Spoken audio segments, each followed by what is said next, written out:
Hello, everybody, and welcome to North American Challengers. We're back to the playoffs. We just had the play-in relegation over the weekend. It was a short 2 days. We determined, in case you missed it, that Turtle Troop and OR Esports will be qualifying or will be in next year's North American Challengers 2024.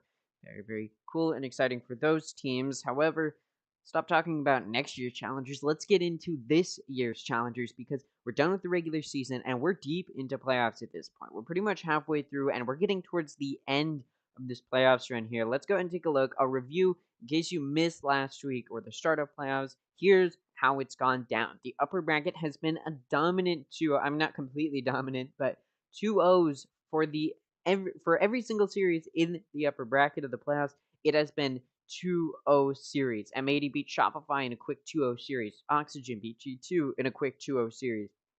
The Guard beat FaZe Clan in a quick 2-0 series. Moist Moguls beat TSM in a quick 2-0 series. M80 beat Oxygen in a quick 2-0 series. And then Moist and the Guard had a very hard-fought series, but it did end in a 2-0 in favor of Moist Moguls to determine that M80 and Moist Moguls will be in the upper final.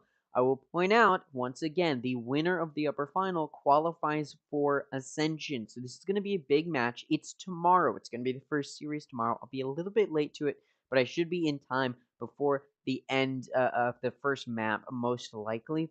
But yeah, so let's talk about the lower bracket, though, because it has not been quick 2-0s. G2 Esports was able to beat Shopify Rebellion 2-1. And although this series does look like it was pretty quick, or you could probably think, or sorry, does look like it was a hard-fought series considering it went to 3 maps. Although it kind of was, Bind went 13-7, and then Split went 13-10. We went to Ascent, and G2 destroyed Shopify Rebellion 13-3. So the final map was not close at all. And then we go to FaZe Clan versus TSM. I did miss this series. This was a story of a much, much closer game, and unfortunately for TSM, their run did end there. I'll go ahead and show you guys my pick'ems because they have not been entirely correct, other than for the play-in relegation. For the upper bracket, they've been correct. The lower bracket really has not gone how I expected it to go. However, we do have some players today in this series, or in these series today, which are going to be interesting games to watch, to say the least. Now, like I said, the Guard lost to Moist Moguls 2-0, but these were some hard-fought games. Haven went 13-11, and Bind went 13-10. These were not, these were not dominant wins from Moist, and each round felt like it was an edge-of-your-seat thriller because each round went so long. Despite it not even going to overtime, these teams pushed for the win, and Moist Moguls was able to take both of their maps in this series. And now we're moving into G2 versus the Guard. And like I said, G2 destroyed Shopify Rebellion in their third map, but the Guard did not get destroyed by Moist to end up in the lower bracket. These were some hard-fought games, and as we look at the map selects, I'm going to talk about this. Ascent is picked by G2, Bind is picked by the Guard. Haven will be the decider. Now, there are the casters before this series, or before I went live, we're talking about how there's potential for G2 to do something here, right? They had a really impressive midseason face-off lower bracket run. They got knocked down immediately, and they made it all the way to the grand final. So some people are saying, or these casters are talking about how maybe that same magic could be recreated here. I'm going to be honest. I'm going to be straight up, very, very, very blunt. It's not going to happen, okay? This is very, very unlikely. With the way G2 performed in Split 2, and the way that they performed against Oxygen, although they showed some very fiery spirit against Shopify in that third map, we're talking about the Guard here. They're not going to be able to just destroy the Guard in a big upset. This is most likely, in my eyes, this is a loss for G2, and I think I said it last week. Maybe I didn't. I was thinking it though. I don't want G2 to make it to Ascension, and it's not because I don't want I don't want G2 in Ascension. It's because G2's performance has been so inconsistent. They did super well throughout Split 1, or decently well in Split 1, and then super well in the midseason face-off. And then they came into Split 2 and got destroyed. And I don't want a team that cannot perform consistently well across the board to be representing North America in Ascension. Because quite frankly, if you can't play consistently, I don't have faith that you can represent our team and end us up in a win. If you catch my drift. So yeah, I'm really hoping that G2 does not make it to Ascension because I don't want this team to be representing. But for these teams, their backs are against the wall. The Guard lost their chance. Each team gets a second chance if they lose, unless you make it to the grand final, which at that point it doesn't matter because you're in Ascension. But each team gets 2 chances. And for these teams in the lower bracket, they've already used one of their chances. So they're on their last life here, and they need to win these series that they're going to play. The Guard lost to Moist Moguls, so now they're in the lower bracket. G2 lost very early to Oxygen Esports, had to beat Shopify Rebellion, and now they're playing the Guard. Their back's still against the wall. There's nowhere to go for these teams. You can't go lower if you lose. If you lose, you're out. You just have to accept the defeat and say, all right, our run was good, but we are out of here. Now, G2 picks Ascent against the Guard, and there's no question why. They destroyed Shopify Rebellion on Ascent previously. However, I don't think the Guard is really just going to let themselves be taken for granted here. Okay, I don't think this is going to be a moment in time where the Guard is going to just let G2 beat them on Ascent. I expect a 2-0 from the Guard, I'm not going to lie, with the way G2's been performing. Although they were able to get a surprise, very dominant third map, that was just it. It was a very dominant third map. There was nothing more, nothing less. It was not a rollover performance or anything like that until that third map happened, right? So the first 2 maps were not that of an impressive performance from G2. Sure, it was a better performance than we saw to start off the playoffs, but these people are like, maybe G2 will have another insane lower bracket run, and I just don't see a world where that happens. Even if by some miracle they're able to beat the Guard, I don't expect them to beat Oxygen, and even if they can, whoever they end up with in the lower final, whether it be M80 or Moist, I don't think they'll be able to take out either of those teams, okay? Those teams are just too powerful. So even if G2 is able to get deeper than I'm expecting, I expect them to get out today. Even if they make it through this series, and even if they somehow make it through the lower bracket semifinals, I don't expect them to win the lower final at all. Like, this is not a team that I think has some good... I mean, sure, they've got potential behind them. They've got really solid players who've made such an impact, such a wave in this competition. But I just, like, at this point, with how inconsistent they've been performing, I don't expect anything crazy to happen from G2. Let's go ahead and take a listen to the casters as we get ready, I imagine, to throw it over to the first map, which will be Ascent, picked by G2 Esports. They're not quite there, but they're getting close. Absolutely, and I'm sure both teams feel that they're ready. They feel they deserve to be in that league. They're hungry to show it here today. This is a do-or-die situation for both of these teams. Their backs are against the wall. We have to win today to keep this dream going, to get into this Valorant America's top-tier league that we feel like we deserve. All right, let's go ahead and take a look at the agent select. It's going to be quick because they show the agent select and then throw it over to the casters, and then the game starts. It's weird, but we'll go ahead and take a look here. A reminder, this is G2 Esports map pick, and they destroyed Shopify on Ascent previously. I don't think that same magic is going to be recreated here, but let's go ahead and take a look at these agent selects. It should be pretty common picks here. Whippy and Valen both going to be on Omen. Oxy and Tex both going to be on Jet. Shazam and Trent both going to be on Sova. Penny and Jonah both going to be on KO. And Dapper and Net both going to be on Killjoy. The exact same picks for both of these teams, and these are both the solid comps. This is pretty much a meta pick from both of these teams. Pretty much what you'd expect. We did see, I believe, the Guard hovering Viper and not that Omen for a second there, but yeah, no, this is just simply a little bit of a pretty common pick. I don't expect anything crazy to come out from either of these teams. They just want to play with what they know. They're probably not going to be trying anything crazy here. Yeah, it's probably going to be pretty standard.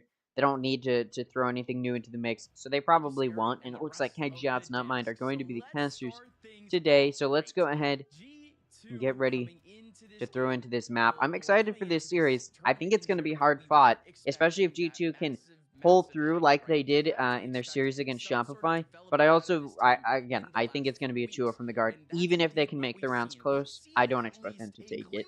If I'm being honest. So we'll go ahead, take a look here as we throw into it.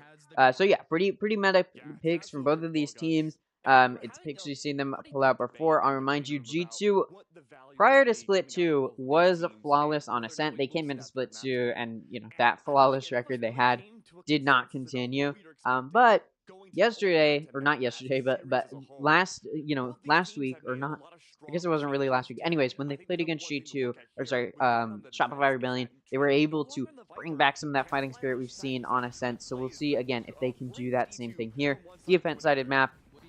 The guard starts on defense. We will see how this ends up going. Oxy trying to clear into switch to do some entry is down nearly to death at 10 HP. Net in the backside, locking it down, able to take out Whippy. Gets traded off. Trade picks are good here. Jonah going to clear out Oxy, who is inside a switch, inside of that Omen smoke. It's now going to be a 4v3 for the guard to retake with. Jonah slightly low on health, but so are some of those G2 players. So, ooh. Dapper going to get down to 50 HP. Guard in a tough spot here. Dapper gets cleared out. No trade comes through. Jonah P going to take out Penny. Shorty comes out from Shazam. He takes out Valen, but nothing else going to be found. And the guard does take the first round. Like I pointed out, defense-sided map. It's not horribly defense-sided. It's about 51%-ish. And so, it's not impossible for the offense to take some good offensive rounds, but it is a little bit defense-sided. So if there's a team that should take the lead going into the next half, it should be the defense, and that will be something to note and keep track of, because if they're not able to do so, yeah, it's not going to be looking that great for them from the defense. But we also know the guard is a very, very solid team. They allow Ascent to go through, even though they saw how well G2 performed on it against Shopify, which shows the guard has confidence that they can take Ascent, and we'd be more worried about banning some of those other maps. We'll say the guard pulling out binds here. This could be definitely an interesting map. We saw them play against Moist on bind, and although they took a loss, it was a very hard-fought map. So they are viewing G2 as this sort of lesser opponent who is not going to be as fierce as Moist. That could explain why the guard is willing to try and pull out this bind despite losing on it against Moist.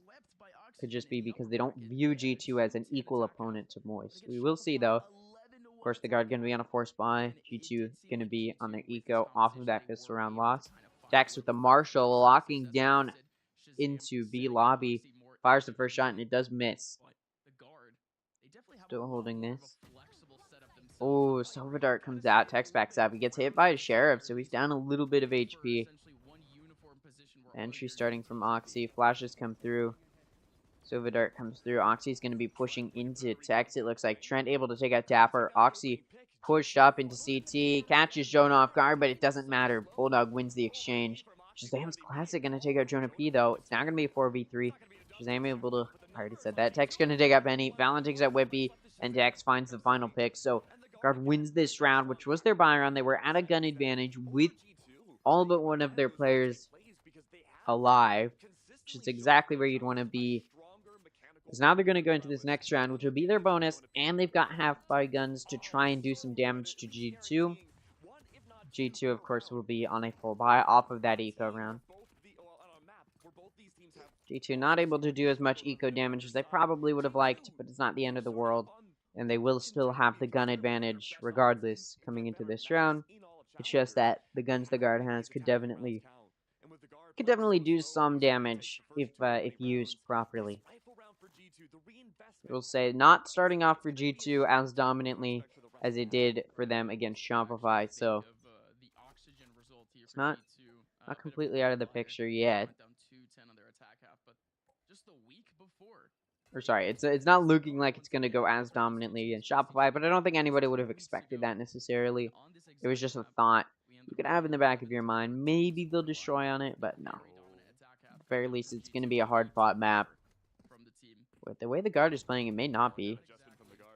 So no real engagement. G2's posted up in B lobby, getting ready to push in. They also have that lurker of Whippy over on A. Ooh, there you go. Trent gets spotted.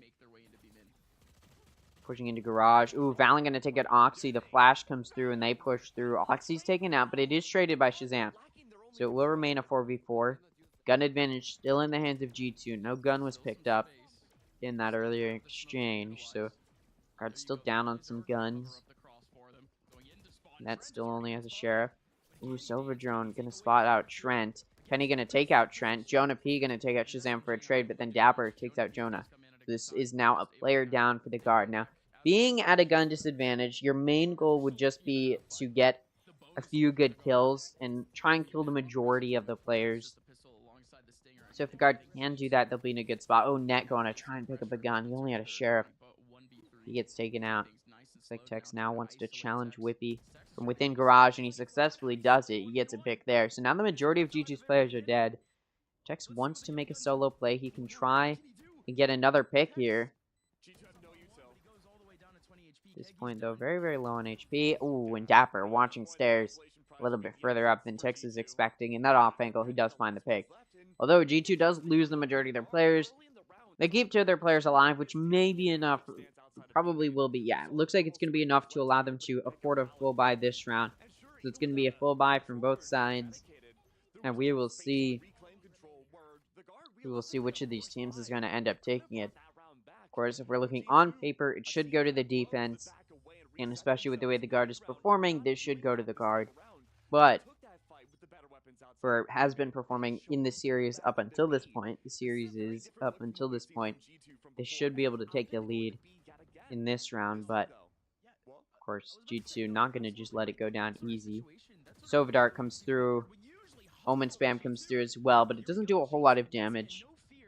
Net on site, protecting his buddy of Trent, and he's able to take out Oxy. No entry duelist anymore for G2, although they're pushing in through that opening. It's not going to allow them to get on site quite yet. They're near switch and can get in there, but not a whole lot done yet. Valen going to take out Whippy. That was from CT. Able to catch Whippy inside a switch. Jonah P going to take out Penny and Dapper. Valen is traded off, but his net takes out Shazam. It's only one player down for the guard, and that makes it a dominant buy round win from the guard. And that was a buy from both sides. So G2 was definitely hoping to win that to try and get some momentum in their favor, but losing it does not bode well for them. And it looks like the guard going to be taking an early lead here. Now, like I said, it's a defense-sided map, so G2 should just be trying to get 5 rounds, which is still a lot, because it's not super defense-sided. It just favors the defense a little bit, so G2 should be able to get at least 5 rounds if they're going to be able to put up a good fight when they're on their defense. 4 rounds is also not bad, but anything below that, and I'd say it's not going to go well for G2. 2 ults available for the guard, Null Command and From the Shadows. Over on G2, they've got a Hunter's Fury available. Looks like G2 now going to be pushing into A. Silvertron comes through, G2 trying to start this entry. Valen going to spot out Dapper, pushing in through Catwalk. This is an eco round for G2, so they're not expected to win necessarily. Spike going down. Net doesn't want to reveal his position behind door, and he's able to catch Penny. Spike goes down before Penny goes down, though. Whippy going to take out Jonah P, who's using Null Command. Net going to take out Whippy. Tex takes out Oxy. Tex also takes out Shazam, and that's going to be a flawless round for the guard as the res comes through onto Jonah. Flawless round here. Beautifully done by the guard to prevent G2 from getting any more momentum built up here.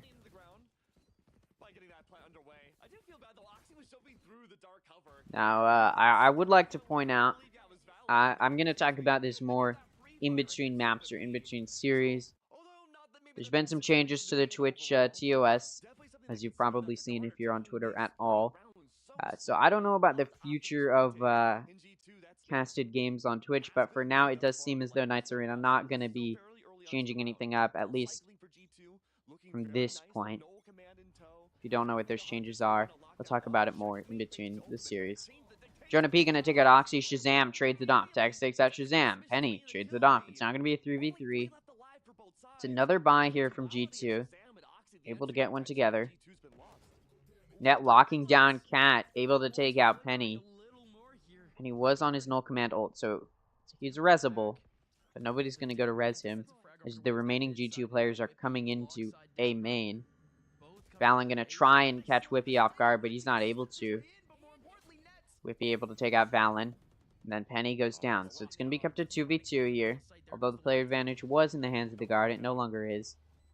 Spike going to go down. Attacker lockdown came out, but it was destroyed. The defender lockdown came out as well. Ooh, and that's a detained player. Net going to take out Whippy. Dapper's detained, so this Spike can start being held. But they're not going to. Guard's not going to. Net going to take out Dapper.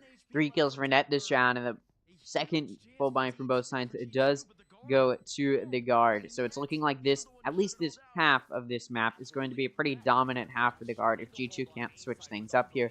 I imagine they'll be looking to take a timeout this round. Could definitely be the time to do so. They had used some good ults in that previous round and weren't able to do a whole lot with them, which makes it an expensive round, to say the very least. Timeout being taken by G2, as I predicted, and we'll see what G2 can try and switch up here. I think the main thing is they're playing a little bit too split up, so they can just get picked off. Like they're entering sort of one at a time, so they can get picked off, and just doesn't go well for them. Obviously, in that previous round, they're able to get trades coming through, but that lockdown definitely did quite a bit of damage to G2. That was their fatal mistake that round. But yeah, if G2 can kind of recreate what they did in the previous round, where they're getting a lot more of those trade picks, they may be able to turn these rounds in their favor. But they do need to stay a little bit closer together. Just playing so split up can just allow you to get picked off like that, and that may be the position that they're in. Blade Storm available for both of these teams. You see Oxy moving to use it, as it will be another buy for G2. Oxy going to be saving some econ by using that Blade Storm. From the Shadows also available for both of these teams. G2 also has an additional ult in a Hunter's Fury. Now, there's no lockdown available for the guard, so it's not like the Hunter's Fury is going to be used to counter the lockdown. But he may be looking to use it this round, as there is no Hunter's Fury. Or sorry, as there is no lockdown. So he could use it this round and then try and get it up before the next lockdown is available. Push onto site has started. Spike gonna get ready to go down for G2. Strucker's come through. Tex takes out Whippy. It's now gonna be a 5v4. Guard gonna start off this round with an early player advantage. Oxy is also down to 9 HP. Hunter's Fury comes out from Shazam, looking to do some damage, and it doesn't do anything. It's not a good way for G2 to use that ult. Penny gonna take out Tex. Tex is taken out, and Oxy used all of his knives, so he no longer has knives to use. Gonna be on a Bucky. Trent takes out Penny. Jonah gonna take out Oxy. Valen takes out Dapper. The retake of site, very, very beautifully executed. It's now down to Shazam in a 1v4, and he whiffs onto Net. Net gonna take advantage of that and find the kill. So this will be the 6th round for the guard. 3rd round in a row, I believe. Absolutely dominant first half, it's looking like it'll go that direction. I'll remind you, that was the timeout. That was off of the timeout from G2, and they still took a very, very dominant loss. So, yeah, G2's not looking like they're moving in a very positive direction overall right now. Some of that magic we were hoping they could recreate here on Ascent, like they were able to perform against Shopify Rebellion. They had such a good performance on Ascent against Shopify, so you're hoping maybe they could do that here, but yeah, it's looking like a lower bracket run may not be on the menu for G2, especially considering the team that they have to go up against right now. From the Shadows available for both of these teams, KO Knife suppresses G2, so Whippy can't use his right now. So are very situational ults. It's difficult to use effectively. Jack's watching mid with that operator. Nearly gets spotted out, but not quite. There was some util in mid. KJ util, which was destroyed. They're definitely aware that there could be this operator peeking. Oh, and Jax misses. Pivotal whiff, which will allow G2 to maintain a 5v5. And Tex now a little bit lower on health. G2's going to be doing an A push here, though, and it looks like the guard is entirely ready for that. Although, you see Jonah starting to rotate off of A. Valen jump peeks over, sees a Sova drone. The entry starting. There are some players here to help out. Tech's gonna peek out with the operator, finds the pick on a Whippy. Valen gonna take out Oxy. Oxy trying to get that shorty out, not able to do so. Tech's gonna take out Shazam. Penny takes out Jonah. Valen trades it off. It's now gonna be a 1v4 for Dapper to try and clutch out this round. He takes out Valen. It's now a 1v3, but the operator on Tech's too deadly for him to handle, and this round goes to the guard. Their 7th round now. So now G2, not only do they have no hope of taking the lead going into the next half, they also can't keep it tied up. They can't keep it even going into the next half. I did say I wanted to see them get at least 5 rounds. Right now, that's still possible, but they would need 4 rounds in a row, and it's looking like this momentum that the guard has will not be broken here. And you see G2 going to be on a half buy. They just don't have econ to afford a buy here. Got Shazam and Oxy, or no, it looked like maybe they were going to go for some hero guns, but they do just decide to save econ. Still up from the shadows available for both of these teams. Looks like G2 going to be taking an aggressive push in through mid and B. Net going to be watching market. Oh, the Sova Dart and the Odin span. Good for Trent as he's able to take out Shazam. That is the IGL down for G2. It's now going to be a 5v4. Hunter's Fury available for Trent now. Oxy going to take out Net. The Odin going to be able to take out Oxy through the wall of backside. Jonah B going to take out Dapper. Valen takes out Penny. Whippy takes out Trent and Valen. It's no longer a 1v4 for him, it's a 1v2. And he's nearly full HP, so this is definitely a winnable situation. The guard is not watching this spike. The guard is not on site either, so he can move to plant. You saw Tex waiting to push up inside of CT because he was waiting for the possibility that Whippy was going to be moving off of site. He hears that spike go down, jump peeks out. Now he's going to start to move.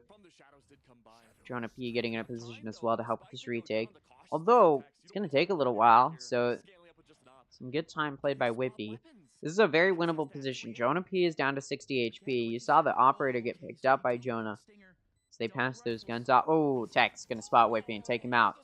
Little crack in that smoke. Going to be good for Tex to find that pick. And the guard will now take their 8th round. Best case scenario for G2 at this point is to get 4 rounds in this half. They'll need to win 3 in a row to do so, but it's looking like this momentum the guard has built up, not going to be shooken very much. Although I will say that round was an eco round, and G2 was able to kill a good portion of the guard's players. Majority. But, I mean, it was definitely not, it was not a very good round. They got lucky that Whippy was able to find those kills there. But, yeah, he probably wasn't going to win that. Just with the way that it went. But now that G2 is on a bye, we'll see if they can get some momentum moving. They need 3 in a row to close up that gap as much as possible. No command available for Penny. From the Shadows still available for them. Hunter's Fury available for the guard. Could be definitely just used in B lobby had those players been pushed up in B lobby or in B main. But G2 isn't. They were aware that Hunter's Fury was a factor. Oxy and Dapper do also take a significant amount of damage in that main entrance into site, so they do just end up backing up. Dapper down to 8 HP, Oxy down to 11. So 2 blares for the G2, 1 tap away from dying. They could die to this turret if they push into it. So this is, yeah, not a good position for G2 to be in. Null Command comes out, and they're going to start taking into A site. Sova Drone comes through. Net uses the shorty, so they know one's in tree room, and they know there's a shorty in tree room, so they really don't want to hold those close angles. Dapper's in mid. Jonah P clearing out mid. Could be ready for Dapper. Trent's Hunter's Fury now coming out, and it takes out Penny. That was not one of the players who was low on HP. Over in mid, Dapper able to find that pick on Jonah. So we'll keep it an even 4v4, but those players that are low are still alive for G2 and can be taken out very easily. Oxy takes out Valen, but does go down. Net going to take out Whippy. Dapper still alive, but he's on 8 HP. Shazam going to take out Net and Trent. It's now a 1v2 for Tex. Very winnable. Demper very low on HP. The Nanostorm does come out, and Shazam going to take Tex out. And G2 finally breaks the win streak from the guard. Sorry if you can hear my dog. After 6 rounds in a row from the guard, G2 finally breaks the win streak to try and close it up. But G2 needs to win 2 more to close up the gap as much as is possible right now in this half. And with the way the guard is moving, I don't know if this is possible. Lockdown available for Dapper. He can try and get it down. Bladestorm only 1 ult point away, 2 ult points away, or 1 ult point away for Net and Jonah over on the guard. So ults are very close to coming up for the guard. Lockdown could be pivotal here because there's no ults to counter it currently in the guard's hands. So if G2 wants to throw this lockdown down, may be able to get on site. They really can't throw it down on the on the other side of this wall, but Trent takes out Shazam. Now G2 down a player. Can they win this round? Despite being down a player to start it off, can they win it to continue to get some momentum moving and prevent as many rounds as possible now for the guard? 4 players left alive for G2 as they start this push in. Oxy dashes on top of Generator and gets taken out by Valen. Net gonna take out Penny. Valen takes out Whippy. Net takes out Dapper. Trading back and forth between Valen and Net's kills, and that results in all 4 of those players going down for G2 and a flawless round for the guard. And now G2 has no possibility of getting to that 4-8. And I did say anything below that, and I don't have hope of them taking this map, and I think we're at that point now. For G2, it's about damage control at this point. Can they secure at least just this one more round to make it 9-3 going into the next half? They don't have good guns. They're forcing a buy here, but you see a Judge on Oxy. He'll be using a Bladestorm, but then you see Spectres on Shazam and Whippy, and this is just not a good position. They still have that lockdown, but now the guard has their lockdown up to counter the lockdown from G2. Looks like G2 going to be taking it into A.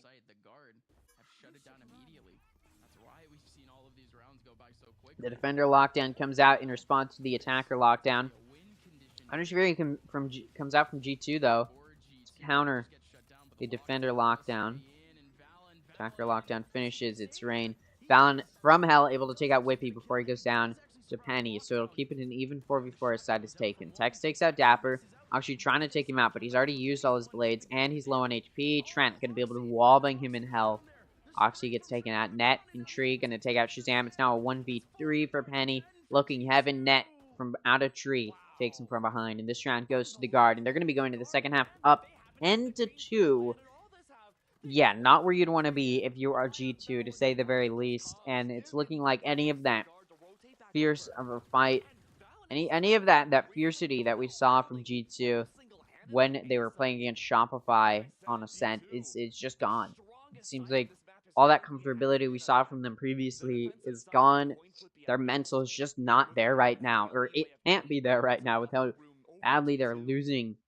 We've just seen some of this mechanical difference that G2 has been struggling to keep up, of just whiffing some of those shots. And any of those people, fans of G2 or anyone else thinking there was a chance for G2, gonna be scrambling to say, oh, you know, I was messing around. It's not looking like G2 is going to be able to do anything like that. So we're moving into the second half. Hey, defense-sided map. You know, let's start coping for G2. If they want to move something here, this is the time to do it. But the offense for the guard on Ascent is not a weak offense. But if G2 can take this pistol round, they'll put themselves in a good spot here to try and take this map. But they do need this pistol round so badly in order to do so. They're going to start this entry onto A. Tex dashes up, able to take out Dapper. Head tap comes out onto Whippy. Whippy takes out Tex, but then Valen there to cash in on the damage done to Whippy. Spike gonna go down. G2 down a player. Gonna have to reclaim this site in a 3v4 to try and take out, or try and take this pistol round. Net and Trent in Hell. Jonah P jump peeks out to throw out his knife, and now he knows the 2 are coming in from heaven. Trent in Hell. Oxy takes out Valen. It's now an even 3v3. Trades come through in Hell. Oxy takes out Jonah. It's now a 1v1. Health low for Oxy. Health lower for Net. 10 HP for Net. 30 HP for Oxy. Oh, and the whips from Net. And Oxy's able to clutch it out by taking out Net. A pivotal round for G2 to try and make a comeback possible. And they're able to take it. Beautiful. Or not beautiful. It's very sloppy. But if there's a round G2 needed the most, it was that one.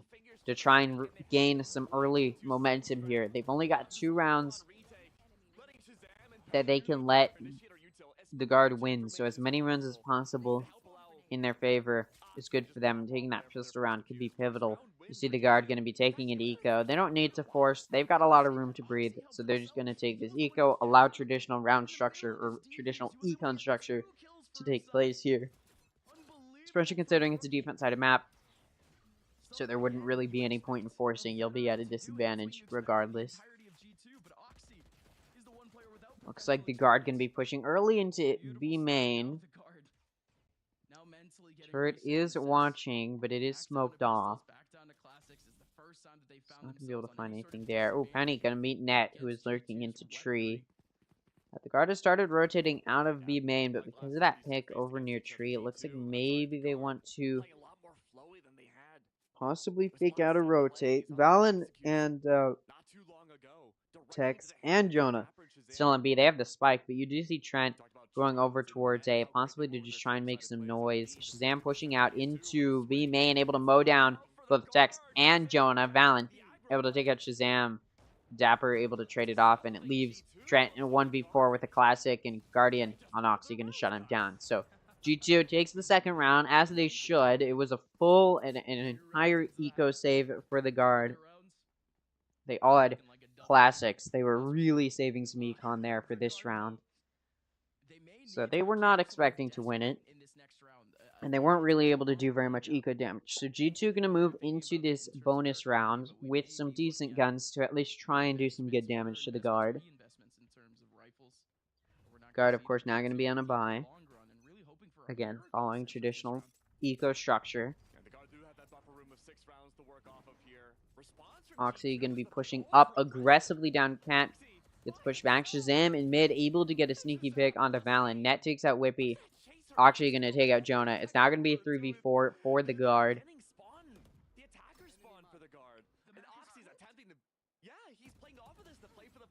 Oxy takes out Net. Now going to be a 2v4. Trent takes out Oxy. It's a winnable 2v4. Especially since there's a big gun diff in the favor of the guard right now. But G2 able to get so many of those early picks. Works out well for them. The guard going to be pushing through mid. Shazam with a Sheriff going to lock it down. The gun diff did not matter. Gun's going to be picked up as well. I mean, beautiful round for G2. That's 3 in a row. Hey, if a comeback's going to happen, this is the way they needed to do it. Was to dominate this defense. But reminder, the guard has so much room to breathe. It's not a bad position for them either. Hunter's Fury available for Trent. Bladestorm available for Oxy. G2 gonna have some decent guns here. You look at the guard, they're able to afford another buy, so it's gonna be another buy from both sides for the guard to try and get themselves back into this half and prevent momentum for G2. Oh, Oxy gonna take out Tex right as he's spotted. It's now gonna be a 4v5 for the guard to get to start off this round down a player. Looks like the guard going to be pushing into A. 2 going in through Catwalk. Oxy takes out Trent. He's been able to rotate into Garden to watch that entrance into Tree. He finds that pick. So now it's a 3v5 for the guard. And at this point, it's not looking like this round going to be winnable for them. Bladestorm is available for Oxy. Try and do something with. But obviously G2 not really going to need to use it here. KO knife coming through. Does suppress the Sova, so it will prevent Shazam from getting some early vision on the guard pushing into B. And the guard does start pushing into B. Not on site yet. It actually seems like they want to clear CT. Jonah's able to take out Penny. Operator peeks out from Oxy, and he takes out Jonah. So the trade pick comes through, and the guard who's down 2 players cannot afford those trades. Oh, and Shazam just mows down Valen and Net. I mean, I talked about how G2 was looking like they had a mechanical difference in that first half. And they definitely did a little bit. But as we come to the second half, it's like they turned on their aim all of a sudden. No more whipping these shots. Precision aim, and we saw Shazam on their pistol round. Or not on their pistol round, but on their bonus round with that Sheriff looking so deadly. Looks like a timeout being called from the guard, I would imagine, even though it doesn't say it on the screen. I mean, you know, no question why. The guard definitely struggling a little bit in this half. They started off by losing 4 in a row, and although they were up 10-2 to start it off, the lead that they're having will only last so long. And they need at least 2 to secure an overtime. So they do need to figure something out here. This timeout going to be taken to figure it out. The main thing is, and the reason this map is defense sided is because those entrances are choke points. The entrances into the sites are choke points, and you saw the guard able to use that to their advantage against G2. And then you see G2 doing the same thing here. They're able, I mean, you see the operator come out on Oxy to just watch in through mid, those entrances. And then, you saw him rotate over to watch into tree as well. Like, he's just, it was really apparent G2 knows how to use these choke points to their advantage. And this is part of the reason they were flawless on Ascent for so long in the mid-season face-off and in Split 1. Was just simply because they clearly know how to play this map, and they're showing that comfortability here now that they're on this defense. 2 early picks come through from G2. Jonah P able to take out Whippy. Shazam finds a pick. Net takes out Penny. Actually takes out Jonah. It's now Net in a 1v3 to try and find anything else, and no. That was an eco round from the guard. And it went decent. I mean, they were able to get 2 picks and did some additional damage, but it's not going to be enough to stop G2's econ momentum. They have so much security right now. The stability that they've built up in their econ off of this 4-round now 5-round. There you go. Sorry. Now a 5-round win streak in a row. I mean, the econ right now just not going to be destroyed at all. I mean, you see Dapper going to max out. 3 ults available for the guard. Lockdown from the shadows and Hunter's Fury. I'm sorry. Very likely we'll see all of them come out here. I don't know why I can't talk right now. Bladestorm available for Oxy, but he's had that for a while. Likely won't need to use it if this push can be denied. You see the guard sending this drone through, and off of that, Tech's going to start this entry. Trent takes out Whippy. Now this aggressive push into sight. A little bit of a change up, as the guard has been playing a little bit slower in these past few rounds. Now going to be doing a more aggressive push. It may work out in favor of the guard, as they already have the spike down, and they have the player advantage. Operator on Oxy coming in to peek through into sight. Ooh, misses though. Not going to find a pick there. Tex takes out Dapper. It's now going to be a 5v3. A little bit chaotic. So much util coming through. That null command that Jonah P used. Doing a lot here. Tex able to find a pick, but then 2 picks are returned by G2. So it's only 1 player advantage for the guard. Oh, this Hunter's Fury going to come out. Stop the defuse. And it takes out Oxy. Penny now in a 1v3. Able to find 1 more before he goes down. So the guard finally breaks the win streak. They find a round here. They get to that 11th round. They're now 1 round away from securing overtime at the very least. And they're pushing for that. And that may be what they have to push for at this point. If G2 can adapt to how aggressive that push was from the guard, if they can adapt to stop such an aggressive push, then it will be down to the guard to try and secure at least 1 more round. Bladestorm still available for both of these sides, although Oxy once again going to be able to afford this ult, or this operator, as econ stability very strong. Null command available for Penny as well for G2. From over on the guard, they do have a From the Shadows available on top of that Bladestorm, but again, they may not have to use that. Oxy from that tree entrance into Cat, gonna find a pick, and now he backs up. Net down, and that does leave G2 with the player advantage as we move into this round. G2 gonna have to lock down this push, and Tex gets taken out. That Bladestorm being used this round. Jonah P gonna take out Oxy. Suppression comes out as the null command has been used by Penny. Jonah going to be clearing into Garden, and he does not quite get the pick off on Dapper. It's now going to be a 2v4 for the guards players to try and decide how they want to play this. From the Shadows available for Valen to try and do something, but it's not going to be easy. Shazam trying to pinch these players by pushing in through Cat, but gets taken out by Trent.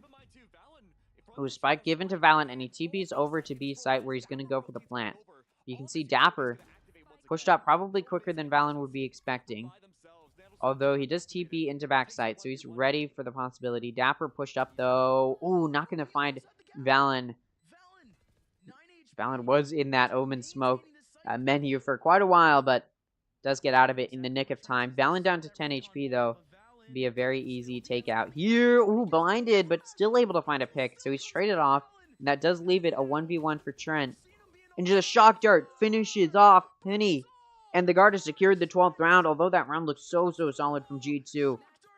Another beautiful round from them. The guard is still able to clutch it out. And now the guard's at that 12th round. So at the very least, they've secured an overtime. But at this point, G2 needs to win 5 in a row. Which, to be fair, they've already done. They've already won 5 in a row to start off this half. But the guard has started to build up a little bit of momentum. Their econ's stable. G2's is not as stable. Although it's enough to bind this round.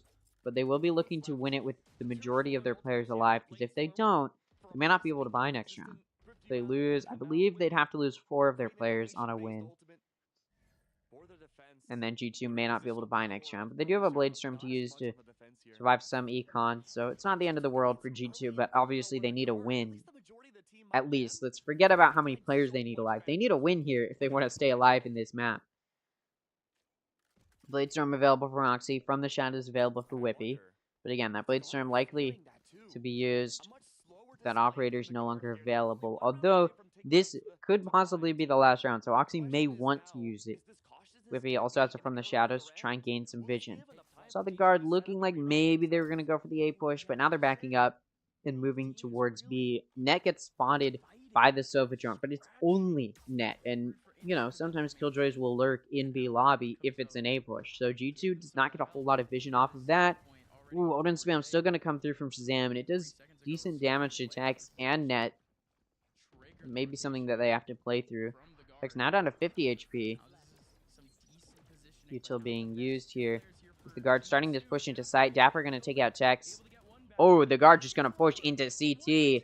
And they find a pick onto Penny and Whippy. Trent takes out Dapper. Trent also takes out Shazam. It's down to Oxy to clutch out a 1v4. He takes out 2 on Valen and Net. Spike going to be picked up. Oxy needs to get this kill off. Wait, is this... There's no time. That's it. This round going to go to G2. There's no time to plant. Wow, a beautiful clutch from Oxy to clutch the 1v4. Spike is going to go down, but, you know, it's just for Eco at this point. But remember what I said. I needed G2 to win with the majority of their players alive. Oh, I said maybe if they lost further players, they wouldn't be able to buy. But it looks like they may be able to secure this by this round. Of course, the guards have gotten a little bit of econ security. Oh no, Penny going to be on a Spectre. So yeah, G2 not going to be able to afford a full buy here. Off of losing 4 of their players on that previous round win. But G2 still in it. Although that round was very sloppy and G2 would like not for that to happen again. They are still in it. They do have a timeout to use still. Imagine they're saving it for another potentially sloppy round. Although, again, may not. I mean, maybe they just think there's nothing they could change up. I feel like they probably should have used it, but it is what it is. No ults available for either side, although Dapper is only 1 ult point away from his lockdown, and there's no ults available for the guard to try and counter it with yet, although Trent's only 2 ult points away from his. So if Dapper is able to get that ult point up through a kill, if they're picking up an ult orb, it could be useful. The guard going to start this push into A. There's Omen Blinds coming through from both sides to start this entry. Penny going to flash through. He gets taken out immediately. Tech's going to take out Whippy. Tech's also going to take out Dapper. Oxy's able to take out Trent. Drone P trades it off. It's down to Shazam. He needs to clutch a 1v4. The IGL for G2. The only player on G2 who improved coming into Split 2 from their Split 1 performance. Shazam was the only player, so really a decent player. Can he clutch this round out? Valen holding heavy. I mean, the guard knows where he's coming from at this point. And yeah, Jonah P going to shut it down. The map pick from G2 of Ascent goes to the guard 13-8. Although G2 was able to start a comeback in that in that second half, it was a fake comeback. The 10-2 round advantage for the guard coming into this half, just too much for G2 to play through. It had if only G2, sorry, I keep wanting to say the guard instead of G2. If only G2 had found some more rounds on their offense, maybe they could have been able to find the map, but they weren't able to do so. And at the end of the day, that round deficit going to be the deciding factor for the loss for G2. But this series isn't over. It's a best of 3. That's just the first map. And although, of course, G2 did lose their map pick, so it doesn't look great for them, Bind will be next up. And it's a newer map coming into playoffs. We haven't seen a whole lot of teams willing to play on it. Although we did see the Guard pull it out against Moist Moguls. And although they did lose on it, these were some really hard-fought rounds. I mean, look at the performance from the Guard. Most of their players above 200. I mean, you had Jonah P with 251. You had Valen with 300 ACS. Trent with 247. And this is on Bind. And again, they did lose at 13-10. But these were hard-fought rounds. And so the Guard definitely going to be putting up a good fight. And I don't think we've seen G2 on Bind a whole lot. I doubt we saw them. Oh, we did see it on them against G2. Sorry, against Shopify. And they did not win that map.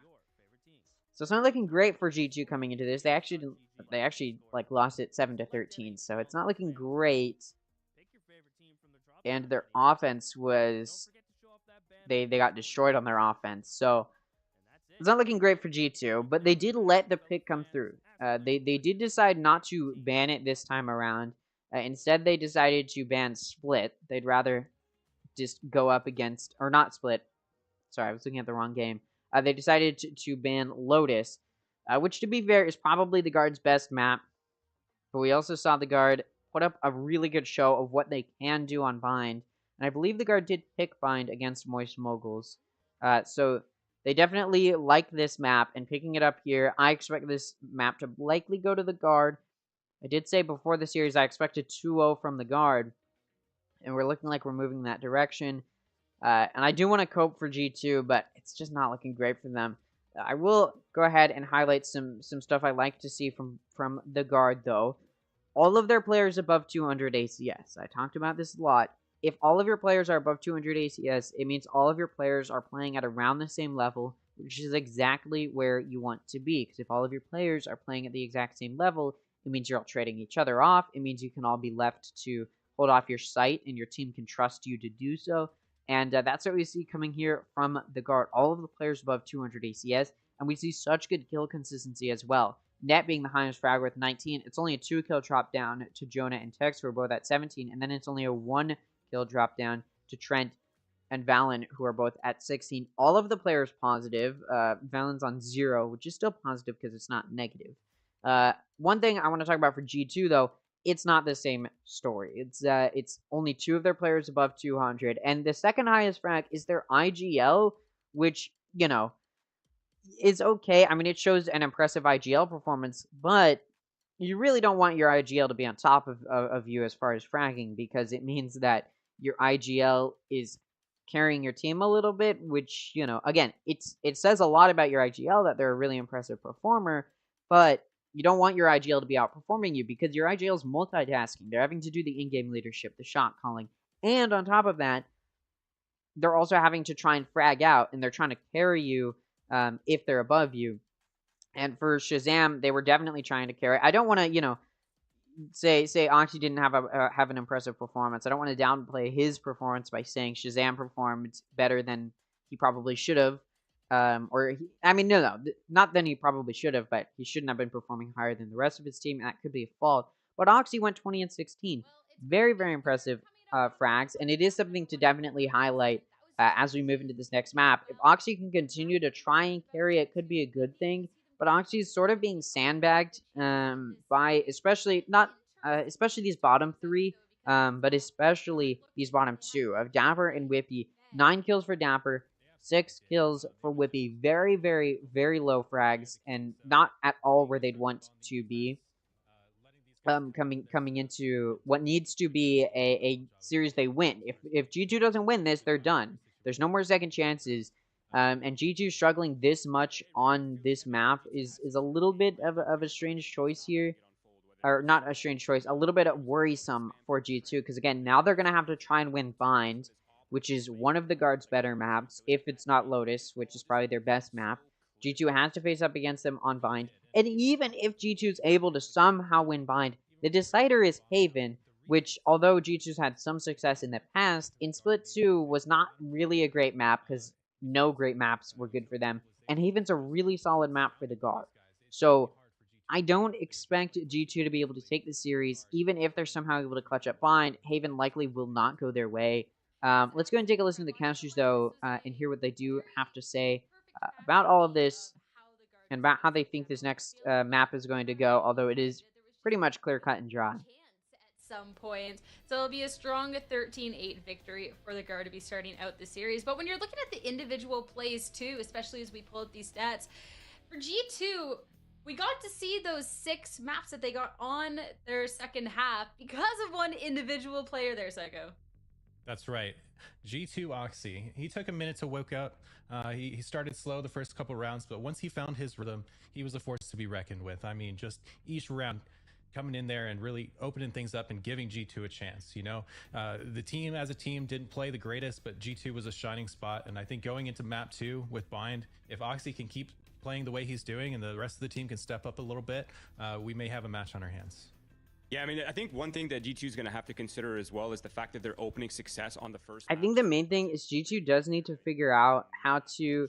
I mean, the rest of the players need to support Oxy, because obviously you could have a carry that's going 400 ACS, but if the rest of your team only has like 6 and 9 kills, right? Like 100 or even less than 100, right? It doesn't matter that you have a carry because you're getting sandbagged, right? Like it's evening out. So you really need the rest of the team to be finding enough to support an Oxy who, by the way, wasn't even above 300 combat score, so he wasn't even carrying a whole lot for G2. Obviously, we saw that really impressive clutch towards the end of the map to keep them in the round. But we do really need to see the rest of the team for G2 supporting this carry in Oxy because, again, you can have a carry, but you need the rest of the team to be supporting that carry, or else it's really not going to work out well, versus, especially against a team like the Guard, where the whole team is playing exactly the same or very consistently across the board. It's going to be much more difficult to have a carry because each of the Guard's individual players are going to be able to shut down that carry if the rest of the team isn't supporting that carry in a way that allows them to entry correctly and in a way that allows them to play well. Because I'll point out that first half where G2 was on the offense was very poor, which meant that the rest of the and it just meant that even though Oxy could try an entry, the rest of the team wasn't able to pull through after what Oxy was dead, or even Oxy was struggling a little bit to find those early picks in the first half.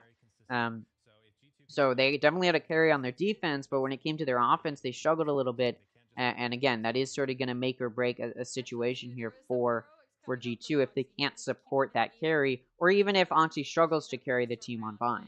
Not enough for that win. So now heading on to our next map of a Bind, want to be able to see a little bit earlier enabled as well. The rest of the team be able to back up. This one already looking ahead for Bind. Already just screams that this is going to be so difficult looking for G2 Psycho. I've not really even sure how to feel their Bind, and of course this is the Guards pick and they looked really good on it. It really is. It's going to be an uphill battle for them. I mean, traditionally the Guard have always loved Bind. I know that it was out of the competitive pool for a while, but since January of 2022, they've only lost this map to 3 teams: Ascent, 100 Thieves, and Optic. And then they lost it again to a 4th team, Moist Moguls. But they obviously are still feeling confident in it because they're ready to pick it into this team again, despite the recent loss. So I would be expecting some change up, maybe a shift in game plan, and something specifically tailored to the way that G2 plays and the kind of frantic, aggressive play style that Oxy is going to be throwing at these guys. Hey, I'd be, at least for Bind, I feel like Bind can be just such a chaotic map and how it is. So if Oxyroy is going to be sowing some chaos, I feel like that leaves a nice little window of opportunity for G2. Yeah, most definitely.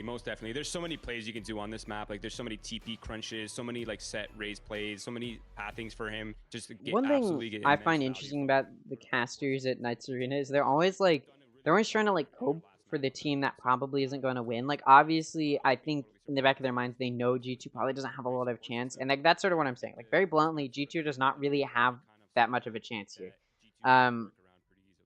Maybe they can pull something together.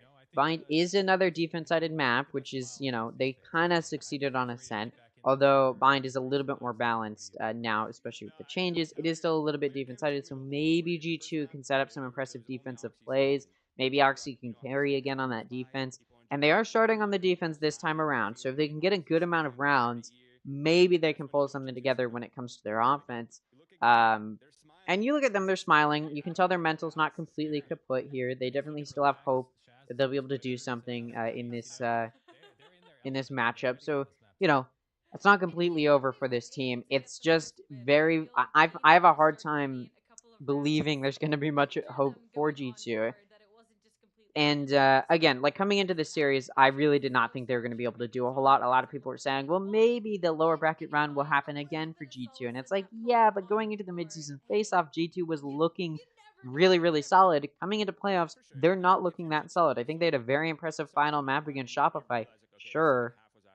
But that was just one map, right? The whole series did not go super dominantly the way of G2. It was still a 3-map series. So coming into this series, it's not like they were looking like, oh man, this is a team that's going to be able to destroy the Guard. I knew at the very least it was going to be a hard-fought match, but very likely the Guard was going to just still destroy G2, which is what we saw from them in this first map, which again was the map pick from G2. So now we're going to the map pick from the Guard, where they're going to show some really hard comfortability. I will say, the Guard, again, did lose on Bind against Moist, although it did still look like a very, very solid map for them, and they put up a lot of really, really impressive rounds. Despite ending up losing 13-10, it's still a very close map. Each round was very, very close, so clearly the Guard knows what they're doing on Bind. Clearly they've got some comfortability, and I think they only lost to Moist because Moist has a very impressive map pool that I don't think the Guard was ready for. And now that the Guard's going up against a team in G2 who, coming into playoffs after Split 2, has no real good, impressive maps at all. Maybe you could say Ascent after their win against Shopify, but it's gone now. So I don't think G2 is going to be able to pull out anything crazy on Vine that we haven't seen before. They may have to try and experiment if they're going to be able to take the map. But I honestly think they won't be doing that, and we may see the weak performance they put up against Shopify, which resulted in a loss against Shopify on that map. We could see again here from them against the Guard, and the Guard is a much better team than Shopify, so I believe G2 against Shopify put up 7 rounds, so now that they're going up against the Guard, it may be even less than that. It may be a surprising amount less, and I'll pull it up again, but G2 against Shopify, when they did play on Bind, they didn't win a single offensive round. G2 did not win a single offensive round. So they had minimal success on their defense. Able to get 7 rounds, decent. But their offense, they didn't find anything. And this is Shopify, who, again, not as good as the Guard. So the Guard should be able to recreate the same thing, most likely. Although there's been a little bit of break in time. I think the Guard has potential to recreate the exact same thing that Shopify was able to do. If not, have an even more impressive offense than Shopify, because I'll point out again, when the Guard played against Moist, they picked Bind, and it was not a rollover performance for Moist. It was a very, very solid performance across the board. The Guard was majority above 200. You had Valen with 300 ACS. Absolutely an impressive performance. So the Guard knows what they're doing. Sure, Tex had a little bit of a difficult time finding anything, and that could, there were definitely some issues. I'm not saying there wasn't. That's why they did lose Bind, but it was still a solid enough performance that coming into this map, I'm not expecting anything crazy. And it looks like we're getting into the agent select. Let's go and take a quick look here. Net and Dapper are both going to be on Viper, and of course now it takes it off as soon as I'm there. But it'll throw over to the casters and then back to the map, and then we'll talk about it there. Yeah, Moist definitely on a roll. And I'm excited tomorrow to see how they play against M80.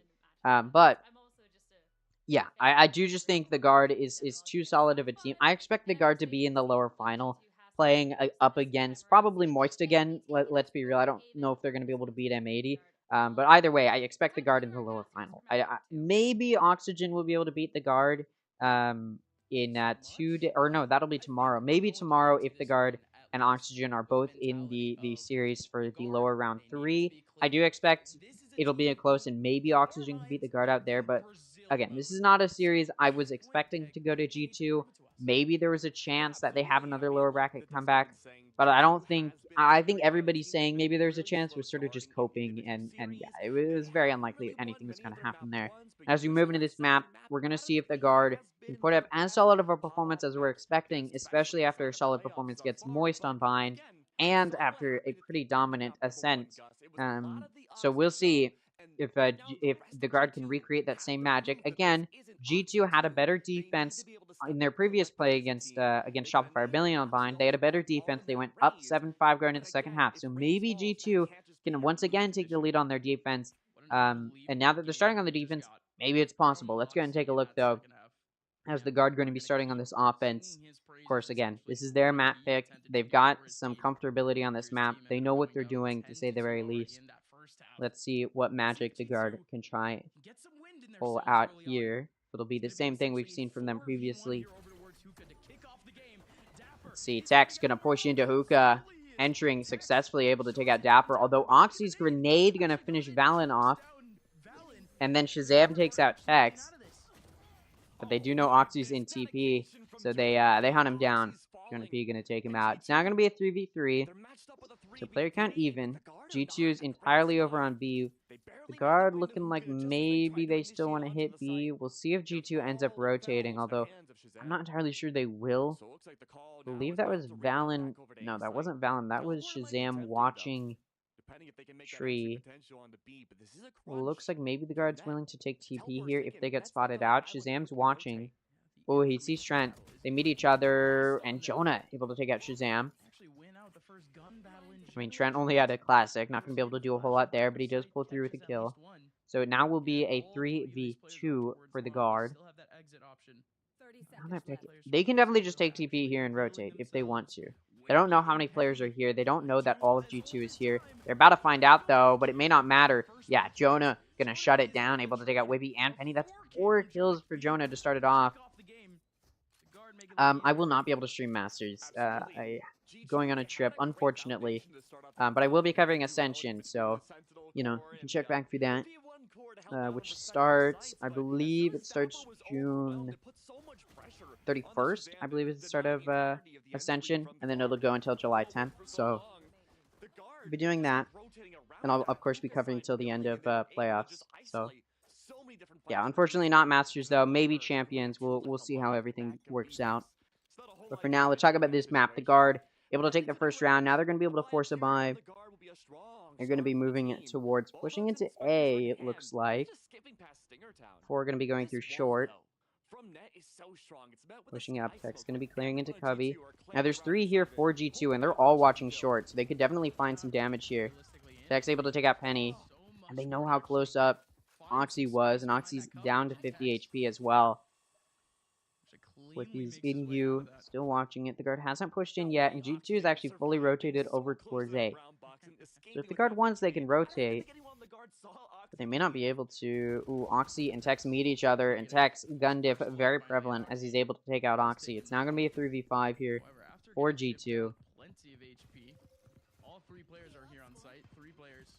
Looks like, ooh, Tech's going to be able to take out Shazam and Whippy, looking for the ace at this point. He's up to full HP. Dapper's in U-Haul. Tech's clearing into CT, though, and the ace comes through. Tech's going to take out Dapper, and it's an ace for the guard to start off this map.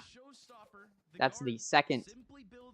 You know what's weird? We've seen quite a few aces on Bind in the playoffs. Yeah, in the playoffs. I guess I'll count relegation. I was mostly talking about Disguised versus, I believe it was Mad Lions. Or maybe it was the second map? I'll double check that, but during relegation, Disguised got aced multiple times. I believe this is their second map. It was against, yeah, Mad Lions. Unless it was OR, but I believe it was Mad Lions, so yeah. Anyways, my point being, there's a lot of aces on Bind for whatever reason. It just seems like, maybe it's because of all those close angles, it's easier for one player to be able to find all of those heads.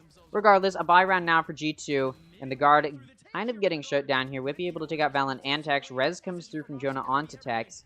Oxy going to take out Trent. Net trades it off, though. It's a 3v3 at this point, but Penny takes out Tex, and now the player advantage back in the hands of G2. That showstopper came out from Tex, by the way, and it was shut down. That does leave the guard without that showstopper to work with here. Dapper going to take out Jonah. It's now a 1v3 for Net to try and clutch out this round. Watching Heaven. Skybird's going to come through. They know he's in U-Haul. Double peek comes through. Net getting away with his life.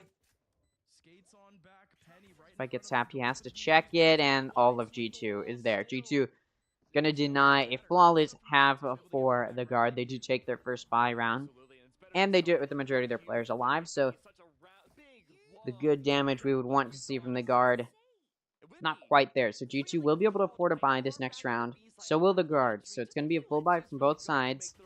The guard's got some decent, or sorry, G2's got some decent econ to work with as well, so they can likely survive a loss and be able to buy another round. So we'll see if the guard can find some movement here. Again, I'll remind you, defense-sided map, and G2 did, in their previous series on Bind, or the previous map on Bind, was able to take the lead on their defense.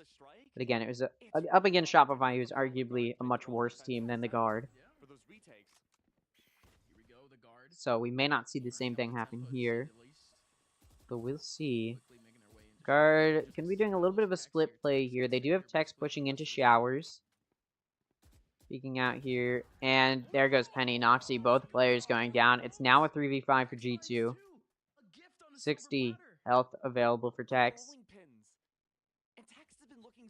It looks like the guard gonna start this entry into B off of those 2 picks on A, and there's only one on B site, and it's Shazam on top of box, and he gets taken out through the wall by Trent. It's now gonna be a 2v5 for G2, and at this point they're just gonna be moving to save. Tex is over on A. Maybe he wants to try and find some picks.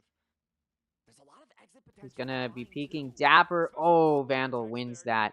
Be able to get that head tap on Dapper, but Dapper does go down to Whippy's hands. It's not gonna be a 2v4.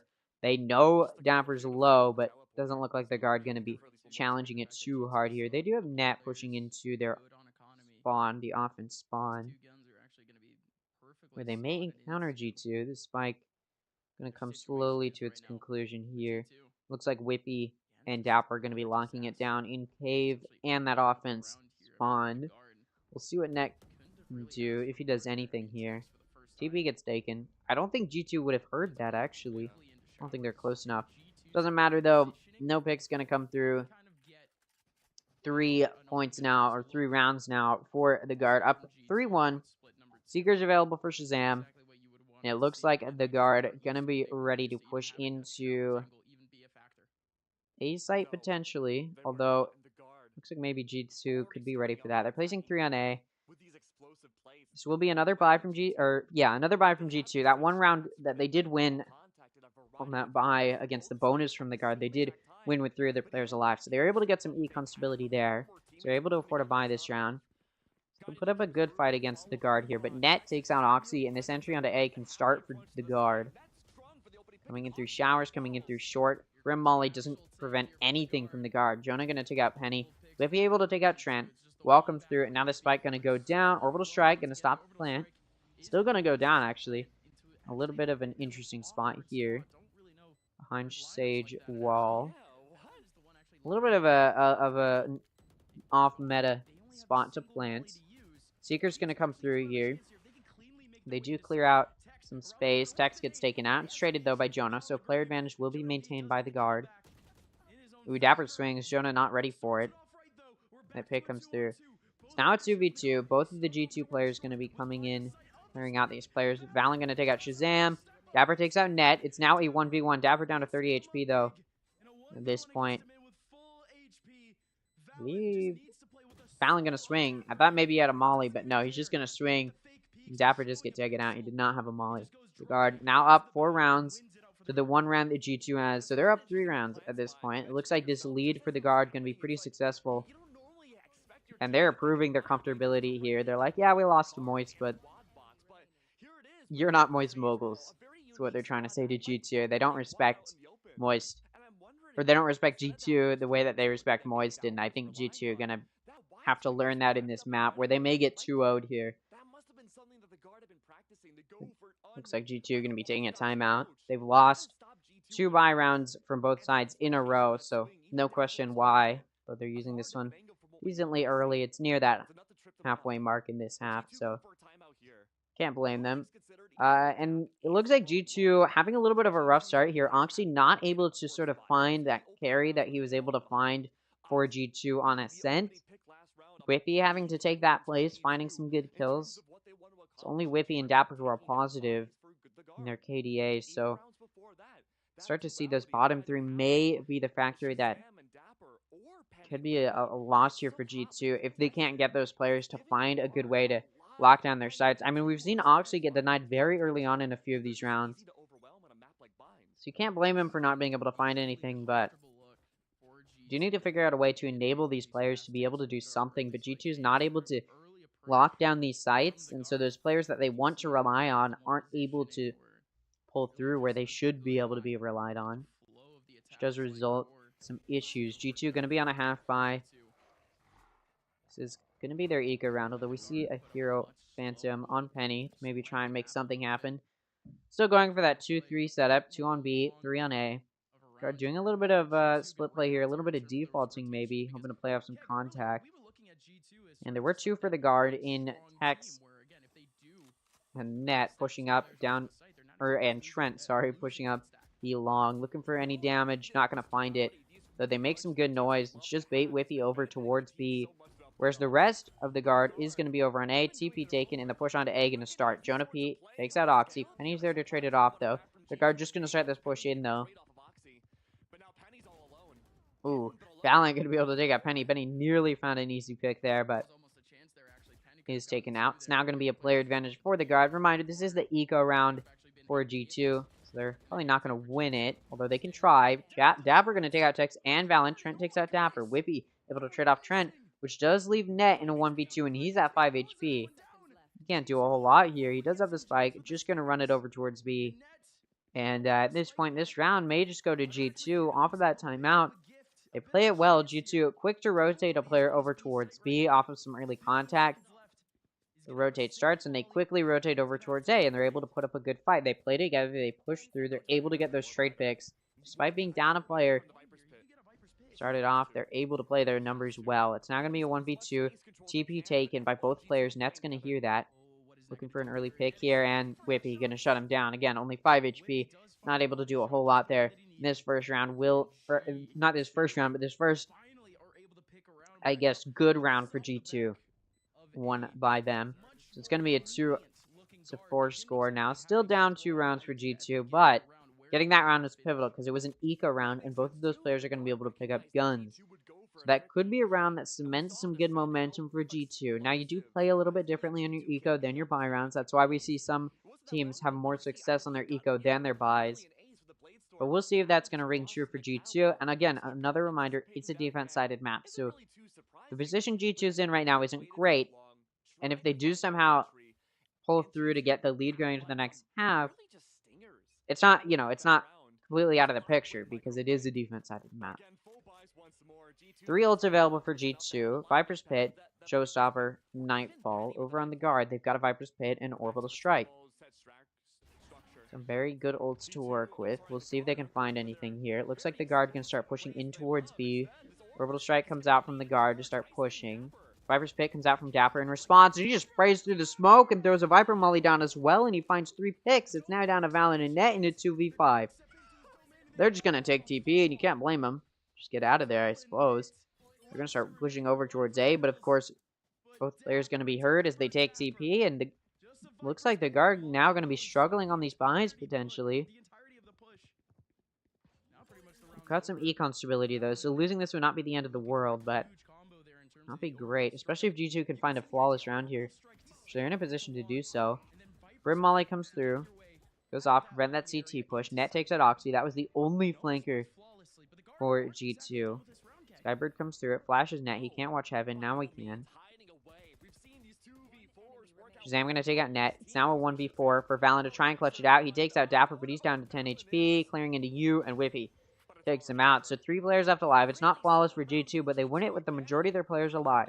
The guard will be able to buy this next round, but their econ's starting to look a little bit worrisome. It's looking like that momentum the guard had to start off this half starting to be lost. That timeout from G2 taken, and it's been used beautifully. That re-strategizing, the adaptiveness, really paying off for G2. Again, defense-sided map, so if G2 takes the lead going into the next half, it's not horrible for the guard. It's just, G2 had the lead to start off this half, so it's a little bit of a bad position to be losing these rounds like this. Going to be on a buy. They're forcing a buy for Net. Can't afford a full buy, but this will be, for the most part, a full buy from both sides. 3 ults available for either side. Resurrection available for Jonah. Showstopper available for Tex. Viper's Pit available for Net. 1 ult point away from Trent Seekers. Over on G2, they have Orbital Strike, Nightfall, and Showstopper. All of these ults could do some damage. It looks like the guard wants to push into A. Tex gets pushed back out of showers. Nice and paid util, but it looks like he's just going to push back out. Ooh, that Nightfall is getting ready to come out for Penny, but they do decide to wait. Tex uses that Showstopper to clear some space. He's able to clear that side out. So they know they have sight. The Showstopper not going to find... Oh, what? The spray through the smoke into heaven. Dex takes out Dapper. Orbital Strike comes out into U-Haul, and it takes out Net. And then the Showstopper from Oxy takes out Trent and Tex. And then Oxy takes out Valen. Is now down to Jonah to clutch out a 1v4. They know he's in short. Gonna win the 1v1 with Shazam. But he has to get to watch the spike pretty soon here. And they know where he's coming from. And they watch that opening from on top of boxes. He gets taken out. Another win for G2, where the majority of their players are left alive. Score now going to be 4-4. A dominant round from G2. Although the guard started off that round looking like they might be able to take it, it's immediately lost. Any momentum in that round immediately denied. I mean, a 2-player kill is a showstopper. You don't see this very often anymore with that radius being reduced from the nerf, but we just saw it come out from Oxy. Pivotal kills. And I did say I needed to see the rest of the players for G2 stepping up, and it looks like they are. Now the guard on an eco. They don't have econ to work with anymore. Hero Vandal on Tex to try and do something. May not be able to, though. Viper Spit available for Net. Resurrection available for Jonah. They had those in the previous round as well. The Seekers also got up in the previous round and were used. So the guard only has 2 ults to work with. They're on an eco. They may not want to use their ults. But if they're in a position to do so, they likely will. Looks like the guard are going to be pushing into B. 4 going through hookah. 1 coming in through long, although that push being warded back by some Sage Util. Oh, and the Molly's going to prevent the push out from G... Oh, my... G2 Shazam locking down hookah. 4 kills, and then Dapper sprays through the smoke to take out Jonah P. And it's looking like the guard not going to find anything in this half. May want to take a timeout here. Yeah, there you go. You've just lost 4 in a row. Most of those buy rounds, I mean, for the guard, what have they been doing wrong? I don't know if they've necessarily been doing anything wrong. The main issue is G2's figured out this defense-sidedness, okay? There are a lot of choke points in these entrances into sight, okay? And this is why it's a defense-sided map. You go through showers, you can just get spammed with Molly. In that previous round, it was a beautiful example. They used those Mollies in that entrance through hookah, and they could just spam them down through the smoke. Same thing with that player in long. They know where you're coming from, and so that defense-sidedness is played very, very well. Now, there are 2 entrances into sight, which means likely you'll be pushing through both of those 2 entrances, which prevents, you know, all of the util being used in just one of those entrances. However, it is still a very defense-sided map, or not a super defense-sided map, but a defense-sided map for that simple fact that it is difficult to get onto sight effectively. If you can, then it sort of takes away that defense-sidedness, but we've still seen G2 able to counterplay the guard with their use of util and ultimates to help retake the site. And the guard needs to try and stop that. The main thing is they just need to avoid that util, especially, you know, of course, that Oxy play where he found 2 of those kills with the Showstopper to help retake the site. If he can do, if the guard can do something to either deny Oxy early, like they were able to do to start off this half, if they can deny Oxy early, prevent effective re-entry when they're pushing onto site, it could allow the guard to start to take some of these offensive rounds back in their favor. It's looking like G2's figured it out. Seekers available for Shazam this round. Viper's Pit and Resurrection still available for the guard. They didn't have an opportunity to use them in the previous round. The guard just going to start an aggressive push onto site, and Valen able to take out Shazam, Whippy, and Dapper. And then a res comes through on Tex, who was taken out, which now leaves it with 5 of the players alive for the guard in this round. 2 players alive for G2. Moxie and Penny, no ults available for either of those players.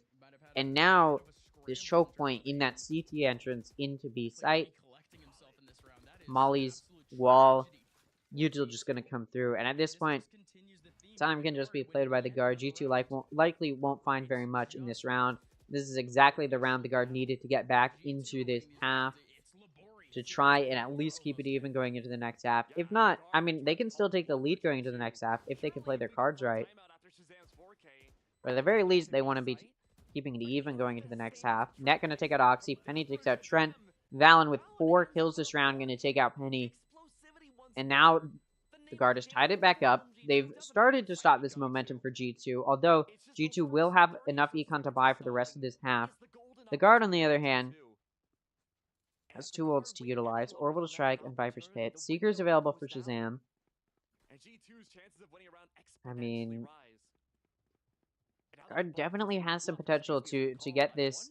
I mean, they could definitely take the lead going to the next half. That timeout did seem to be effective in allowing them to just aggressively push through any util that G2 was using to ward off that site.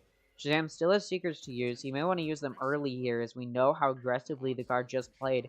However, you do see the guard, a pace change up. They're playing a little bit split again, which did not... They struggled to use that effectively, but coming out of this timeout, maybe they can do something with it. They bait out those Seekers, because again, G2 is expecting the possibility of another aggressive push. They use those Seekers to confirm it isn't.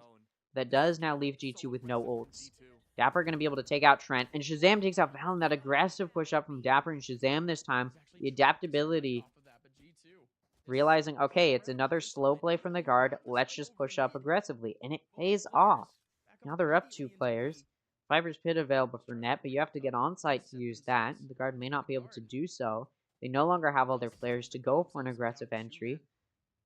Guard now in a pretty tough spot here. Viper's Pit is available for Net.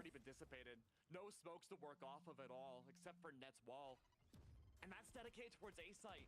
You have to Guard gonna start pushing in here. 2 going long, 1 going in through hookah. They're trying to do something. They want to win this round. They've got econ, so they can lose this and be able to buy next round. Ooh, the entry starting. Tex gets taken out. Jonah takes out Shazam, but then Whippy and Dapper find the final 2 picks on Net and Jonah. This round goes to G2. G2 now in a position to take the lead going into the next half. Now in a position to take the lead going into the next half. Slurred my speech there. And I don't know why I'm saying and.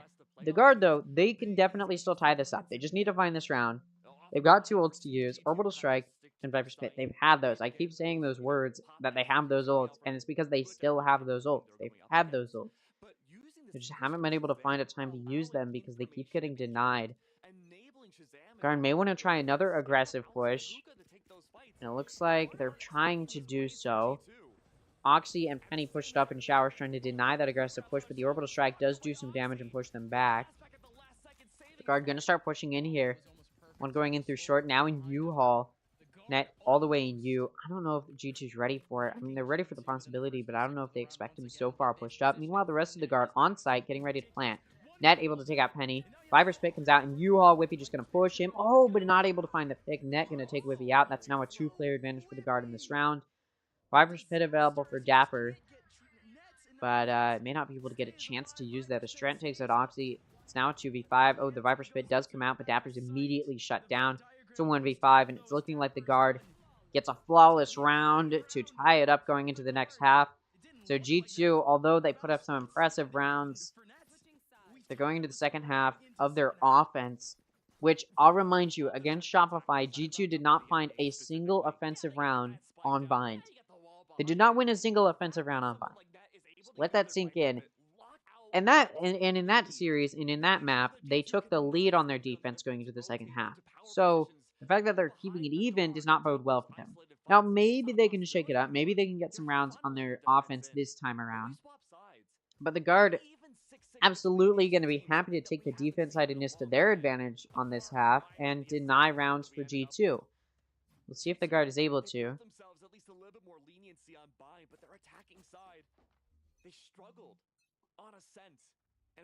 Score going to be 6-6. Looks like G2 are going to start pushing into A.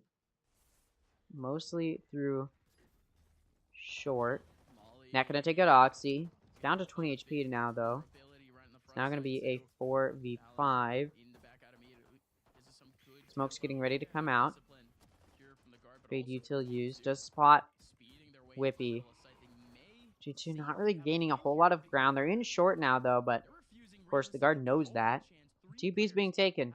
G2 going to start this rotate over towards A. Now, Jonah P's been staying on A, in CT, in Hall, waiting for the push.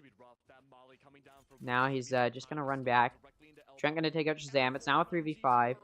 Whippy has 7 HP. Valen takes out Penny. It's now 2v5 for G2 to try and lock down this site. Valen takes out Dapper and Whippy, and it's a flawless pistol round for the guard. Could that be a show of what is going to be coming? Could it be a flawless defense? Could this be an omen, a good omen for the guard? A flawless defense after getting the flawless pistol round? We'll see. If they do take the first round, again, defense-sided map, so the defense taking the pistol round, not completely out of the picture. It's not horrible for G2, and there's still potential. It's just one round, right? They can definitely still find some rounds on their offense. Hey, the guard was able to keep it even on their offense, so maybe G2 can do the same. But the guard just start this off by getting the pistol round, so of course they're going to go into a force spy round against an eco round from G2, and the guard should be able to take this round. We see some more kill consistency from G2 on this map than we saw from them on Ascent, so I do like to see that. And Oxy isn't really carrying by himself this time around, which I like to see, for G2 to be cleaning it up a little bit, but we'll see if it's too little too late. Again, if the guard takes this map, that's it. Ooh, Oxy, nice early pick in this round. Onto Tex in heaven. It's now going to be a 5v4. The heal can come through as well, so Oxy's back to 100. Good pick early there. And no punishment comes through from the guard, so that just will leave G2 with this early player advantage. Still an eco round, but if they can kill the majority of the guard's players, it means that next round when the guard is on a bonus, the guard won't have very many guns to work with, and it could prevent a flawless half from the guard. Looks like G2 going to get ready to push in through A short. Yeah, they're going to start pushing in now, going in through U-Hall, it looks like. Valen alone on A site. Well, not alone, but alone on site. Net is in showers. G2's pushing to U-Hall. The guard's actually prepared for this B push. They've actually rotated over towards B. So there's only one on A. It is Net, and he's got a sick flank. He'll be able to find some stuff here. Of course, he'll be the first person to find anything for his team. Oh, and although Whippy is ready for the possibility of a flank, he does get taken out. Spike gonna get to go down, and again, it was only Net on site. So he finds that early pick, which will even out that player count, but now the guard gonna have to play retake, and they're in these CT angles. And similar to a lot of maps, the CT becomes a choke point if the offense is able to take the side, but it doesn't matter. That gun advantage, Trent able to find 2 picks with his Stinger. Penny gonna take out Trent. Still a player advantage now for the guard. Jonah takes out Shazam, and Net takes out Penny. So the guard does win this with the majority of their players alive. They do lose 2 of their players, which will mean they're going to go into their bonus round down 2 players. But it is still a bonus round. They just be trying to kill the majority of G2's players this next round, as G2 will be on a bye. And the guard would like to deny econ momentum or any econ stability at all. Now, if the guard wanted to, they could try and force a bye here.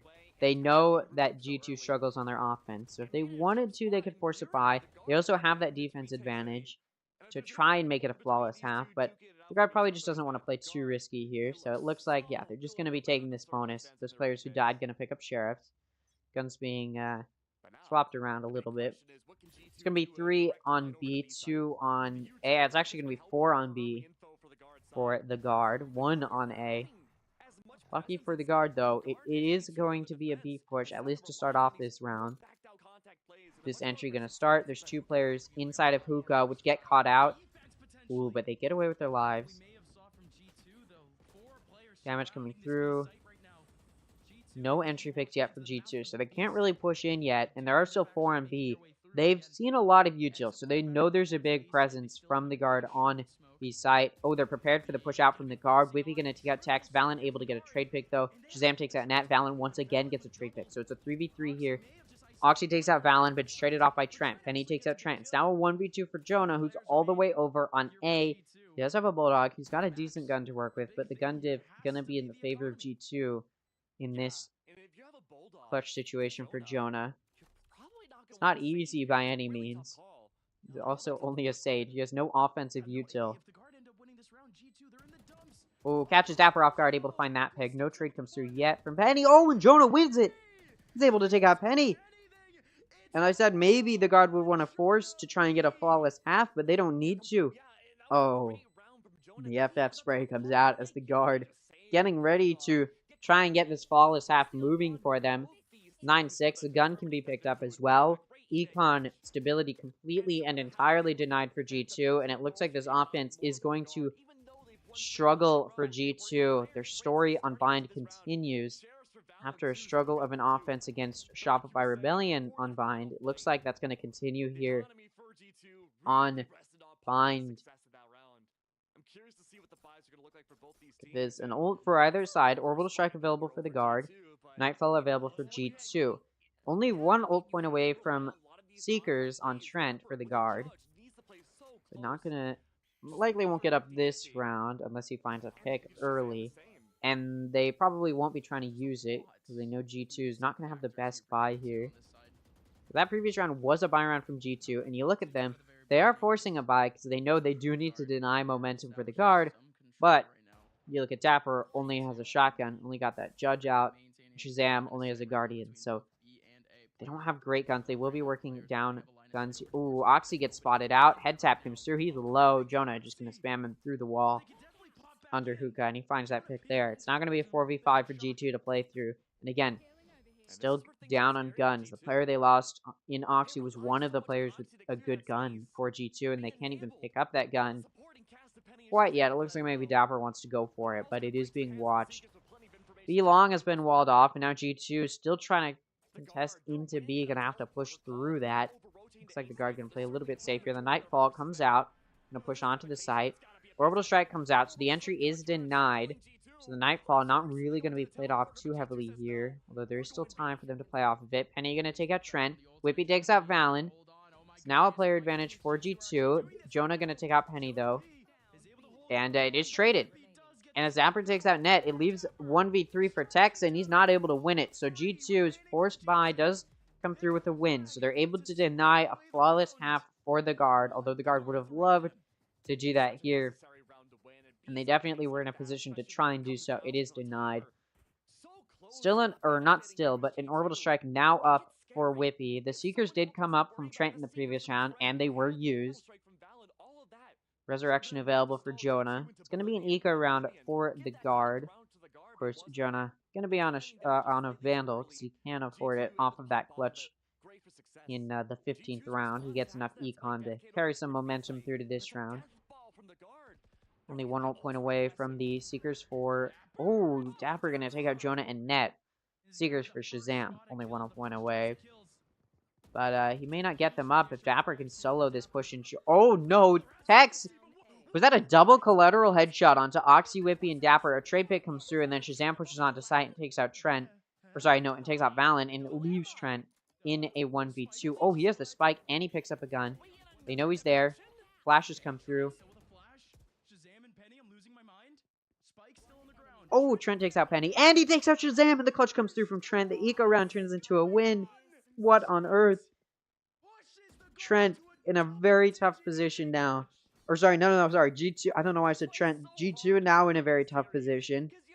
They're going to be forcing another buy, but they're losing rounds they should be able to win. I mean, what on earth? The guard can't keep doing this. They can't keep clutching these rounds. They're just shutting down any hope for G2. Can we get a replay of that collateral headshot with the Sheriff again? I want to see it again. 2 ults available for G2. Orbital Strike and Seekers on Shazam and Whippy. Resurrection available for Jonah. Flashbacks come through. Util coming through.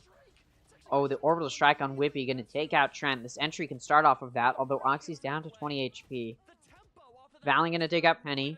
That does even it out. Valen also going to take out Oxy, but as Dapper takes out Net and then Whippy takes out Valen, it does give the player advantage to G2, although a trade pick comes through from Tech. So it's going to be a 2v2. Player count even. Resurrection available for Jonah if he can get in a position to use it. Jonah going to take out Dapper. That gets rid of that Viper's Pit. He's also going to take out Shazam and the res looking to come through. Maybe not. Oh, it does come through. So some econ save there as Valen gets res. Showstopper available for Oxy. 3 players remaining on that previous round does provide some more econ stability for the guard. And the guard is 2 rounds away from a win. They're 1 round away from a 12th round. G2 needs to make something happen here. They need to shake something out, shake something up. I don't know why I'm misspeaking so much today. But G2 takes a timeout. And I did say I liked to see that there wasn't so much of a carry or a solo carry from Oxy this time around. And I do agree with that. However, the main issue that we have happening here is Dapper and Whippy are on top with 16 and 16 respectively. Not bad, alright? The only issue is that's on par with the whole of the performance from the guard. You look at the guard, the top 3 players for them have 17, 15, and 14, and then for G2, 16, 16 just being the top 2. Then it's a 5-kill drop down to Shazam, and then it's a 3-kill drop down to Oxy and Penny, who again got some nice kill consistency, but it's not like their top 3 are performing as solid as the top 3 for the guard, right? And so that's why G2 is starting to struggle. Again, it's sort of that individual performance struggling for some of these players. You got Dapper and Whippy performing as good as you'd want them to perform against a team like the guard, but again, Shazam, Oxy, and Penny not able to find it, and you don't want Oxy not able to find that because he's the entry duelist, and especially on the offense here, he needs to be finding those kills. He needs to be finding those entry picks, and he's not able to do so. That could definitely weigh on G2 here. Prowler, not Seeker. Prowler coming through. Trent gonna take out Oxy. And G2 on an eco round on this half buy with Stingers. Getting denied early here as Oxy gets taken out. It's now a 4v5. Taking the eco round here is a bold choice because it means they're pretty much allowing the guard to get to this 12th round, which means that when G2 is going to have to win 5 in a row, it's going to be more than difficult. Shazam going to take out Net. Whippy takes out Trent. Actually, G2 now has a player advantage. Could they win the eco round? It'd be beautiful for them to do. Keep them in this game. Valen going to take out Whippy. It's now going to be a 3v3. Player advantage now gone. Still a gun disadvantage for G. Shazam's flushed out with the Brim Molly, and he's still able to take out Valen. He's down very low, down to 10 HP. So the 2v3 is very possible. The guns have been picked up by G2. Dapper's taken out. That was not that player in Shazam who's very low on HP. Although Penny able to win the 1v1 with Hex, leaving Jonah in another 1v2. Reminder, he won the previous 1v2. Same cannot be said this time around. Eco round turns into a win for G2 off of a 3-kill from Shazam. That is exactly where you'd want to be if you are G2. I mean, what on earth? I keep saying that, but what on earth is happening? It just seems like every time these teams shouldn't be winning, they are. 2 ults available for the guard, Orbital Strike and Viper's Pit. Their econ stability, pretty bad here, and it looks like they're going to be taking a half buy. And you can't blame them. They just want to make sure that they don't fumble this lead. They don't want to overheat here and just say, no, we can force these rounds. They know G2's going to be on a buy. They do have Vandals on Jonah and Tex to try and do something, so it's not like the guard is at a big gun deficit to win this round. And I'll remind you, G2 won their eco round, so clearly these teams are good enough to win their eco rounds. It's just a matter of can they. The guard going to be pushing out. We've got 2 pushing out through showers, and there's nobody there. They're not going to find anything. As G2's testing this B push. Guard looking to deny anything here. You've got Trent posted up in hookah with that Marshall to try and find something. Skydog comes out. Now he's just going to back up. Dapper knows that there's this flank in Jonah P.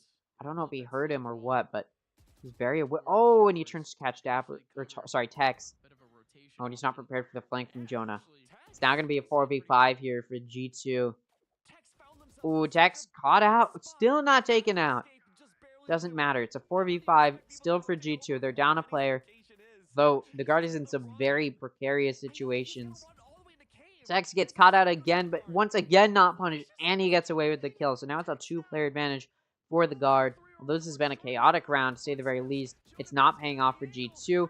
Jonah takes out Oxy, Penny, Whippy, and Oxy each find a kill, though Oxy, after death, they're going to take out Balance. Now a 2v2. Net low on HP. Penny clears him out, but Trent trades it off. It's now a 1v1. Spike needs to go down. Brim Molly comes through. Seekers come out. Trent pushing through the Molly. Spike goes down. Ooh, the blind off of the Seeker. And Whippy can't see Trent. Trent gets the pick off. Another, eco deficit. Another gun deficit won by the team with that gun deficit. The guard was on a half-buy round, and they lost it. And they won it to get them to that 12th round. G2 needs to win 4 in a row. They need to win 4 rounds in a row to take it to overtime. But these rounds being traded like this is not going to go well for G2. Because if rounds keep getting traded like this, they'll end up losing because they're down 4 rounds at this point. So they do need to win this. round. They need to win this round, the next round, the round after that, and then the round after that to get it to overtime. And then they still have to push through overtime.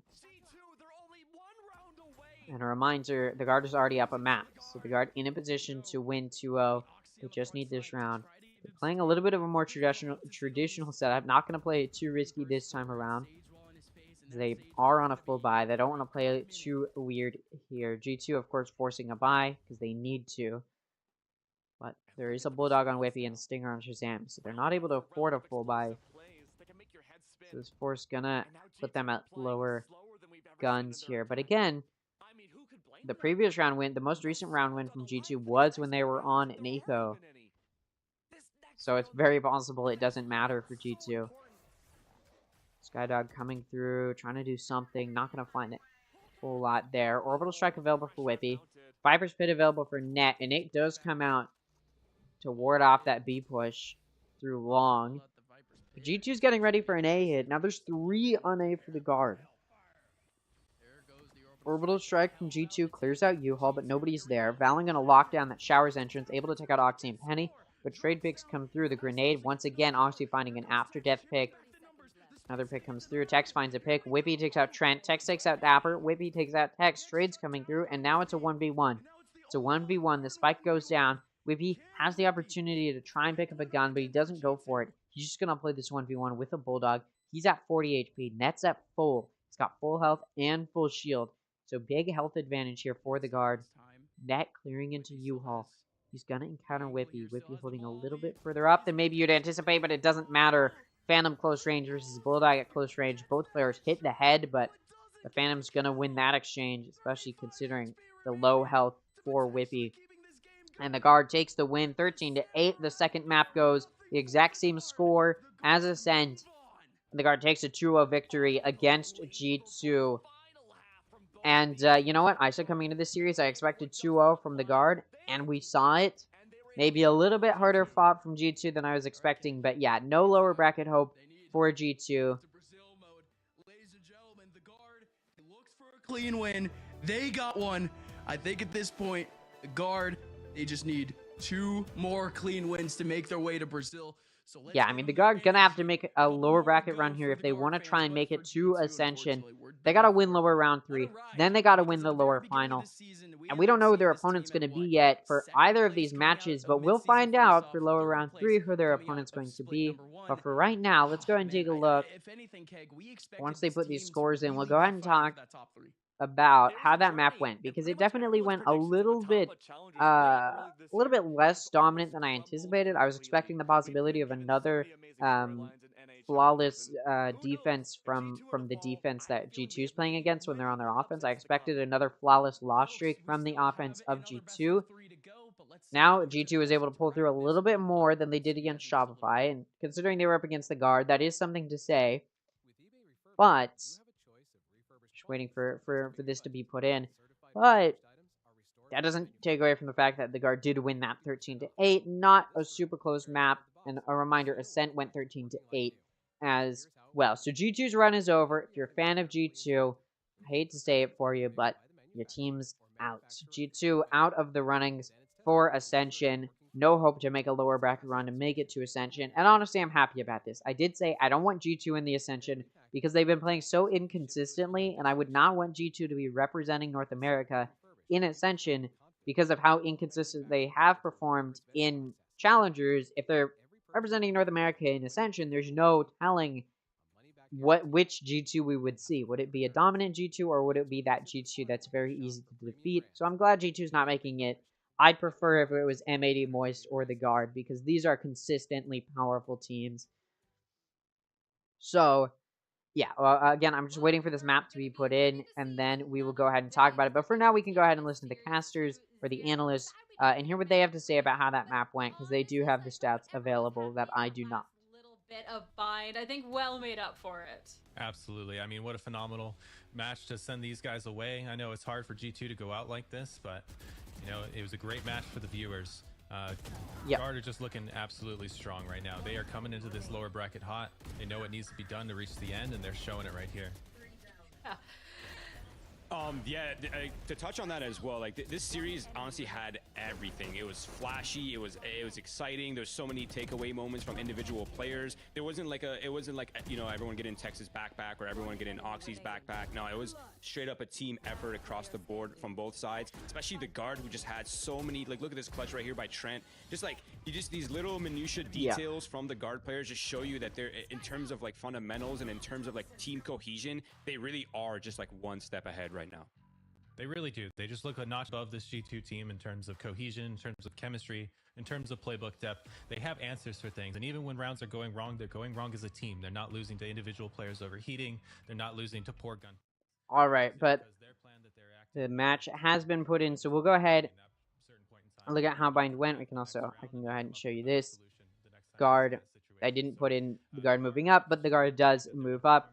That does leave G2 in 5th, or rather 6th place. I mean, it's 5th and 6th. They're going to be tied, but it will be 5th or 6th place. They get $3,000, and they get a chance next year. All of the teams that made it to playoffs this year do get a chance to redeem themselves, to make it through to next year's Ascension, because they all do get a spot in next year's North American Challengers. If you made it to playoffs, you made it to North American Challengers. They'll be joining Shopify Rebellion, TSM, and the 2 teams that qualified through play and relegation, Turtle Troop and OR Esports. So yeah, it's not over for G2 in Valorant. And again, they do have another chance next year, but this year, their season has come to an end. So let's go ahead and take a look, though, at how bind went, because there's some stuff to talk about there. That sort of consistency we saw across the board from the guard, not as strong on Ascent. Again, not all of the players hit above 200 this time around, although it was the majority, which is exactly what we saw from them against Moist Moguls on bind, which was the majority above 200. Obviously, Valen broke 300 ACS. We didn't see that this time around. That's, you know, a combination of things. There weren't enough rounds for that to happen. Valen wasn't performing at that high this time around, but that does not take away from the impressive performance from the guard overall. Of course, still 19, 18, and 18. You had a core 3 in the top few, or in the top 3 for this team, which really helped propel this team. Obviously, we saw Jonah P win clutches. Absolutely a make or break for this team in a lot of rounds. You had Valen, of course, the IGL, still in that second frag position, which is very, very impressive. Hit 251 ACS. Very dominant player, and definitely a make or break again for the guard. Tech's able to hold down his angles as well. He kept it even, 18 to 18, 252 ACS. Nothing to scoff at either. Net and Trent a little bit further behind with 11 kills and then 12 kills. Not a horrible performance, though. See Trent with 14 assists, so and 145 ACS, so he's doing damage, and also his util is being played off of effectively, and we saw him able to get a few key kills in a few of those rounds as well. Net, maybe a little bit underperforming. He only had 7 assists, but still 165 ACS, so he is doing damage, even if his team's not able to play off of it all the time. He's still doing a decent amount. So again, across the board, the guard looking so solid. That same consistency that we expect from them, we are seeing from them. G2 not able to pull through maybe what we'd want to see from them if they were going to be able to take this map and, you know, take it to 3rd. And obviously, it wasn't a good enough performance if they didn't take it. The majority of their players were below that 200 ACS mark, which means their whole team is not playing consistently at a high level to compete against the consistent high level that the guard is playing at. 20 and 14 for Whippy, 270 ACS, nothing to scoff at, but still not that impressive, you know, carry that you would need, considering the rest of the team is not hitting those high kill marks. You would need a carry, and although Whippy's able to get 20 kills, it's not enough to make up for the lack of kills or assists for the other members of the team. 17 kills for Dapper. Again, a solid performance, 254 ACS, but then we get to the bottom 3. 14 and 15, 169, not horrible. 8 assists, also not horrible. But again, not enough to play at a level that they'd be able to counteract the guard in. 11 and 15, and then 10 and 18. Again, Oxy, although he was a key factor in keeping G2 in the game on Ascent, went 20 and 16. It seems like he's not the best on Raze. Obviously, their defense, when we had some interesting plays from Oxy. I mostly in those first few rounds when he pulled out the that showstopper, which is actually no, that might have been, I think that was Oxy. It might have been Tex, but I'm pretty sure it was Oxy in that round, unless I'm mistaken. Either way, still, although he definitely tried to make a difference, Oxy not able to put up the performance, again, you would expect your duelist to be able to put up. I'm not saying Tex put up a carry performance for the guard, but he was in that top 3. He was able to keep it even, which means he's not, at the very least, he's not a deficit to his team, and he was above 250 ACS, so he's also doing a lot of damage. And although he doesn't have a whole lot of assists, 250 ACS and 18 kills means he's not getting assists, because instead of just doing damage and then dying, he's getting the kills, right? So yeah, a solid performance from Tex, which Oxy was not able to replicate. Had he been able to, he may have been able to keep the team in a more even position, but it does seem like Oxy needs to work a little bit on his raise. His jet looks really, really solid, but his raise has not really been able to find that. And on a map like Bind, where you need a raise because of those close angles, you need to see Oxy maybe put up a little bit of a better performance. That's something to look forward to in future tournaments for G2, whether it be next year's Challengers or tournaments prior to that, or in between the start of their next season. But their season is over now, so yeah, solid performance from the guard. I expect to see that same consistency as they push forward into the tournament. Of course, tomorrow they're going to be playing up against the winner of the second series today. But before we talk about the second series today, which will be Oxygen Esports versus FaZe Clan, there's a little bit of news to talk about. Before we get into that, though, we will go ahead and take a look at any clips uploaded to the Valorant Esports North American Twitter. Yeah, we'll go ahead and take a look. There's quite a few. Here to help.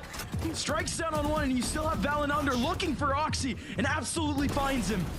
G2 are dwindling again. Dapper, who's all the way over in mid, 30 seconds left. Recollects himself with his team. 3K from Tex.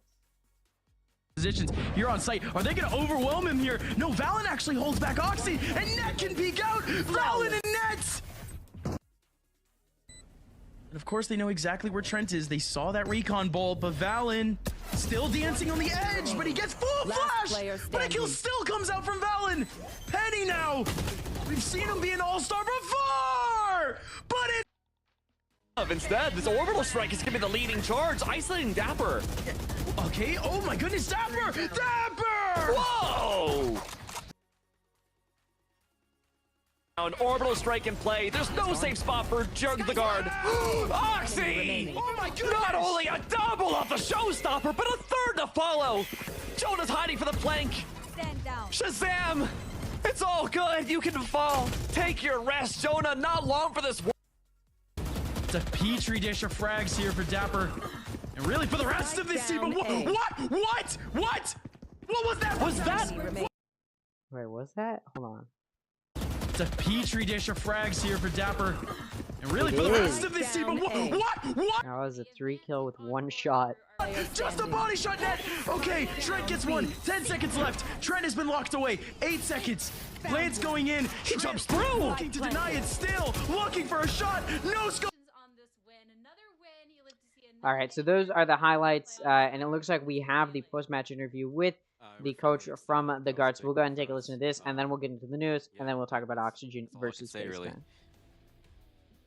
Especially when we're looking at the history with G2, you've faced them a couple times through challengers. First, the mid-season face-off, where it wasn't necessarily the most favorable as they knocked you out, but the second time around, a lot different. Now that you had this rematch, do you go into it prepping differently, or how are you looking at this matchup?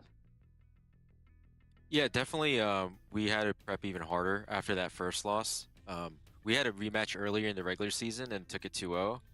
But I knew from there, Emmy and the players would key in onto like what we're doing, and I had to change a few things, make sure my game plan is perfect for what they're running. So yeah, a lot of preparation was needed for this match. Well, it definitely paid off, so kudos on that one. And there's a player in particular I wanted to talk about going into this. Tex had a phenomenal game. We knew that he needed to be stepping up today to make sure this could go flawlessly, and he did. So as a coach, is there any way that you can make sure a certain player is activated or online, especially ahead of a big match? Yeah, the game plan really was to make sure Ian was starting off hot, and we made sure that like he knew what shots he's gonna expect to hit, or like what shots he's gonna face, what positions he needs to clear, and that way you get the easy frags, and once you start rolling, the game starts to flow really easily.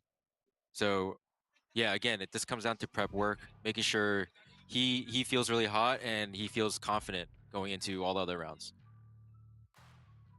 Talking about the confidence of the team too, I want to ask, now that everyone is together out in Minnesota playing on that central ping, if you feel like being there all together has changed a little bit of the performance, a little bit of the confidence moving on forward. Oh, for sure. I mean, we were together in LA before, but we did feel the ping disadvantage from our previous match, and we felt like this was absolutely necessary to make sure the playing field is even. And from that, like, you saw the shots that we were hitting, all the clutches. It's incredible with the lower ping. Everyone else has to watch out because the guard are a different beast moving on forwards, which is really exciting. And now you'll be facing off against either FaZe or Oxygen Esports as you're moving on, trying to move on forward. Is there anyone in particular that you personally would like to go up against, or? I like to face Oxygen, given that we already played FaZe. I generally like to play different opponents. So I'm looking forward to an Oxygen match. I think they're really talented. I think there's I don't know if you can hear that. They're celebrating already. I think the coaching staff is great there. I feel like players are super talented underneath the leadership of Mitch. They have a really good player in Verno and Redux. I think they're a really scary team.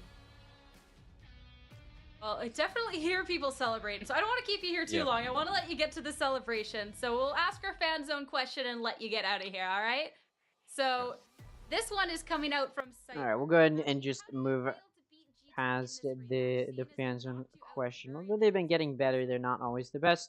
But yeah, there's a little bit to talk about. The first thing, this past Sunday, I was able to cast a Conniving Tournaments game. They're doing open qualifiers. Any ranks can join for the main event, which will be taking place towards the end of this month. The open qualifiers have been happening. I casted it this past Sunday, and I will be casting again this next Sunday at 10:30. So if you want to see me cast there, you can have it over to their Twitter and join their Discord if you'd like to compete yourself. Any ranks can join. You just need a team.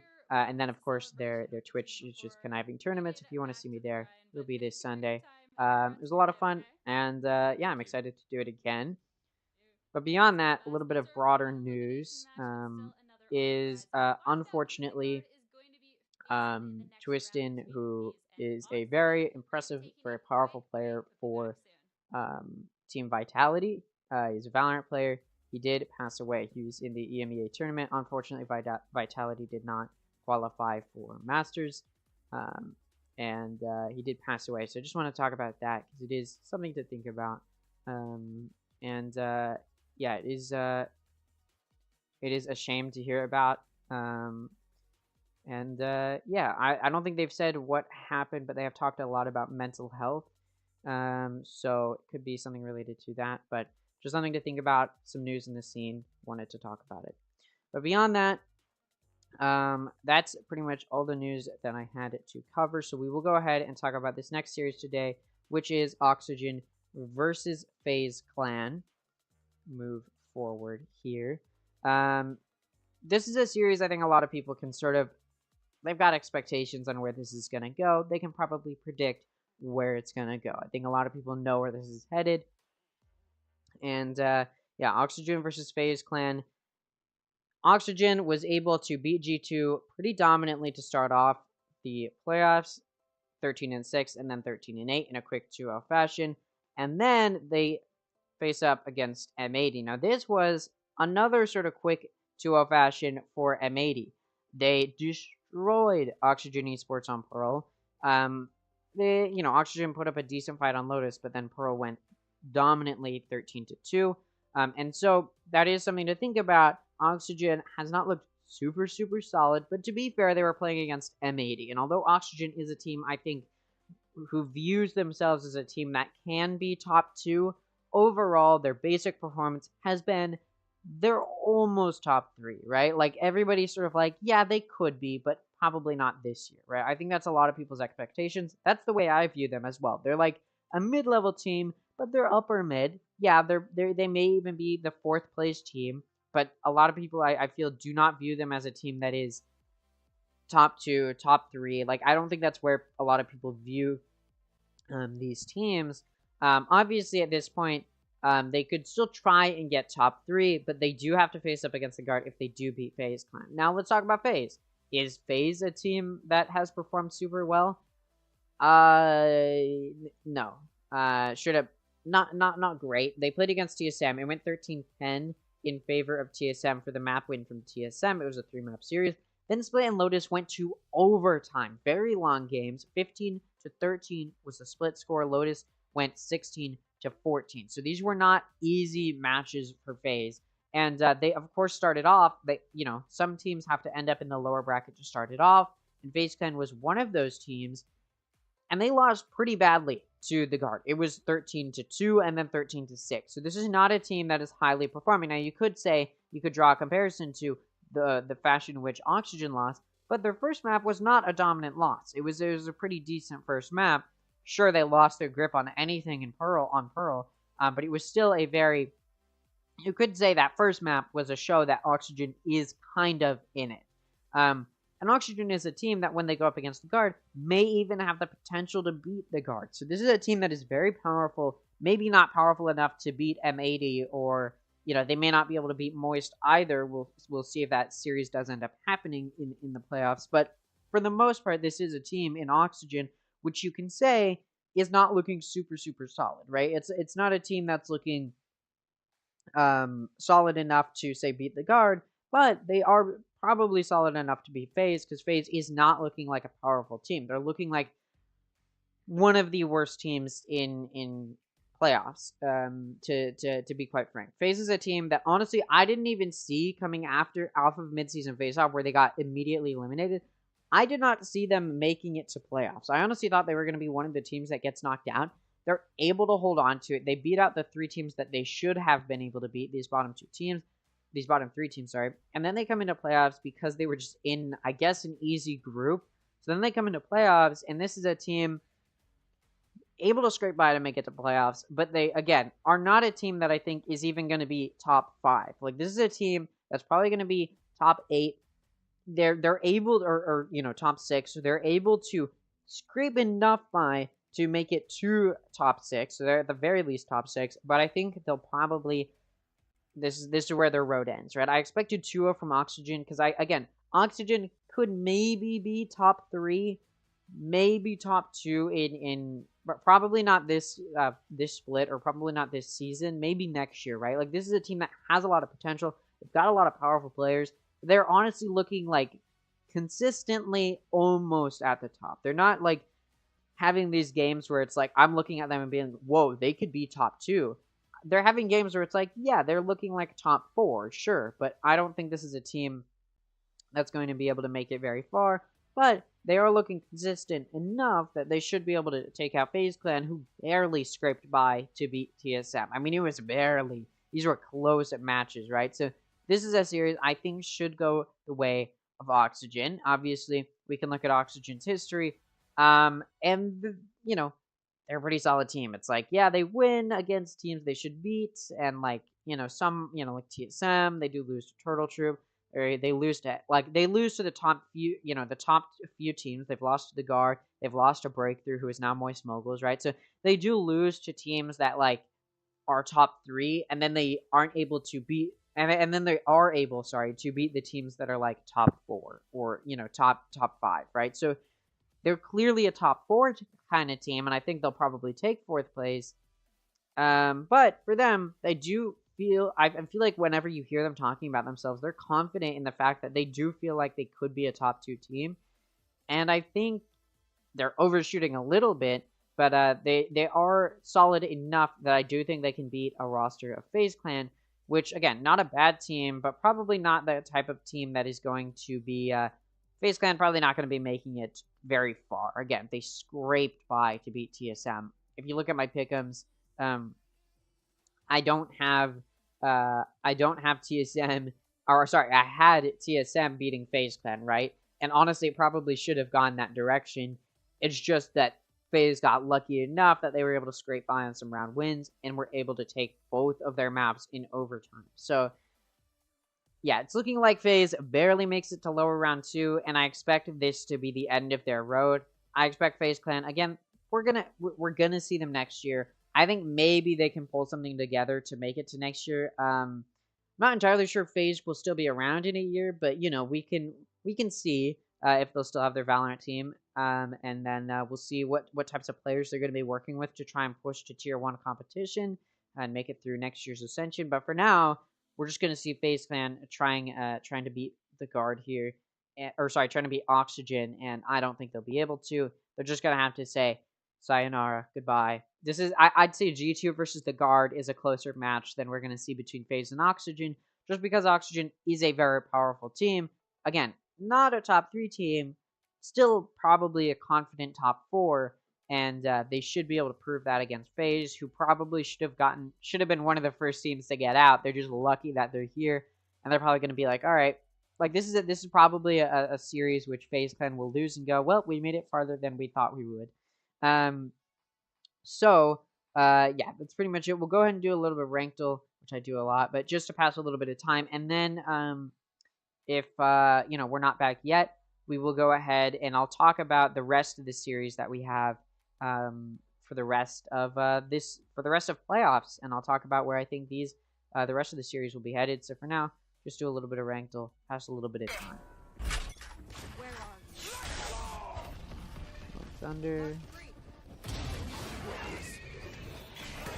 Usage. It looks like this is a very coordinated play.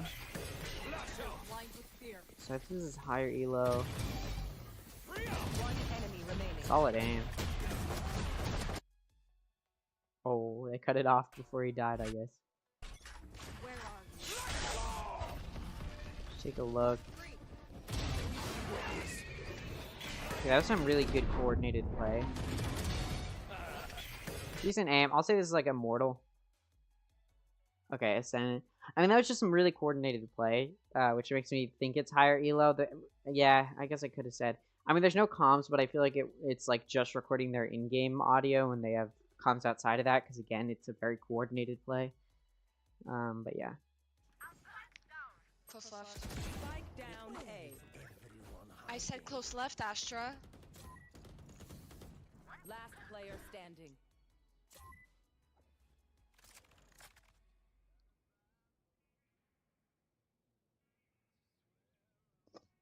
See the looks a little bit green. Both backside.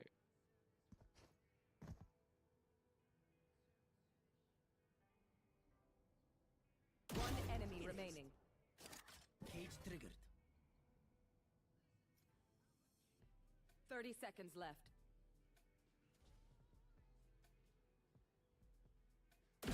Oh no! Oh my way. god. You forget. Close left. Spike down A. I said close left, Astra.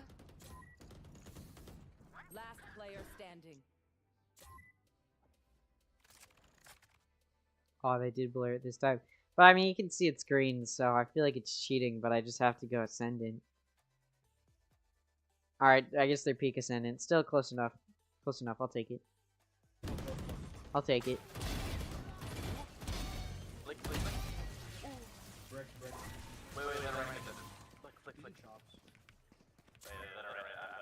Low res. What? What a shot.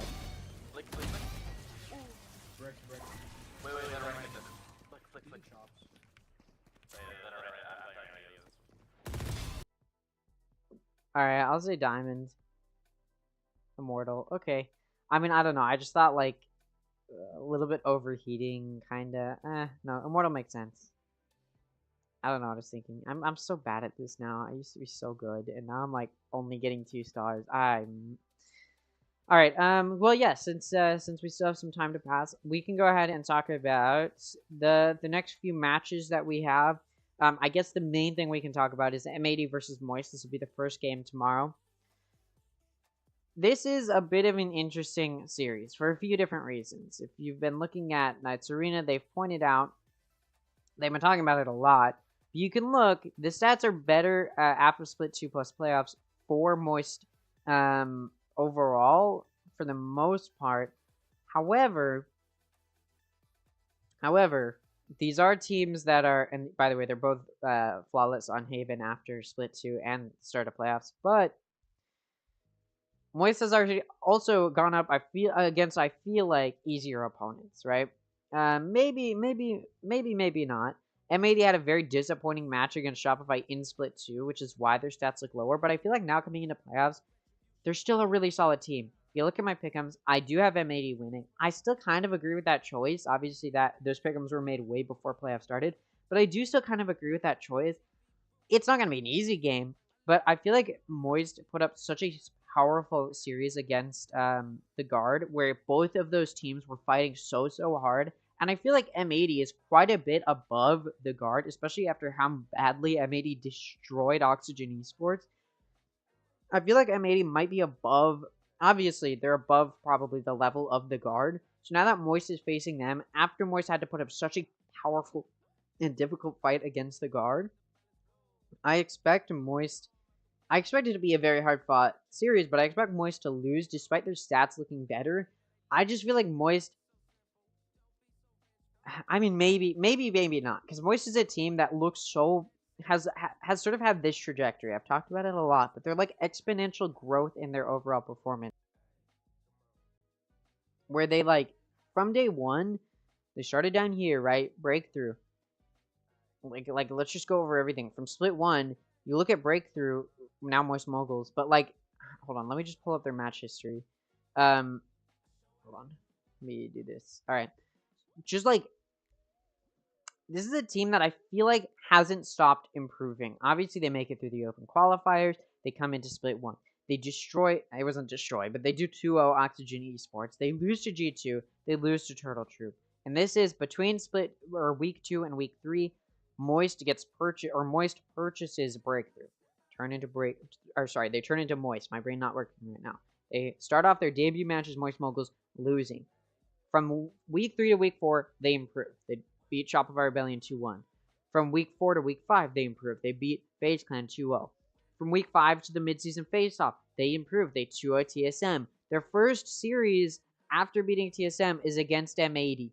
And this is M80, right? Like, at the time, nobody's viewing Moist as this top 2 team. Everybody, including myself, was viewing Moist as this team that is like, they might make, they're maybe a high to mid-level team, right? Like, maybe where Oxygen is now was sort of where I was thinking maybe Moist would end up. For the most part, I was like, this is a mid-level team. They get a map up on M80, which was very, very impressive considering nobody was viewing M80 at the same level as Moist. So this was like, okay, they immediately lose to G2 when they enter the lower bracket, but G2 went on to make grand finals. So, okay. And they definitely weren't, honestly, they could have beaten M80 in the midseason face-off. I think M80 got lucky that Moist fumbled those last few rounds.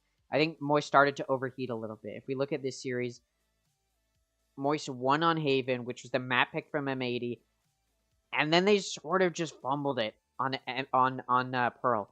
On their offense, Pearl's it's kind of a defense-sided map, and this was before that sort of meta of just post-plant from B had started to arise very much. So, Moist was in a very good position to win. They were up 10 rounds at this point, and they still let M80 win 4 rounds. Like, Moist was in a position to beat M80 2-0, and they just barely fumbled it. Ascent was not as strong. Point being, they could have beaten M80, right? So now, they come into Split 2. They 2-0 Mad Lions, and this was not a close series at all. This was a dominant stance, and Moist wanted to say, hey, you know what? Our midseason face-off was disappointing by our standards. So they started to improve. They beat G2 2-1. Alright, still showing improvement. They beat the Guard 2-1. showing even more improvement. They 2-0 OR, destroying them. They 2-0 FaZe Clan, destroying them. They 2-0 TSM, I believe, destroying them as well. Yeah, for the most part. And then they face up against the Guard to start off. Or, by the way, TSM was their start-off game in playoffs. Then they face up against the Guard in playoffs, and they 2-0 the Guard. Now, this was not an easy match. It was a very hard-fought match, but it did continue to show improvement, because remember, the first series that Moist beat the Guard, it was 2-1. And I will point out, the Guard, in that first series against Moist, they were down a player. They had to sub in their coach, Josh RT, to replace Tech. So nobody was really thinking Josh RT was going to bring Moist to a level, or sorry, the Guard to a level that was going to beat Moist, right? So it was like, okay, Moist wins, and the Guard got a map up. So clearly, you know, maybe the Guard at their fullest potential would be able to beat Moist. Then we come to playoffs, and this improvement that we continued to see from Moist continues to come through, and they 2-0 the Guard. Probably more of an upset than a lot of people were expecting. A third map isn't even seen. So, point being, Moist has shown improvement after improvement after improvement. They keep having this growth that just keeps going up. It's an upward trajectory. I don't know graphing, y equals mx plus b, but that is the formula that's happening right now for Moist. They're just moving up and to the right, diagonally straight up. They just keep improving. Every single series, we see them playing better than their previous series. So there's definitely a really solid potential that they continue to improve and beat M80 here. However, M80 is a team that has not shown that improvement. And you're like, okay, isn't that a bad thing? No, they didn't need to. They've played the same level of high-level play consistently throughout Split 1 and Split 2 and the mid-season face-off, all right? This is a team that has only taken a few select losses. In Split 1, they come in. They're guaranteed a spot in here from their performance previously. They come in here, which, by the way, I'll point out, M80 used to be called Ghost Gaming, and Aproto and Brock, I believe. Let me see if I can pull up this stats. They posted about it a little while ago. Let me see. Yeah. Aproto and Brock were on this Ghost Gaming roster with M80. Core 3 from M80 is still there for John Cutie, Nismo, and Qualanoob. Aproto and Brock went to Moist, and, I mean, look at Moist, right? So it's sort of like an interesting thing to think about. Like, Moist is clearly a powerful team. Even if they didn't look like it coming into play or coming into Challengers, they've proven it. Point being, we look at M80's performance. They come into North American Challengers, a little bit of a new roster. Nobody really knows how they're going to perform. They 2-1 OR. I mean, we expect them to perform dominantly. But anyways, they 2-1 OR, which was honestly kind of a bad start for them because they lost a map to OR, which was like a little bit of an upset. But, you know, everybody's like, okay, it's first week. Boom. And now it's up to M80 to prove it was just the first week, and, you know, we needed a little bit of a warm-up series. Week 2, they 2-0 TSM. Week 3, they 2-0 Mad Lions. Week 4, they 2-0 Disguise. Then they play the Guard, and they lose 2-0, and I'll go ahead and pull up these stats. 13-8 and 13-9. So everybody's like, okay, the Guard, #1 team in Challengers now. Then they come into the midseason face-off. M80, 2-0's Disguise. Nearly loses to Moist, but doesn't. They 2-1 Moist Moguls. Then they 2-1 the Guard to get to the Grand Finals, where they face up against G2, who made an impressive lower bracket 1, and M80 doesn't even let them think about winning that series. They beat them 3-1. Then they come into Split 2. They 2-0 Turtle Troop. They 2-1 TSM. They do big upset, lose to Shopify. Then they 2-0 Disguise. Then they 2-1 Oxygen. Then they 2-0 Shopify coming into the playoffs. They 2-0 Oxygen in a dominant performance. My point being, maybe M80's shown a little bit of improvement since that 2-0 from the Guard. But for the most part, they are still proving that they are a high-level team, and they are playing at a high-level. They're showing that they are a high-level team. Nothing has changed to prove that they haven't been playing at that high level. So I really do think M80 is a team that is going to continue to play at a consistently high level, and although Moist has shown some impressive improvement, I give a little bit of an edge to M80, but I do think it's a bit of a toss-up. I think it's going to be a 3-map series. I think it's going to be hard-fought maps. And again, could go either way. I give a little bit of an edge to M80 just because they have this consistently high-level play, whereas Moist has had to show improvement. And we know there's a version of Moist, especially in Split 1, that was not this top 2 team, right? So we know there's a version of Moist that isn't as cohesive. I think they've, again, improved quite a bit since then, and I think it's permanent improvement. I don't think it's improvement that is like improvement that is inconsistent. It's improvement that will continue to carry through, but there has to be a ceiling, right? Like eventually Moist is going to hit a ceiling, and M80 is a team to show that they have hit that ceiling. It's going to be a very close best of 3, and I'll remind you, whichever team wins this qualifies for Ascension. If you make it to the grand finals, you qualify for Ascension. So yeah, it's going to be a hard fought match. It starts off tomorrow. Anyways, there's still a little bit of time. I really have to use the bathroom, so I'm going to throw it to a quick break before this next series begins. Once these casters come back, we'll go ahead and come back. But for now, go ahead and throw it to a little bit of a break, and I'll be back when the next series begins.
rely on no one else.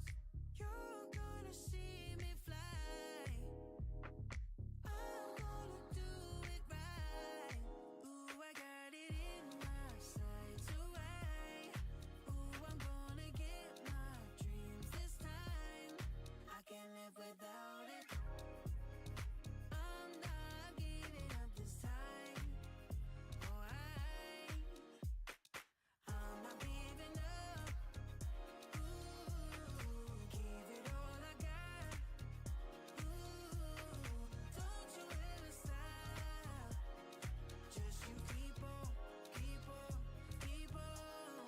Just you keep on. Yeah, I'm gonna keep it on. Manifest this year, your new anthem. You gotta keep it going. Stay on the path that you've always chosen. I know that you got the power in you. Believe in yourself, cause you know that it's true. Repeat the same words loud every day. I'm a boss, I was born to slay. I'm not giving up.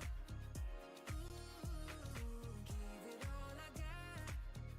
Ooh, don't you ever stop. Just you keep on, keep on, keep on. Just you keep on.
Just in case you missed it, it's going to be an extended delay because of the smoke in New York and Canada right now. So they're still trying to get the players in a position where they can play comfortably, because there are some players in New York and even inside of their houses they can't really breathe. So it's just trying to figure that out.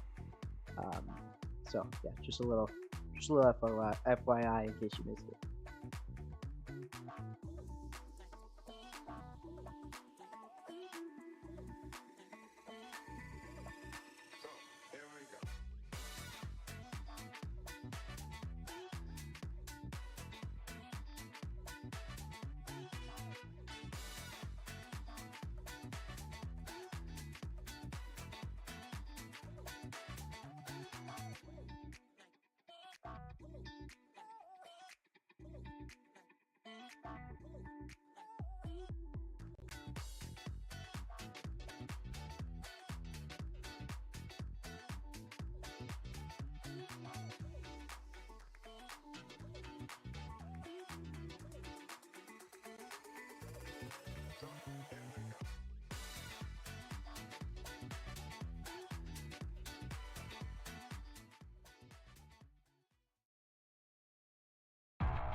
A little bit more of a retake, and that's exactly what they're doing.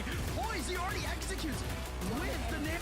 Superman waterfalls in for two. Petty is here to hold it all. Pig, he's gonna be the first. Oh, he gets one. He gets a second. Mummy's still alive. Low, this is a nice round from Oxygen up. Ready to out dealing with that front. Way back into this round. Tap on the spike. Way.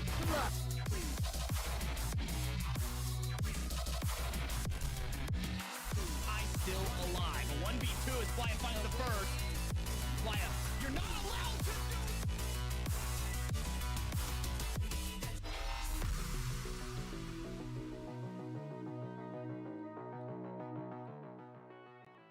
Alright, and it looks like we're back. Let's go ahead and take a listen to the casters as we get ready to gear towards this Oxygen versus FaZe Clan match.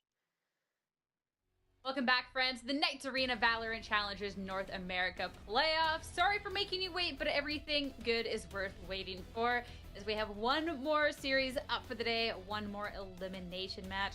It's going to be between FaZe and Oxygen. Anyone who's just tuning in or missed it before, we got to see Guard and G2 face off against each other. Guard moving on. Now, whoever wins this one will be facing them. Both of these teams, I feel like, are so much fun, Roy, to watch for different reasons. Yeah, they really are extremely fun to watch, and you're absolutely right. They are a completely different reason. Oxygen has like kind of their own unique playstyle. They're very default heavy. They're very execute heavy. Whereas FaZe, you know, they've been known for their sort of like go all in, rush playstyle. But ever since, you know, they've made some changes to their IGLing and their sort of like calling lineup, they've sort of developed a pretty interesting sort of style. And looking ahead and diving a little bit deeper into this Oxygen esports roster, I feel like for myself, besides stylistically how these two teams like to play, I feel like this is a team that's fun to root for, Psycho. I feel like there's been a couple times I've considered them this underdog or quite doing the best, but like the talent that they have on this squad is immeasurable.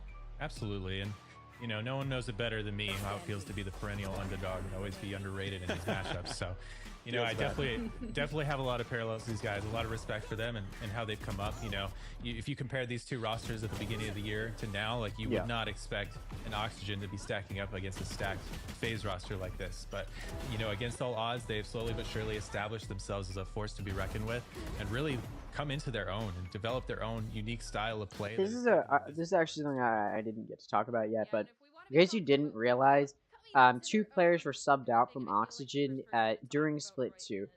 Randy Savage was taken out in between mid-season face-off and Split 2, replaced by supposedly Redux, and he came in, but they had some issues there because they had Pony and Redux is a very powerful duelist player.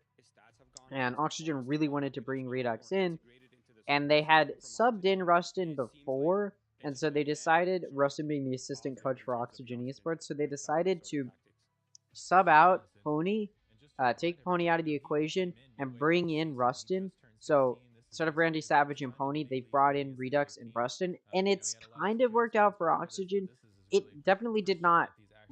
It didn't backfire on them. They didn't start playing worse, but I would say they're playing at around the same level, making around the same choices. Players are hitting around the same numbers, and so I wouldn't say it was a bad choice, but I also wouldn't say it was necessarily a good choice because it didn't really affect too much. It's not like it's propelling them forward into the top 3. It definitely still feels like they're playing around what we'd expect from Oxygen, which is why I didn't really talk about the changes, because they didn't seem to affect Oxygen a whole lot.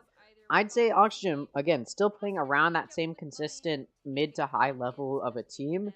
Again, like top 4, that's how they're playing.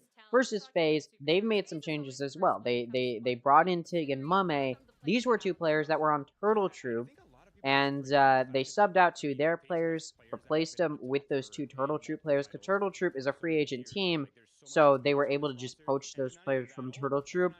And it didn't really affect FaZe play either. It was another 2 changes that I feel like didn't affect too much how FaZe played. I actually think it worked out more for Turtle Troop than it worked out for FaZe, because the Turtle Troop team seemed to improve after those 2 players that FaZe dropped joined Turtle Troop. They essentially traded 2 players each, and it did seem like it impacted Turtle Troop in a very positive way.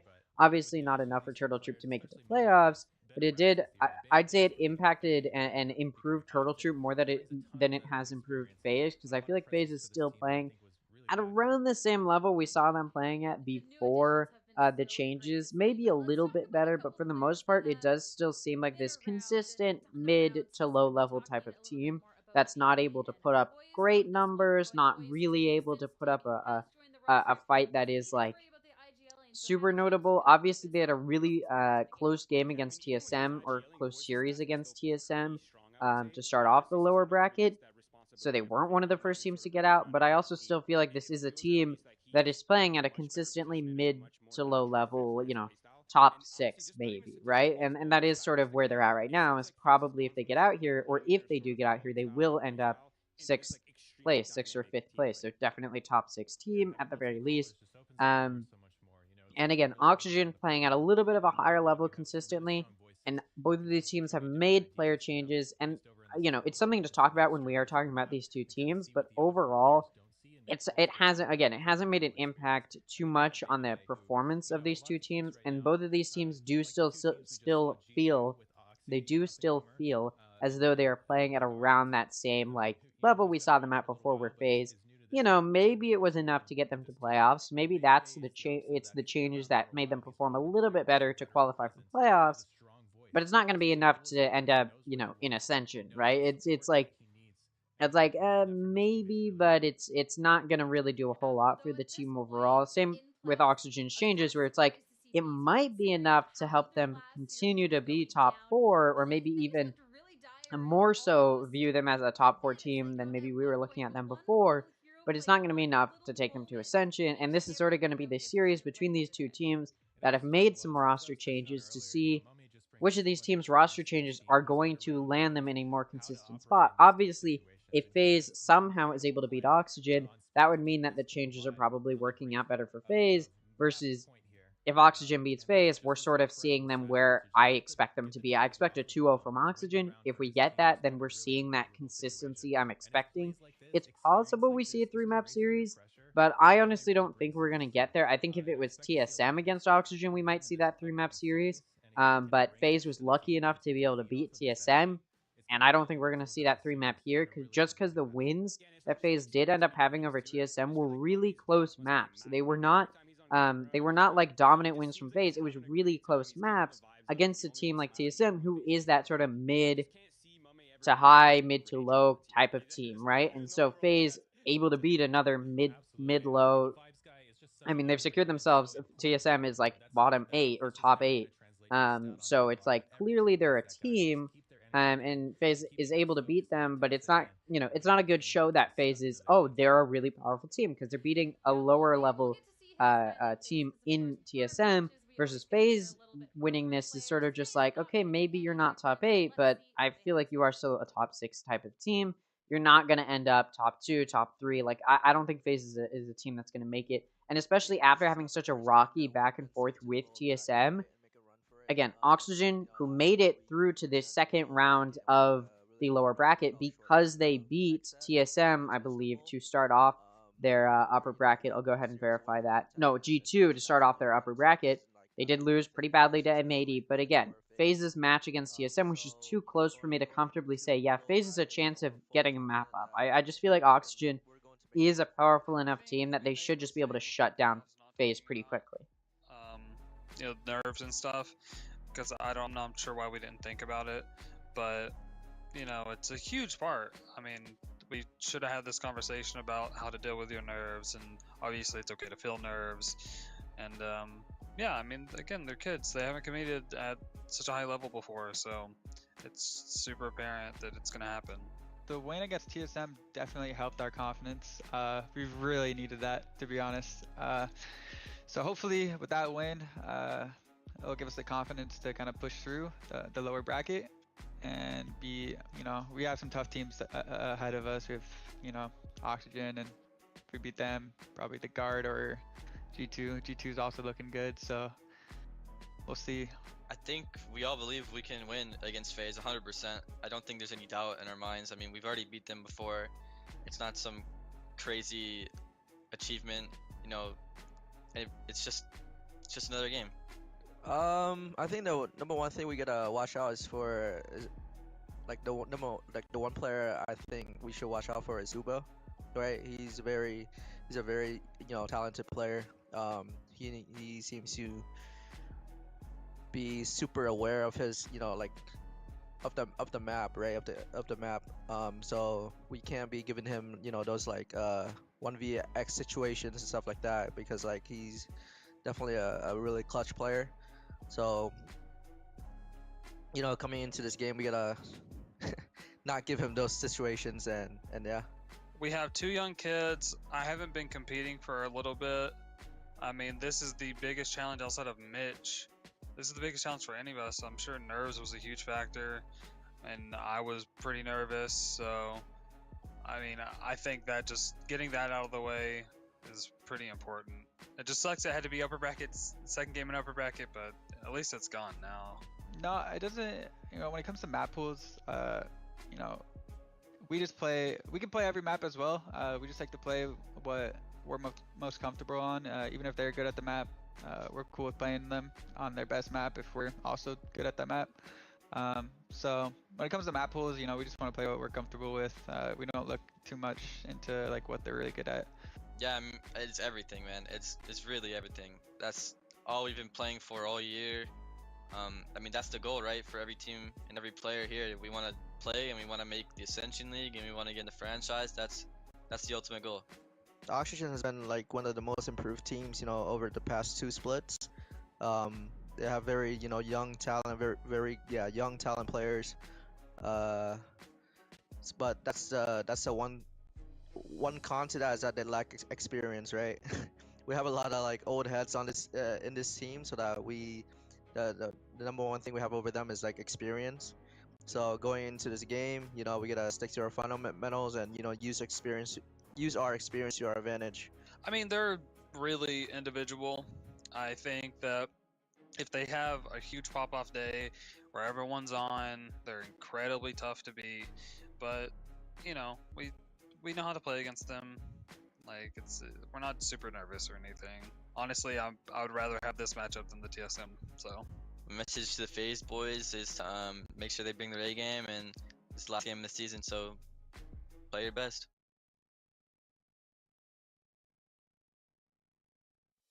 Well, it's going to be the youngins going up against the veterans, it seems, as they're painting the way for the series ahead of us today. And I'm really excited to see how that experience is really going to pave the way in the series if it's something that we're really going to be able to see come to light. But of course, We gotta find out where it's all going down with our map picks and bans. And going on ahead into today's series, we're gonna be starting it off. Alright, let's go and take a look at this. This splits picked by FaZe. I will go ahead and draw parallels, of course, to their previous matchup against TSM, where they did play on split, and it did go to FaZe. They went to overtime, 15-13, not a dominant FaZe on split, so I'm not entirely confident it's going to go to FaZe. FaZe bans Bind because they don't want to have to face Oxygen on Bind. I feel like FaZe probably just doesn't feel comfortable on Bind either. Fracture's banned by Oxygen. Pretty clear why. It's one of FaZe's better maps, and Oxygen would like to just get that out of the way. Boom, boom, boom, boom. Yeah, so then we go into Haven, picked by Oxygen. No question why there. Oxygen's a very powerful team on Haven. It's one of their best maps. Yeah, and against, I believe Oxygen did end up playing against M80 on... I don't have Oxygen pulled up. I believe they did end up playing against M80 on Haven, if I'm not mistaken. Oh, never mind. It was Lotus, which did go to Oxygen. Or no, sorry. It didn't go to Oxygen. It was a 2-0. What am I saying? But it was the closest map. And that's a 3-site map, so it's something to think about there. So yeah, there's a lot of room for this to go in. Obviously, I still expect a 2-0 from Oxygen. It's entirely possible we see that third map come out, but I feel like Split is a map which Oxygen can figure out. We've seen them on it before. I think it's a map that isn't going to go poorly for them necessarily, versus for Haven. That should absolutely go to Oxygen, right? So I feel like this is going to be a 2-0. After seeing these map picks, I still feel that way. So yeah, I'm not expecting anything crazy to come out here, and yeah, I'm expecting a win from Oxygen. Should be pretty cut and dry. If anything else ends up surprising me, if there is something surprising and FaZe is able to get an upset here, more power to them. They have to go up against the Guard tomorrow, so it's not an easy road for either of these teams. But it's entirely possible FaZe pulls something out. Sorry, I'm just saying a lot of like filler words. I do feel like Oxygen is I do feel like Oxygen, again, should just have this. It's like I have already talked about, the experience Oxygen has, the fact that they're probably a top 4 team. This all leans in favor of Oxygen. It should be a 2-0. Started off, we're going to split, picked by FaZe. Let's go ahead and take a look at the agents, and I imagine we'll see some team comps we've seen quite a few times before from these players on this map. Looks like we're going to have pretty similar picks here. Tig and Mitch both going to be on Sky. Baby Bay. Actually, is that the only similar? No. Mame and Redux both going to be on Rays. Mitch and Tig both going to be on Sky. Those are the only similarities. The differences are we've got a double Sentinel comp for Oxygen and a double Duelist comp for FaZe, as well as a double Controller comp for FaZe. So FaZe running a little bit of a more sort of, I guess you could say offensive, because they're trying to take a lot of map control. Now, the reason you can run double Duelist is you'll have a Raze to do some better entry, and then you'll have your Jet be able to play Operator. That's the main reason you'll run double Duelist. It's also good because you can place a Duelist on either site to help lock it down more effectively when you're on the defense. For offense, it can allow you to have that sort of Operator and that entry of the Raze. And especially since there's a lot of those closer angles, it can be difficult to get a Jet very deep and use that util well. So that's sort of why you'll see that Raze come out. Give me 1 second.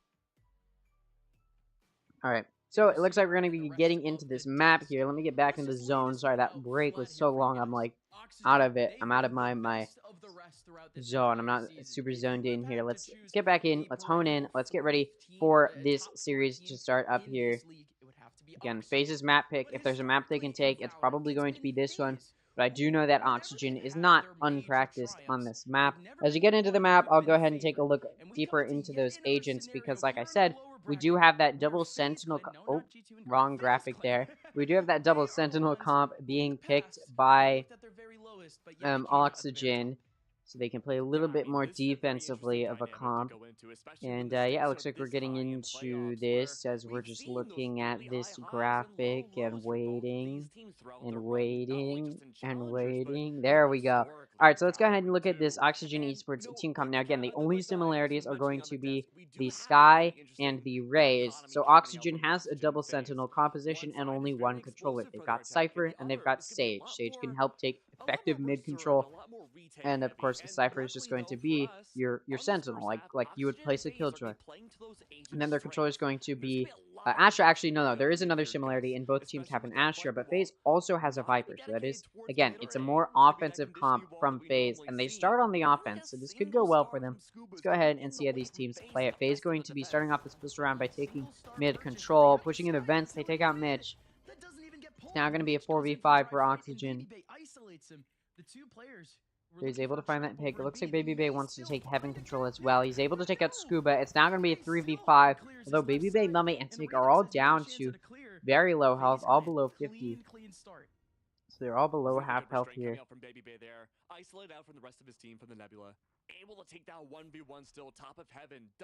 And it looks like FaZe going to be pushing into A. They've got two that went through sewers to get in towards A main. There's three still in mid. Doesn't look like those in mid are going to be pushing anywhere quite yet. They're waiting for the possibility of a flank. Guess what? Birdo is going for the flank in mid. Oh, near timing! Oh, Poise gets away. Verno takes a little bit of damage.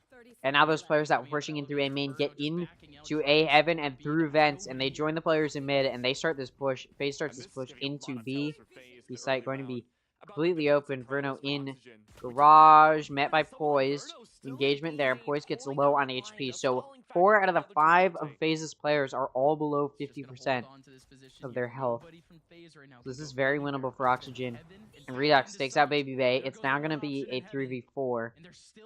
Still a player advantage for FaZe, but again, this player advantage dwindling and the health not looking great for either team. Rusting going to take out Supa. Mame takes out Russian for a trade, but then Redux trades that pick off, so it will be a 2v2, but Tig takes out Redux. Again, low health for Poise and Tig. This is winnable for Verno, but he needs to clutch the 1v2. He's chasing down Tig. And Poise coming from alley. Verno, unexpected, is caught unexpected. There you go. And Poise takes him out, and this round does go to FaZe. So 2 players left alive for FaZe. Makes it a decent pistol round. Most important factor is they win the pistol round. That's all that really matters. And yeah, it looks like FaZe will be moving on with an early player advantage as we move into a tech pause. Pistol round played a little bit strangely by FaZe. Oh, it looks like we're getting back into the game now. Pistol round, a little bit strange for FaZe to play with. Now, a reminder, there are some players in the New York area where the air quality is looking very, very bad. So, just something to keep in mind. There may be quite a few tech pauses because these players will need to prioritize their health above all else. Looks like FaZe is going to be pushing into A. Baby Bay starting this entry. The Marshal. He catches Verno, but no damage done, and those players get away. There are still 3 on A. Actually, 4 on A for Oxygen. Baby Bay starts at this entry, taking out Redux. No trade bit comes through. It's only classics for Oxygen, so it's not like they're going to be able to do a whole lot of damage here. As FaZe does start pushing in towards A heaven. Getting ready to push through. Baby Bay gonna take out Rustin. It's now a 5v3. Scuba gets taken out by Supa. Boys wins his 1v1 with Verno. The running gun tactic works out well there. Mitch now in a 1v5. Something to highlight. There's been some pretty big announcements. I'll wait until this round ends. And Poise takes out Mitch. It's a flawless round. There's been some pretty big changes that are going to be coming to some of the ways that Valorant works. They've changed a lot of things about the spray patterns. They've lowered the gun ammo reserve. Those will all be some new patches that are coming. I doubt those changes will be any pro play until maybe Ascension or even until Champions, but there are some pretty big changes as well as some changes to Pearl. So just something to keep in the back of your mind. Chamber's been reworked as well, so some big changes to maybe get some of these metas to switch up here. So running gun will not be as effective. Just something to point out. Anyways, a little bit off topic. Let's get back into the game. FaZe is going to be on a bonus round. They flawless the previous round, which does allow them to have some decent guns to fight up against the full buy from Oxygen. Now, this map is a defense-sided map, so FaZe able to take the offense here is a really good start for them to try and, you know, mitigate the amount of defensive rounds that Oxygen can take. The reason it's a defense-sided map is because there's a lot of choke points. We've seen Oxygen struggle to take advantage of that in these past few rounds, but we'll see if as these rounds move forward, that will change up here. A little bit of sound made on a few different places in B Garage, for example, but FaZe is going to be pushing into A now. There's only 2 on A, and one of them is in Vents, so there's not a whole lot that Oxygen is going to be able to do in the way of pushing back FaZe, and Phantom, Rustin has, not going to find anything as Babybase Marshall going to hit him, and he has to play back. Mame going to start pushing in through Vents, which Mitch has been watching, but he looks away, trying to defend the site, and he gets punished for it. It's now going to be 4v5 for Oxygen. Spike goes down for FaZe. Knives on Babybay, looking for some damage. Does a little bit to Verno, but he's down to 1 knife, and he misses. Not punished, though. Able to pull out the Marshall. It's now going to be a 4v5. Mame going for the flank. A long flank in through CT. He catches Verno and takes him out. No trade pick comes through from Oxygen, but now they're worried about the possibility of a flank. Redux going to take out Tig and Babybay, and Scuba takes out Mame, and now Oxygen suddenly has the player advantage. FaZe in a 2v3. Poise takes out Scuba, Redux, and Rustin. What on earth to finish it off, and FaZe takes 3 rounds in a row. A gun can be picked up. FaZe going to start this half off with some really solid momentum to work with. I mean, what on earth just happened? How did Poise do that? They just can't do anything. And now FaZe takes 3 rounds up. They're going to be able to get some good momentum moving. I said I was expecting a 2-0 from Oxygen, but start off split, FaZe showing such a powerful comfortability and planning around this map. There's a reason they picked it, and they're moving through into this A push. Pushing up, moving in through to A Heaven. Rustin's from Raptors watching into Heaven. There's also one in Vents. Rustin on site. Taken out by Babybay. The grenade would have finished him off for a trade had that kill gone through. Verno going to take out Tig and Mame. These players all coming through Vents. All 4 of the remaining Oxygen players coming through Vents. FaZe going to get this spike down. They are down a player, but they do have that gun advantage. Oxygen will start pushing in through Heaven. They're clearing in. They know Heaven's clear for the most part. They're pushing into ramps now. Babybay going to lock it down, taking out Redux. A peek comes through from Poise. That's a pick there. It's now a 2v3. Poise able to take out Mitch. Verno trades a pick off on Babybay, but Oxygen is down a player now. Previously, FaZe was up a player. And although Supa takes out Verno, that doesn't mean it's not an expensive round for FaZe. They do lose the majority of their players. Still going to be able to buy this next round, but Oxygen doing a little bit to try and deny Econ momentum. But you look at FaZe, it's not really very effective. As you see, FaZe's Econ looking so stable. 3 players with 5,000 or more credits. Showstopper available for Oxygen. Viper's Pit available for FaZe. It does seem that this sort of offense-sided team comp of FaZe is working out. We'll see if they struggle in their defense or not, but for now, we're just going to ride this wave as long as they can. Resurrection, 1 ult point away. Cosmic Defied, 1 ult point away. Both of those ults for Oxygen. They're close to some of these ults. And Viper's Pit available for Poise. I already said that, but may become a factor here if FaZe can get onto site. It says apply from both sides, so Oxygen needs to win this to instill some confidence that it's not going to be a rollover offense from FaZe. Looks like FaZe getting ready to take a little bit of mid control, but a smoke prevents them from gaining very much vision. And it denies some of that good control that they'd like to have. As the smoke drops, the smoke goes out to block off Mail. And off of that, a push for FaZe is going to start coming in through mid. They clear into Vents using a Skydog as well, so they're going to start entering a little bit towards A. There's a lurker in Mame in B Garage trying to find some damage while the rest of FaZe gets ready and geared towards this A push. They got Babybay watching at Sagewell and B Heaven. Showstopper comes out from Redux and they hunt down Mame. Mame not going to be able to trade or do any damage. So that does mean FaZe now just going to have to play this down a player. But that aggressive push out from Redux does tell Oxygen that there's no other players going in through B Garage, so they can be pretty confident it's an A push. So they all start rotating to defend this A push. FaZe in a bit of a tough spot. Entry denied. Rustin takes out Supa. Time running low. Rustin takes out Baby Bay. Mitch takes out Tig. And Scuba takes out Poised. A flawless round for Oxygen to tell FaZe you're not going to be taking a flawless first half. FaZe now going to have to figure out how they want to replay as they are going to be moving into another buy from both sides, as FaZe does have some really solid econ built up off of that 4-round win streak to start off this half. It's going to take a little bit of work from Oxygen to get rid of that stability. Although FaZe looking a little bit closer to running out of money than you may think. 2 ults available for Oxygen, Neural Theft and Cosmic Divide. Resurrection also only 1 ult point away. Viper's Pit available for Poised. Still, not have the opportunity to use it in the previous round. Cosmic Divide and Showstopper only 1 ult point away. The other 2 players 2 ult points away. So FaZe is pretty close to some ults here.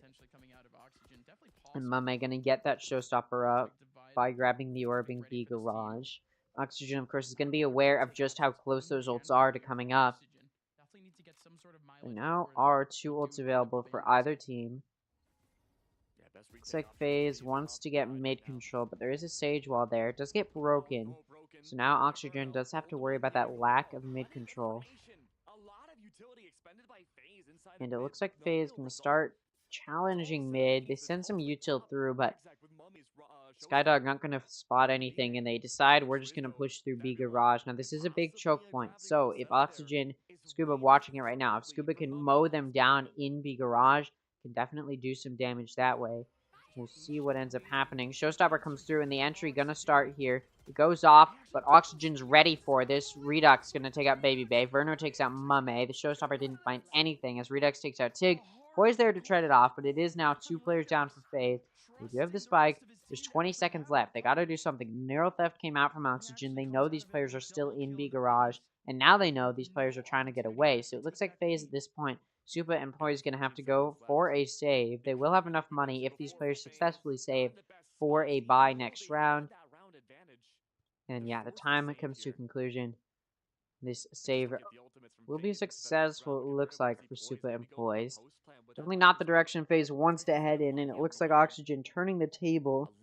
Again, those first 4 rounds look impressively dominant for FaZe.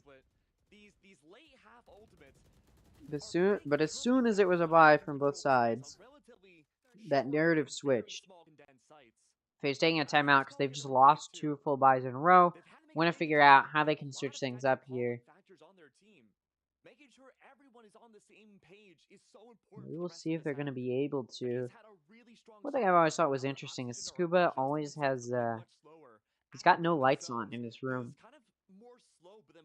I wonder if that's like a choice, or like he just, like why? I guess it has to be a choice, but like why? Although, you know what I was thinking about? Is like the best strategy is to just always keep the lights off in your house. Even though the amount of money you'll save is minimal, but it's still like, you know, you don't have to worry about it. It's one thing you don't have to think about when the bills come. I was just thinking about that. That's pretty off topic, but you know, maybe that's what Scuba's going for. Anyways, Scuba.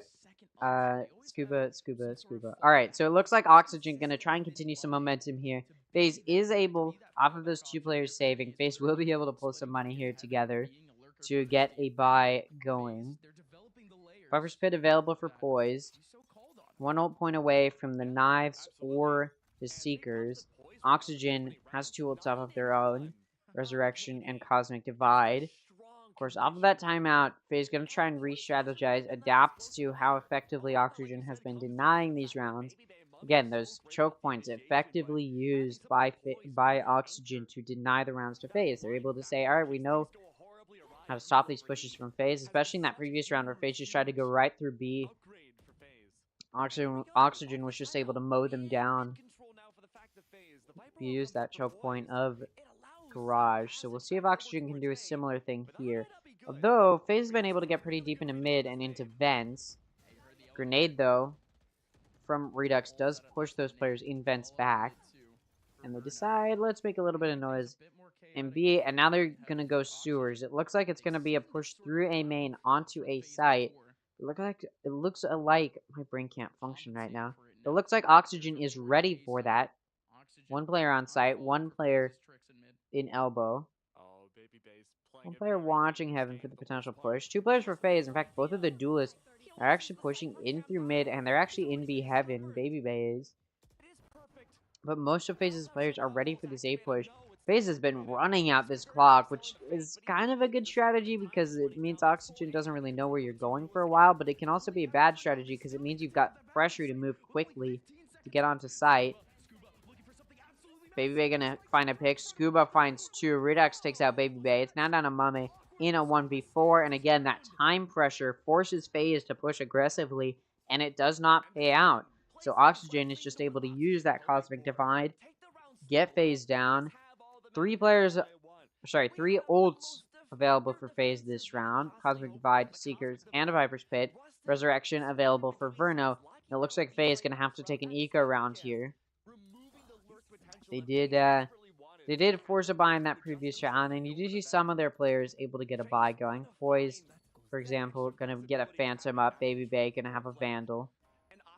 But it does look like, actually it's weird. I think the majority of FaZe's players are taking a little bit of a half buy eco, but two of their players are forcing a buy here, Mame and Poise. We'll see how this goes. Redux takes out Baby Bay in mid. It's going to be a 5v4 now for Oxygen to play. FaZe is going to be pushed back using some util in mid. Oxygen is used. Does prevent FaZe from pushing up. Now they're able to get through, and it looks like they're going to take their attention towards Vent and into a heaven. Sage Wall gets used.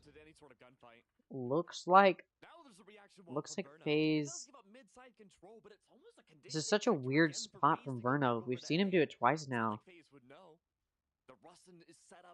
Looks like FaZe going to be pushing into B.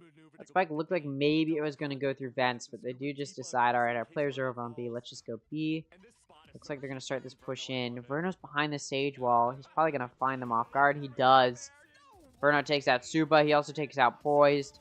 And Mame finally shuts him down, but now FaZe down 2 players. Redux takes out Tig. It's down to Mame to try and make something happen, and Scuba takes him out. So 4 players left alive. These rounds are starting to look dominantly in favor of Oxygen, and although FaZe was able to take the first 4 rounds of this half, it's not going to be enough to win their bye rounds. Even after taking a timeout, it has not come through with very much. Now that was an eco round, or a half buy round from FaZe, so they should be able to buy this next round. Maybe not though. Yeah, no, they are able to pull it together for a buy, but if they lose this, they will not be able to buy next round. Viper's Pit available for Poise. Seekers available for Tig. Resurrection available for Oxygen. It just seems like FaZe, even after that timeout, has not been able to adapt to what Oxygen is putting up on this defense. Oxygen is just able to continue to use these choke points of these entrances. Ooh, Baby Bay able to take out Verno. That clears some space in heaven. But instead of pushing off of it, FaZe actually backs up. Don't want to get traded off. Redux going to take out Boys, though, as the push through into A through a main has started. Mitch going to take out Tig. Oh, Mame with big whips gets punished by Rustin. It's now a 2v4 for FaZe. Baby Bay and Supa getting ready here to try and do something in heaven again. This time around, FaZe does not wait out the clock or wait a while before they push. But yeah, they found an early pick and did not push off of it. And that's going to weigh on them now because they're not in a real good position to do anything here. As Oxygen was able to rotate onto the side. Scuba takes out Baby Bay. A trade pick comes through from Supa. It's now going to be a 1v3. Scuba's down to 10 HP.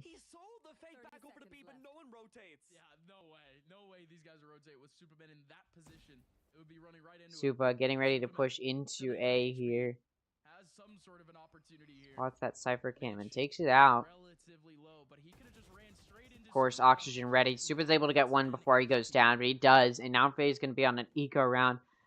I mean, FaZe is just incapable of making any good choices here. They got that early pick. They should have pushed off of it. I know they didn't want to get traded off, but you find a pick, and what has... I mean, Oxygen's sort of just been leaving one player to watch one entrance to try and, like, mow down that choke point. I don't think FaZe has realized that. which meant after they found that early pick, they just didn't know to push off of that. And they got punished for that. It's now going to be buy round from Oxygen and an eco round from FaZe. Look at the eco stability for Oxygen. These are not going to be rounds that look winnable for FaZe. Mitch able to take out Baby Bay. Viper Spit available for Poised. As Baby Bay goes down, it does mean FaZe has to play down a player. And they still, I think they've had that Viper Spit for a while now. They just don't have the opportunities to use it. Because you need to get on site to use it properly. And Poised has not had the opportunity to get on site. Not seen any effect from Mame in the last few rounds. We almost saw him be able to burst open that play, by the way. You did have a satchel up against the wall deep into sight. Mame gonna shoot. Coming through. Verno gonna take out Mame and Supa. It's now a 2v5 for the remaining FaZe players to try and find a pick, but Verno mows down Tig. Poised now in a 1v5. You saw that choke point in mid abused by Verno. Happy to use the judge to mow him down. As the final pick comes through, it's a flawless round for Oxygen, and they get to the 6th round. It's now impossible for FaZe to take the lead going into the next half. Yeah, this isn't looking great, but what I will say is this is a defense-sided map, like I said coming into this. So it's always possible that when FaZe is on their defense, they're able to take these rounds back in their favor. The only issue is they have a very offense-sided team comp, running double duelist and double controller, so they're definitely hoping to get more of these offensive rounds than they are. Viper Spit still available for Poised, Resurrection available for Verno, although, you know, if these rounds continue to be flawless rounds, there may not be a point in using that ult. So we move into the last 2 rounds of this half, although, yeah, sorry, and though, as we move into the last 2 rounds of this half, I imagine Oxygen will be trying to use that Resurrection when possible, maybe just to get some eco or something. I mean, they don't need the eco, but you may as well. There's no point in not using it. FaZe is going to be able to start pushing into A. There's not going to be a whole lot of pushback, although there are 3 of Oxygen in A heaven. Push onto A, going to be allowed. So A side is given up to FaZe, but the spike is on Supa, and he's nowhere near the site, which gives Oxygen some time to retake this site. Because the spikes doesn't gone down, they're going to sort of know, alright, it's probably not going to be able to get here in time. We got to be wary of mid. We got to be wary of that A main entrance, because they may just be trying to get that spike over towards the site. Oxygen starting to do some damage, trying to push FaZe back. They do for a little bit, but it looks like FaZe will get on site, and the spike will finally, first time in forever, get the opportunity to go down, and the Viper Spit on Poise does come out. We'll see how Oxygen decides to play around this. Oxygen getting their whole team ready for this retake. Still no picks for either side. Tick holding an off angle below Raptors. Oh, he swings out just in time to take out Rustin. It's now going to be a 4v5. Verno uses the Resurrection onto Rustin. Tick trying to get rid of it, but is not able to, so the res gets up. Viper Spit. Still going to be difficult for Oxygen to play through. Time's ticking. Oxygen has to start here. Tig takes out Redux. Mame takes out Scuba. Poise takes out Rustin. Mitch takes out Mame. Supa takes out Mitch. Verno takes out Supa. Trades coming through, but Tig takes out Verno to finish it off. And FaZe gets their 5th round. They can move to try and tie it up going into the next half. Oxygen would not be happy about only having a 7-5 lead going into the next half, but that's sort of what they have to settle for at this point. Only having 7 rounds, not great, and it's not easy, but it's very possible for FaZe to come back, only being down 2 rounds if they go into the next half 7-5. The FaZe also could possibly try and tie it up here. They're able to do so. Operator in the hands of, I believe that was Mitch. He's not able to react in time to Mame crossing through to ramp. And he just pick up a gun and back up. Oxygen not really getting baited out on A, though. They're not rotating over, so they're going to leave 3 on B. There's one watching A or B Garage, that entrance, and then there's one in Heaven. Redux now turning to watch B Garage as well. Looks like FaZe getting ready to entry in. They're waiting so long. Once again, FaZe just waiting out this clock. Using the time that they have. Ooh, Oxygen pushing out. Punished. Redux gets taken out by Baby Bay. So the first pick in this round does go to Oxygen. Or sorry, to FaZe. And they start this entry out to site. Verno going to take out Baby Bay. So now it's traded off. It's a 4v4. Entry starting. Showstopper comes out. Scuba takes out Supa. Mummy takes out Verna. So it's still going to be a 3v3. Scuba takes out Tig. Poise takes out Scuba. Rustin takes out Mummy. So it's a player advantage for Oxygen. Poise is alone. He doesn't have the spike. The Cosmic Divide going to run its course now. It's coming to its end. And Poise... Oh, they know where Poise is. He's been spotted by the Neural Theft. And the double swing. Oxygen going to take the final round of this half. So they do take the lead going into the next half. They're on the defense, so it's a good thing. But the fact that FaZe got 5 rounds, not great for Oxygen, but like I already talked about, it's a little bit of an offense-sided comp from FaZe. They're not going to be able to use very much like Sentinel util. Like, they don't have a Sage Wall to lock down mid or anything like that. They do have some offensive util in the Asher Wall, Viper Mollies, Raise Grenades. Like, there is definitely some stuff for FaZe to use on this defense to use those choke points to their advantage. But it's going to be more difficult than it was for Oxygen. So Oxygen, now that they're on the offense, they're running a more standard comp that can work on both offense and defense. It's not as easy. It's not going to be as easy for them on this offense as it was for FaZe. So Oxygen may struggle to find those 5 rounds, but because FaZe may struggle to find, they need 7 rounds, it could work out for Oxygen. We may see an overtime though if if the rounds work more so in the favor of FaZe than Oxygen, and Oxygen can't pull through. Mitch gonna take out Tig, trade pick from Mame onto Redux though, so it's gonna be a 4v4, and Mitch is down on HP. Looks like Oxygen gonna start this push onto A. They're gonna be allowed onto site as Scuba digs out Mame in heaven. That does now give the player advantage to Oxygen. Definitely a good start for them here. It looks like that spike, as it goes down, FaZe doesn't have the opportunity to play through here. It's not going to be easy, though. They do have a Viper wall to try and use. 3v4. Time running low. FaZe does have to start moving. Gotta do this retake. I mean, retaking on A is not easy. Poise has dropped down. He takes out Rustin. Super takes out Mitch. Verno able to get a trade pick on the Baby Bay. Poise takes out Verno. It's a 1v2 for Scuba to try and clutch this round, but he can't. Poise shuts him down. And FaZe takes the first pistol round. This is really good for them because it means they should be able to now take the round after this, and they should be able to tie it up, immediately getting rid of any lead that Oxygen did have. So we will see if FaZe can pull through here and tie it up like they should be able to. And yeah, it looks like the offense going to get ready to push into B. Although they are actually going to be taking mid control first.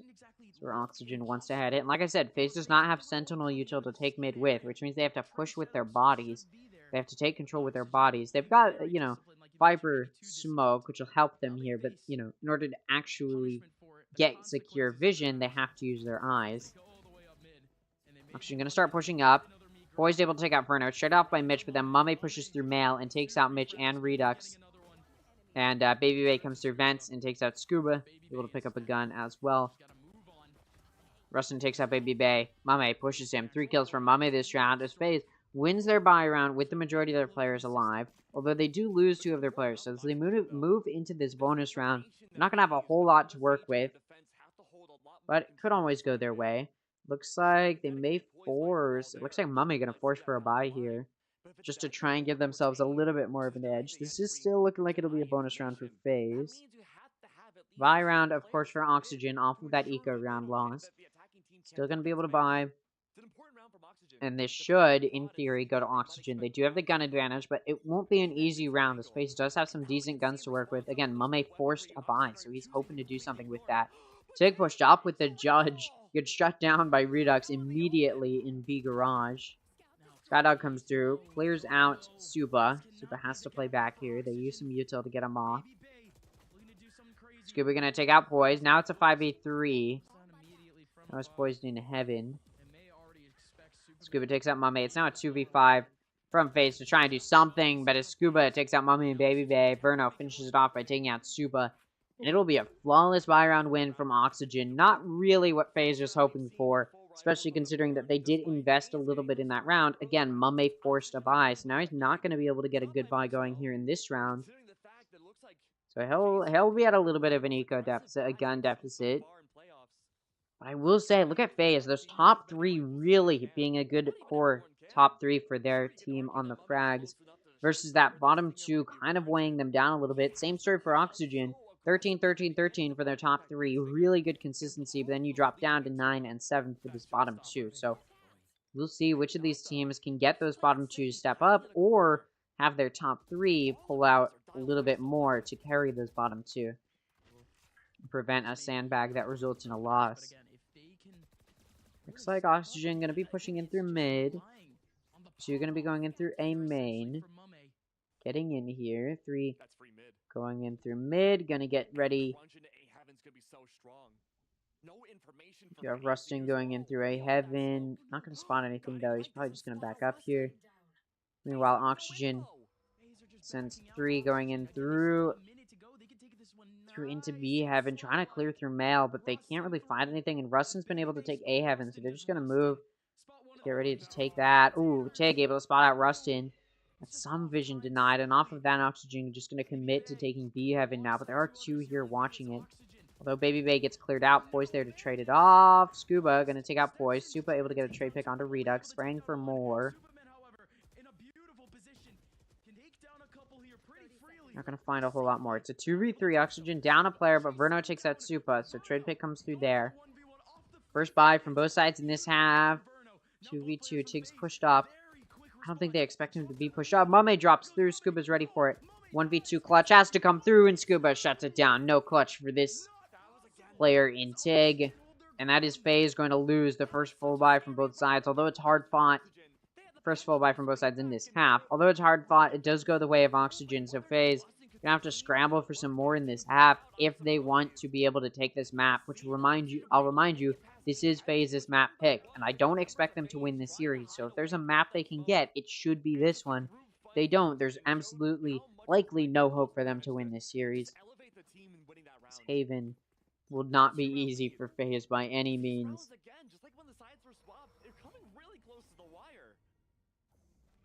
Cosmic Divide available for Scuba. Seeker's available for Mitch. Viper's Pit available for Poise, though, but this is, again, their eco. Losing that previous round. We do see Redux, actually, for Oxygen with a Stinger, just to get some econ momentum moving in their favor. Can't blame them, just making sure you've got some econ stability, because you don't know if and when FaZe will just be able to take a dominant hold here. Ooh, smoke's coming through. Util being used, and Supa gets flushed out. Baby A trying to get a trade pick, but is denied, and then Redux takes out Poised. This will be a 2v5 now for FaZe to try and find something. Deny a flawless round, but will not be able to. Flush is coming through. Tig gets down, but Verno immediately shuts him down. It's down to Mame to try and find something. He's rushing through. He picks up a Stinger. Can he find anything? He pulls out the... Ooh, he does find something with the Frenzy onto Verno, but Scuba shuts him down. 4 players left alive for Oxygen. They're up now 10-7, and it's looking like this map going to continue to lean towards the favor of Oxygen. 3 ults available for Oxygen: Cosmic Divide, Resurrection, and Seekers. Over on FaZe, they've got a Viper's Pit and a Showstopper, which are not easy. These are some situational ults, is what I was trying to say there. Resurrection, of course, for Verno, can only be used if a player goes down. Those Seekers and Cosmic Divide can be used effectively. Over on FaZe, that Viper's Pit will be difficult to use effectively, but it's a buy from both sides. So both of these teams will be looking to use these ults if possible. Showstopper on Mame could definitely do some damage here. Viper's Pit actually comes out from Poised in mid. Defensive ult. No contact, so they're not using it reflexively. They're using it defensively. They're just using it to try and gain mid control. And it may be effective, but as Oxygen is able to get into A heaven through a ramp, it's down to Baby Bay to try and do something. He's able to do a little bit of damage to Mitch, but it's not going to do anything as far as meaningful damage, and it does not prevent Oxygen from continuing this A control that they're trying to gain here. And Rustin's not in A heaven yet. He's trying to push through, but he knows Baby Bay's there, and he's definitely afraid. As this Viper wall comes up, it allows Oxygen to get 4 in A ramp to get ready to push into A heaven. And Baby Bay actually backs up to take mid, and that Viper's Pit went down in mid as well. which is good for Scuba, who can now try and push through mid. Redux going to take out Tig, but the Showstopper takes out Redux, Mitch, and Scuba from FaZe. Mame. Counter pick comes through, but still a player advantage for FaZe. Verno takes out Poise, but is traded off by Mame. 3 kills for him. Rustin and Mitch now going to have to try and reclaim this spike, which Mame is watching. Mame takes out Mitch, looking for the ace now. Rustin is spotted. Oh, and Supa takes it, but still, good round from FaZe. 3 players left alive, means the majority survive on that buy from both sides, and it could allow FaZe to get their foot back in the door, to get their heads back in this game, get their teams back in this game. Blitzstorm available for Baby Bay to try and move with. Neural Theft available for Oxygen. Oxygen taking their first timeout. They still have another one to work with after this, but they do have... but they are using the timeout now because they need to figure something out. Again, I pointed it out earlier, but there were a top core 3 on the top for FaZe, and Poised was a little bit above the 2 below him, but it was like 10 and 10 for Mame, or maybe 11 and 11 for Mame and Baby Bay, and then Poised was at like 15, but now you look at it, and Mame has actually been able to get to 15, Poised is only at 16, so instead of those bottom 2 for FaZe stepping up, it looks like they've just spread out a little bit more. There's still, those top 2 being a little bit of a core top 2. Versus that Oxygen, you got a similar story. The top 3 were all at, I believe, 16 kills, but now, or not 16, it was like 13, but now Scuba is at 19, so just 3 kills above Verno. Verno and Redux close together. So instead of those bottom 2 stepping up, again, it is the story of the top 3 just getting a little bit more kills and trying to carry a little bit more individually. Obviously, FaZe needs to prevent, being as spread out in their kills because it means they're not individually finding the kills that they need to. So we still do need to see, for FaZe, those bottom 2 stepping up. Oxygen, again, if they can get those bottom 2 to step up, it's good. But they are in the lead right now, so if this top 3 can continue to push to find more kills, it seems to be working out for them. Same, of course, cannot be said for Oxygen, for FaZe, which is why I'm pushing more that those bottom 2 need to start stepping it up a little bit more. Maybe even bottom 3. Blitzstorm available for Baby Bay this round, but he does have a gun, so he may not want to use it. Neural Theft available for Rustin. I already talked about that, but it could be important if they can find a pick. Turn the tide to this round. 1 ult point away from the Showstopper as well. Redux can get that up if he just finds a kill or an ult orb, but it doesn't look like they're challenging for an ult orb.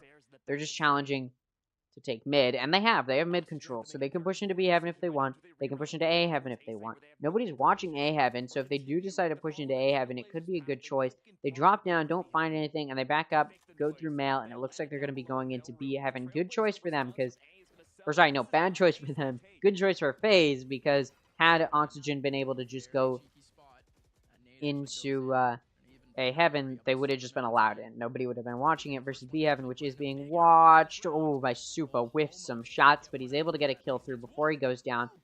Some kills are being traded here, but Poise finds 3 before he goes down, and that's going to be enough to give FaZe the 2-player advantage. Spike is down as well. Tig not in a position to watch it, but he is in alley. He tries to push Scuba back. He makes some noise.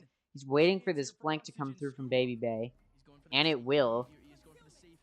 Concealment comes through. Baby Bay coming through for the flank. You can tell Scuba's aware. Oh, Baby Bay just dashes in while the flank is still going down. And he shuts down Scuba. Diffuse going to come through from Tig. Beautiful round from FaZe to, again, get some momentum moving in their favor. They do lose the majority of their players, so it's a fairly expensive round, but it's not as expensive of a round for them as it was for Oxygen. They lost all of their players. And although Oxygen will be able to buy this round, they are starting to lose their grip on that momentum, on that econ stability that they did have.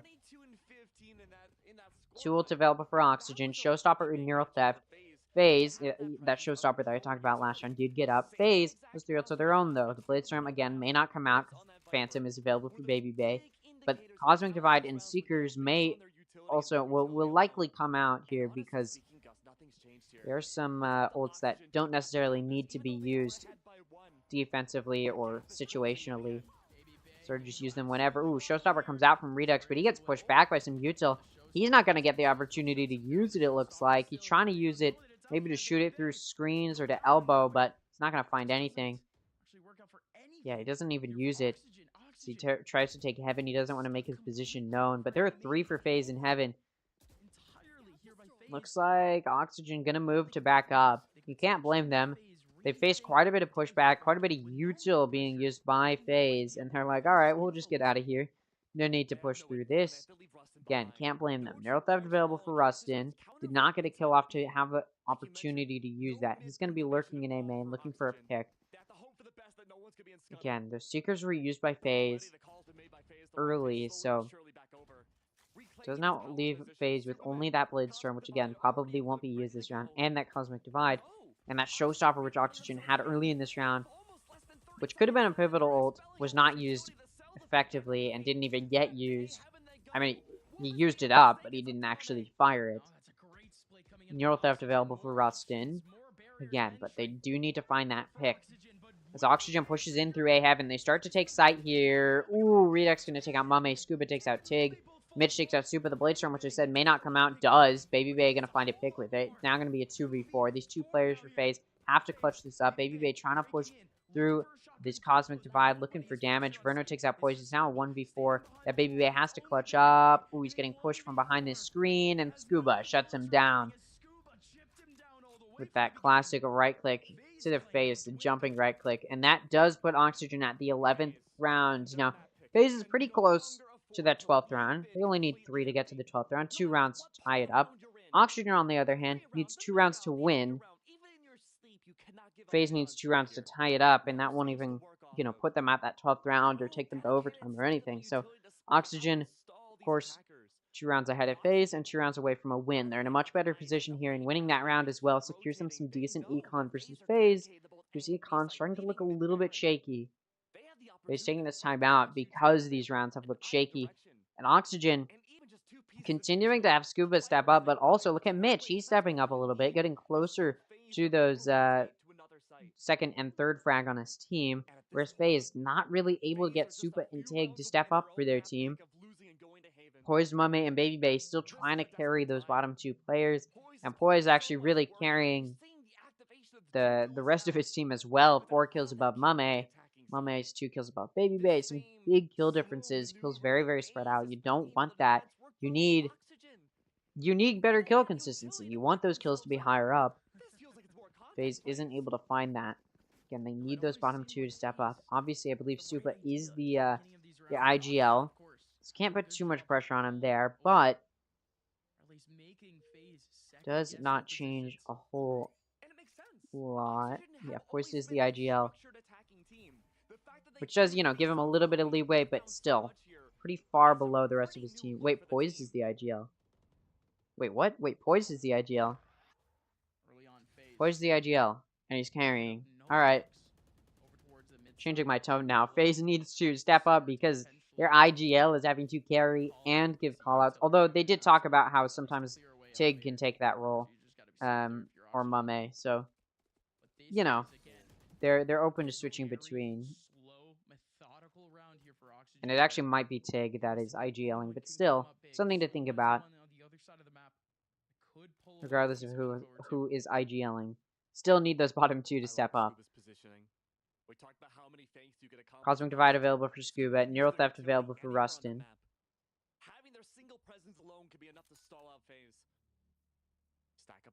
Looks like this push starting. They're gonna take out Mitch and Rustin. Redux shuts him down, but that's a 2-for-1 special, which puts FaZe with the player advantage. It's only 1, but it may be the thing that turns the tides. Cosmic Divide comes out from Oxygen, so they can take sight here. Scuba taking mid control. Mame knows he's there. Astro Util gonna be used. Doesn't entirely stun. It doesn't stun Scuba at all, actually. Mame still knows he's there. Trying to challenge him, but decides to just back up. Meanwhile, the rest of Oxygen continuing to lock down a site. There are 4, again, player advantage for FaZe. And on the site, if all 4 players push onto this site, it's going to be a 4v2 because Scuba's isolated. Coming through elbow. Poise going to take out Redux. And that push through elbow going to allow Super to take out Verno. This spike. Ooh, no. They don't have time, but Mame is able to take out Scuba. It doesn't matter. No time to defuse. Baby Bay and Super died to the spike. And Oxygen's able to secure that 12th round. Sorry, my brain's not functioning. I keep saying that today. I keep misspeaking. FaZe needs 3 rounds in a row to take it to overtime. It's possible. It's winnable. They went to overtime against TSM on Split as well. But still, regardless, FaZe does need to win 3 in a row against Oxygen. Oxygen's not TSM. They're not just going to let something like that happen, so it's not going to be easy for FaZe, and they have no ults to work with, and they're lower on eco. You see 2 of their players with Bulldogs. This is not looking like a winnable map for FaZe. I did say if there's a map they can win, it's Split, and it's looking like it's slipping from their grasp. Aggressive push out, gonna let Scuba take out Baby Bay. FaZe not gonna find anything there. Poi's gonna push out a little bit, maybe hoping to trade, but does just decide to back up. I believe he got sprayed out. Didn't want to challenge that too hard. It's not gonna be a 5v4 for Oxygen. And it looks like Oxygen gonna start pushing into B. They've got 3 going in through B Garage. They've also got Rustin in Market, getting ready to join his team in B Garage. Yeah, this push gonna start off of the Neural Theft being used. Push onto site is going to start. They know where these players are. Mummy's Grenade gonna finish Verno off. Mummy also gonna take out Redux. Rustin able to take out Mummy for a trade though, and then Mitch takes out Supa. So player advantage will be maintained by Oxygen despite an impressive individual performance from Mummy. Not going to be enough to maintain that player advantage. Boy's going to take out Scuba. It's now a 2v2. FaZe needs to win this round. Rustin takes out Boys, and Rustin also takes out Tig, spraying into Alley. And the win goes to Oxygen. They take it 13-9. FaZe not going to get that win streak started that they needed to try and take this map. 13-9, not the closest match. Still a decent performance from FaZe, but this was their map pick. Now we're moving to Haven, picked by Oxygen, and I don't think it'll be the same story of FaZe able to pull through for a win. And this is looking like it will, again, be a win from Oxygen.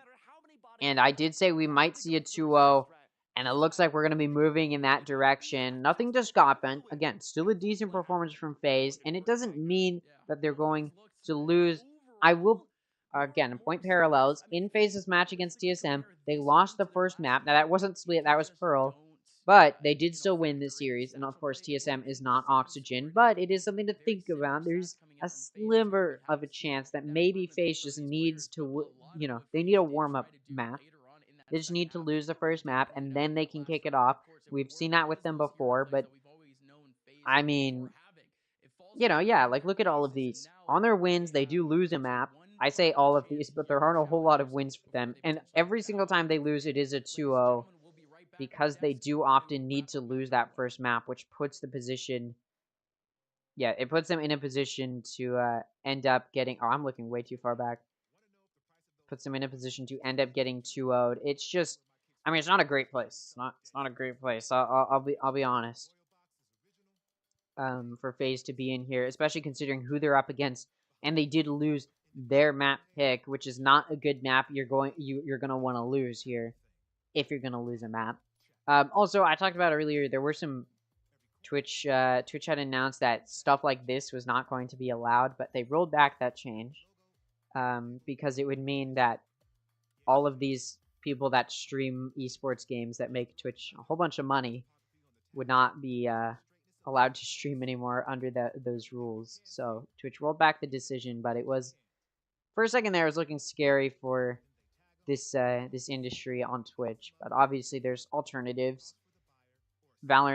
Most Valorant esports games are also streamed on YouTube, so it's not the end of the world. Just, you know, it was something to think about for a second there. But anyways, yeah, enough being off topic. Split, again, 13-9 isn't great. We saw, again, FaZe, although they had that core 3 for a little while there, and that's sort of why they were able to keep it even for a little bit, it wasn't a core 3 that was able to keep it through long enough, and it started to spread out. And that's sort of what really became the defining factor for the loss for FaZe, is they weren't able to rely on those core top 3 anymore.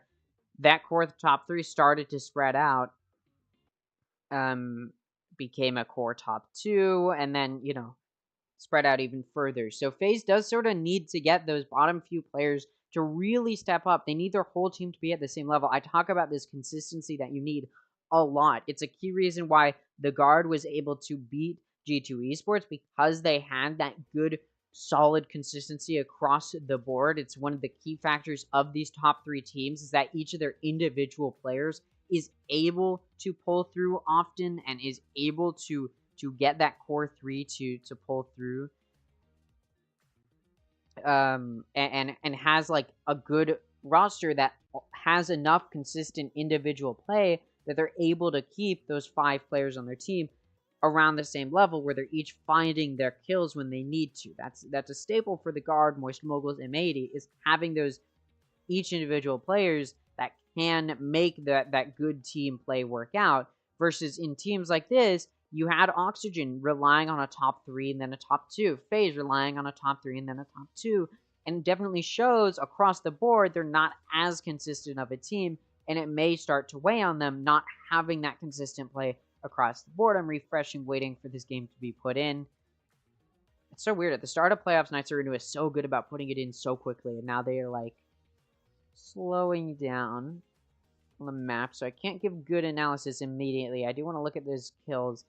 A lot of the rounds came down to FaZe, especially on their offense, was getting caught in those choke points, and then when it switched to their defense, the same that Oxygen was able to get those choke points down. FaZe wasn't able to do because their individual play wasn't as strong, so they sort of had to play a little bit more grouped up, which prevented them from taking advantage of those choke points. And even when they had some players stacked up in those choke points, they just weren't winning those encounters, which of course does cause some issues. FaZe may be playing a little bit too risky. To be fair, FaZe was a little bit of a more offense-sided team, so they were definitely hoping to take the lead going into the second half, and they weren't able to do that, so then they were on this sort of more offense-sided team, but they were on the defense and had to still try and scramble together to use their controller util in a way that would allow them to take site, it allowed them to defend site, which they just weren't really in the best position to do, and Oxygen was happy to take advantage of that more offense-sided team comp. But let's go ahead and take a listen here, or not a listen, take a look here at how this went, because obviously the first half, we can talk about this 4-player advantage that did end up happening from FaZe, and then a big win streak that happened from Oxygen, and then, it returned with a little bit of back and forth in the second half. We can go ahead and talk about this, though. The main thing is, of course, that spreading out I said I didn't want to see is sort of what we ended up seeing, right? We see FaZe Clan 21, 18, 13, 10, 7. These are big kill differences. 3 kill difference, 5 kill difference, 3 kill difference, 3 kill difference. Versus you look over at Oxygen, and yeah, they've got one that is 6 kills above, but then the next 2 are 17 and 17. And then there's a big kill difference there, but then it's 13 and 11. Again, not as strong, consistent play across the board. They still had the majority of their players above 200 ACS, which means the majority of their players are able to pull through. But obviously, it's not all of their players above 200 ACS. But again, still a really solid amount of them. And yeah, I don't want to take away from these players at all, because it was still a really powerful performance, even if it's not that solid play across the board that you would need to see them to put together to say they're going to be able to beat the Guard. But for now, in this series, it's okay. This is, just having a core top 3 is okay. And even the Guard playing against G2 really only had that core top 3. Obviously, against Moist, we saw them be a little bit more individually performing. And it was just a little bit of a poor team, a little bit of less team play, or less good team play than Moist was putting up that resulted in that loss to Moist. But point being, Oxygen will need to pull it together a little bit against the Guard if they end up there. But for now, I'm just trying to say, this is a good spot to be. 261 ACS, 11 assists. That means the util is being used effectively, and or the damage is being done effectively to not only get kills, but then also do enough that the team can play off of that. Then 17 and 16, 17 kills, 258 ACS. Again, 10 assists, which means they're either getting kills or doing damage that can be played off of, getting kills or doing damage that can be played off of. There you go. Verno, similar story, 17 kills, only 7 assists, but also not a whole lot of util that's going to help get assists necessarily, and still above 200 ACS. Again, really solid play from Oxygen. Again, I want to highlight, FaZe does need to tighten it up. They need that better individual play across the board. They need these players to not just be saying, let's have Poised on top. They need to be saying, let's have other players step up. We need Tig to step up a little bit more, even though he sometimes is taking a little bit of that IGL role. So if there's a player you want to be the bottom frag, it is your IGL. It doesn't excuse an IGL, or sorry, it doesn't excuse that player from being so far behind. And again, you just need, it'd be okay if like the top 4 were all like at 16 kills. Like if all the top 4 were at 16 and then Tig was at 7, you could be like, okay, yeah, the team is sort of making up for the loss that the IGL is giving. But that's not what's happening. It's still this very inconsistent play. So you need to see Tig, you need to see Supa, you need to see Baby Bay really stepping it up. Again, impressive play from Mame, impressive play from Poise. The rest of the team needs to step it up here. They need to pull through and tighten it up if they want to have a hope of taking it on Haven, which I'll remind you is one of Oxygen's best maps, and it's Oxygen's map pick. So they should be able to take this map unless FaZe can pull something together here. And Haven's not like a particularly strong map for FaZe. It's not like they're known for having a strong Haven or anything like that. So it's not like we've seen them put up really solid performances. So it's not looking great for FaZe. Again, if they can tighten it up, if they can put together a better team play, which, again, more individual performance is better on Haven, especially since those sites are so spread out that you really, on your defense, need to be relying on your team being able to lock down those sites. And if FaZe can't pull something like that together, they're going to be in a bad spot. We'll go ahead and take a listen to what the analysts have to say about how that map went. Approach, like in terms of how they were playing, what they were doing with the Cypher. There was, Verno had a couple sort of tricks up his sleeve behind his utility. It really did seem like Oxygen had a really solid game plan from start to finish. Yeah, and for Oxygen Esports too, the fact that going into this, that both the teams talked about the experience that, and we were talking about too, the experience that FaZe has under these situations as opposed to Oxygen Esports. Would we maybe see them start to crumble when there's a little bit more stress, when they are in these tense situations? But no, after being down an early lead there, Oxygen Esports, the way they're able to play together and push back together and take this win, I think was really impressive, especially too when we're looking at this. Scuba being MVP is not necessarily something, Psycho, that I am not used to seeing. Scuba always seems like a player to be stepping up in these situations. Absolutely not a surprise at all. I mean, Scuba, for a controller player is an absolute firepower stud. He really knows how to bring it, not just as a support player, but as someone who's going to come in and frag out and get those important kills for his team. And now going on in the series, well, we're going to Oxygen Esports home turf. I had said when we saw the videos that I was excited to see Haven, and that's because for Oxygen, even when they were going through phases of learning and figuring stuff out before becoming the team they are now, Haven Bray has always been such a strong map for them. They've been able to take down some Titans here. One thing I want to point out, now that I get to look at it again, I'm worried about FaZe here. I was already worried about them coming into it, of course. But the fact that they're starting on the defense doesn't bode well, because again, you need that more individual performance. And the fact that they're starting on the defense, and Oxygen is a very offense-sided team, it's an offense-sided map, everything's working against FaZe. Going into Haven, I think FaZe, I mean, I've already said it, but I think FaZe is going to really struggle on this. Unless they've got something up their sleeve, unless they are particularly, like, I don't know, maybe they're going to change things up, maybe they've been experimenting, they're going to pull out a new team comp we've never seen before, and it's going to do so well, it's going to catch Oxygen off guard. That is really the only world in which they're able to take a win. I don't know why they chose to ban Bind and let Haven through, knowing it's Oxygen's best map. Maybe they're just afraid to play on Bind and they're afraid it would be picked, but regardless, it is still a very difficult map to play on. So yeah, it's not a great place to be. Redux on the Jet. I mean, Redux's stats on the first map weren't wild. They weren't anything too flashy or crazy, but he had 6 opening frags. That is massive for one single player. And now that he's on the Jet, this is going to be something that FaZe will have to have an answer for sure. We got the cams, so Roy Psycho, this is your favorite segment, the vibe check This is segment. the vibe check. I know for FaZe, it seems serious. This seems like, all right, we got to get the job done, Mummy isn't even smiling at this point.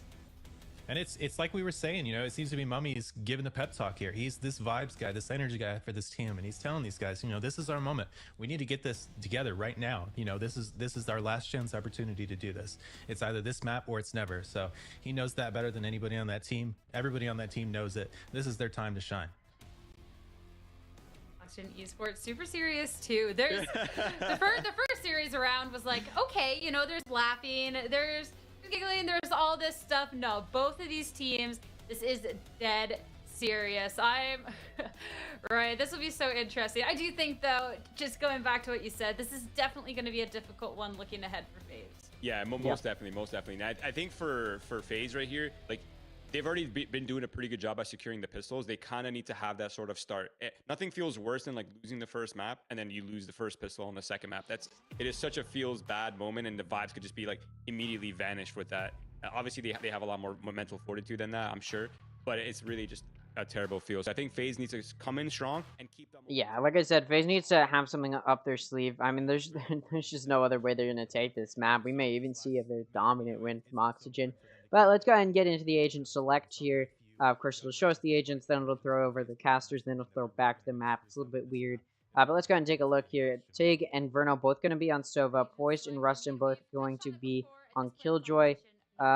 Mitch and Mame both going to be on Breach. Redux and Jet both going to be... Sorry, Redux and Baby Bay both going to be on Jet. The only difference being in the controller. Scuba going to be on Astra. For Oxygen over on FaZe, you've got an Omen. I mean, you know, Astra and Omen can be used interchangeably. We typically see Omen. It's a very meta pick, just because the more aggressive util can lend its hand to the retake that the defense has to pull through. It allows, you know, let's say the offense is on, like, A site, for example. See that CT entrance into site is a really... it's a really big choke point that the offense can often just like throw util through, but sending that paranoia through can help prevent that choke point from being watched as heavily. And it's a good agent overall. Not to say Astra isn't. Astra's better for post plant situations if you're on the offense, or of course being able to use that util to try and flush out that offense when you're on the defense. But I will say, I think there's a reason Omen is more meta now, and there's a reason Omen is picked a lot more. Obviously, they can be used, Astra and Omen can be used interchangeably. It's just that we will typically see Omen, because that more aggressive util often lends its hands to these teams. FaZe, going for Astra. Again, Astra's okay. It's a bit of an older pick. The meta's not really on that pick anymore. But we'll see if it matters. We'll see if it's going to impact whether or not Oxygen can win this round. I expect them to still be able to take it, even if you're more prepared for the meta pick of an Omen rather than an Astra. Yeah, there's a reason these metas develop, and it's not because people just felt like it on that day. It's because those metas are tried and true, and they're tested against those old sort of meta comps. We'll see how this goes as we throw into the map. Let's get ready to start Haven, and Oxygen's already a map up. They're in a position to 2-0 this map if they can play it well enough, and we'll see if they're able to do so. As Oxygen getting ready to push into A lobby and into A here. This is what it looks like. Way back in the day, before Redux was on Duelist, Verno had to try to set up other initiative people. Yeah, and it looks like they are going to be getting ready to at least challenge A lobby. Shock Dart comes through, doesn't do any damage. And off of that, Oxygen just like, alright, not seeing anybody push up early, we'll back up. It looks like they're going to be going in through mid. There's some Astra util, but it's not going to prevent the push in. Off of some vision, that Astra util will come out most likely. It's not going to do a whole lot. Ooh, the Aftershock comes through to try and prevent the plant, but the plant does go down. Meanwhile, Baby Bay able to get a pick in C lobby.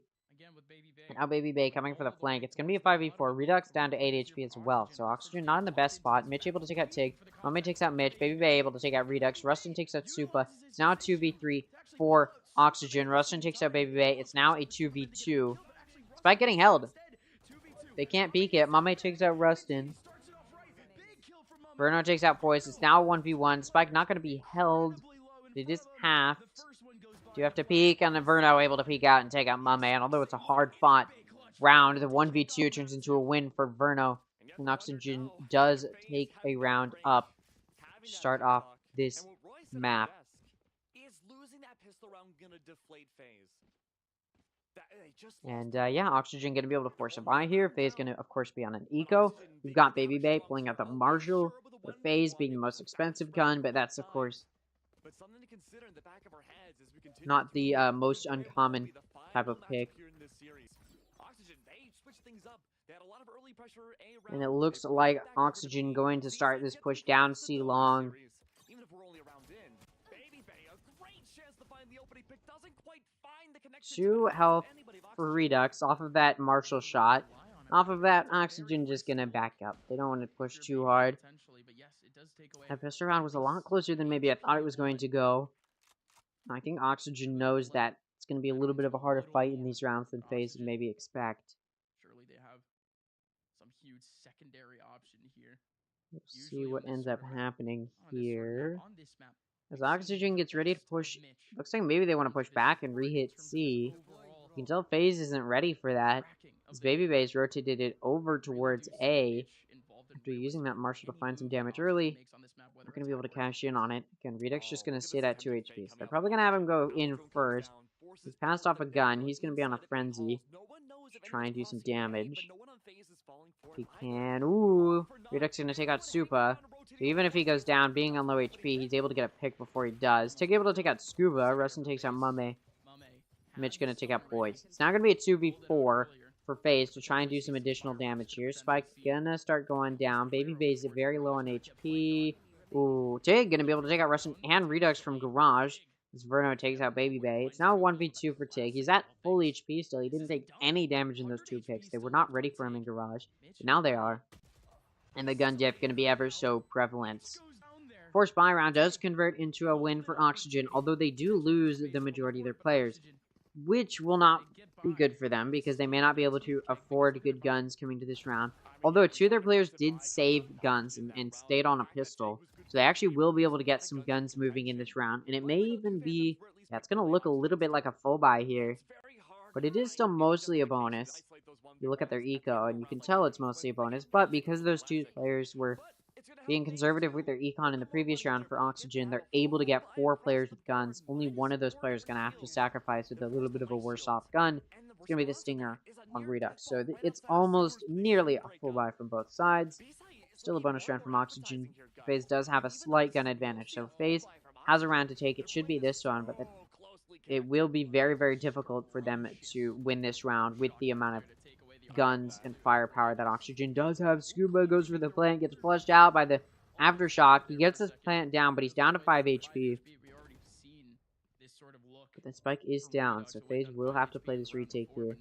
Smoke comes off. Redux gonna play within it. What a good smoke to allow him to stay alive on top of that box. Aftershock.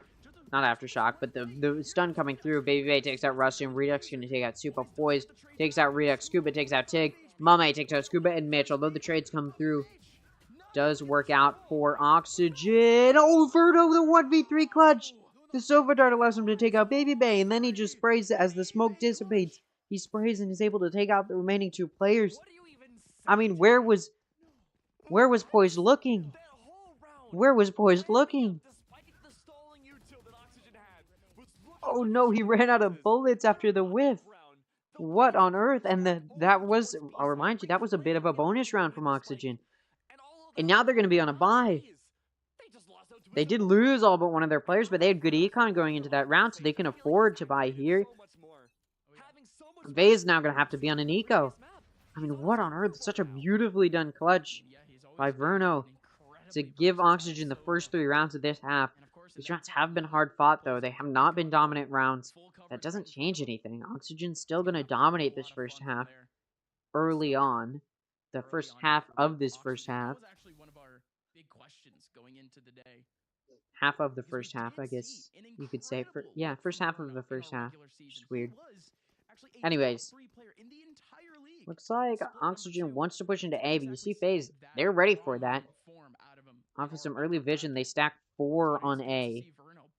So there are 2, 1 in Heaven, 1 in CT, so they're in easy rotate off positions, but that doesn't change.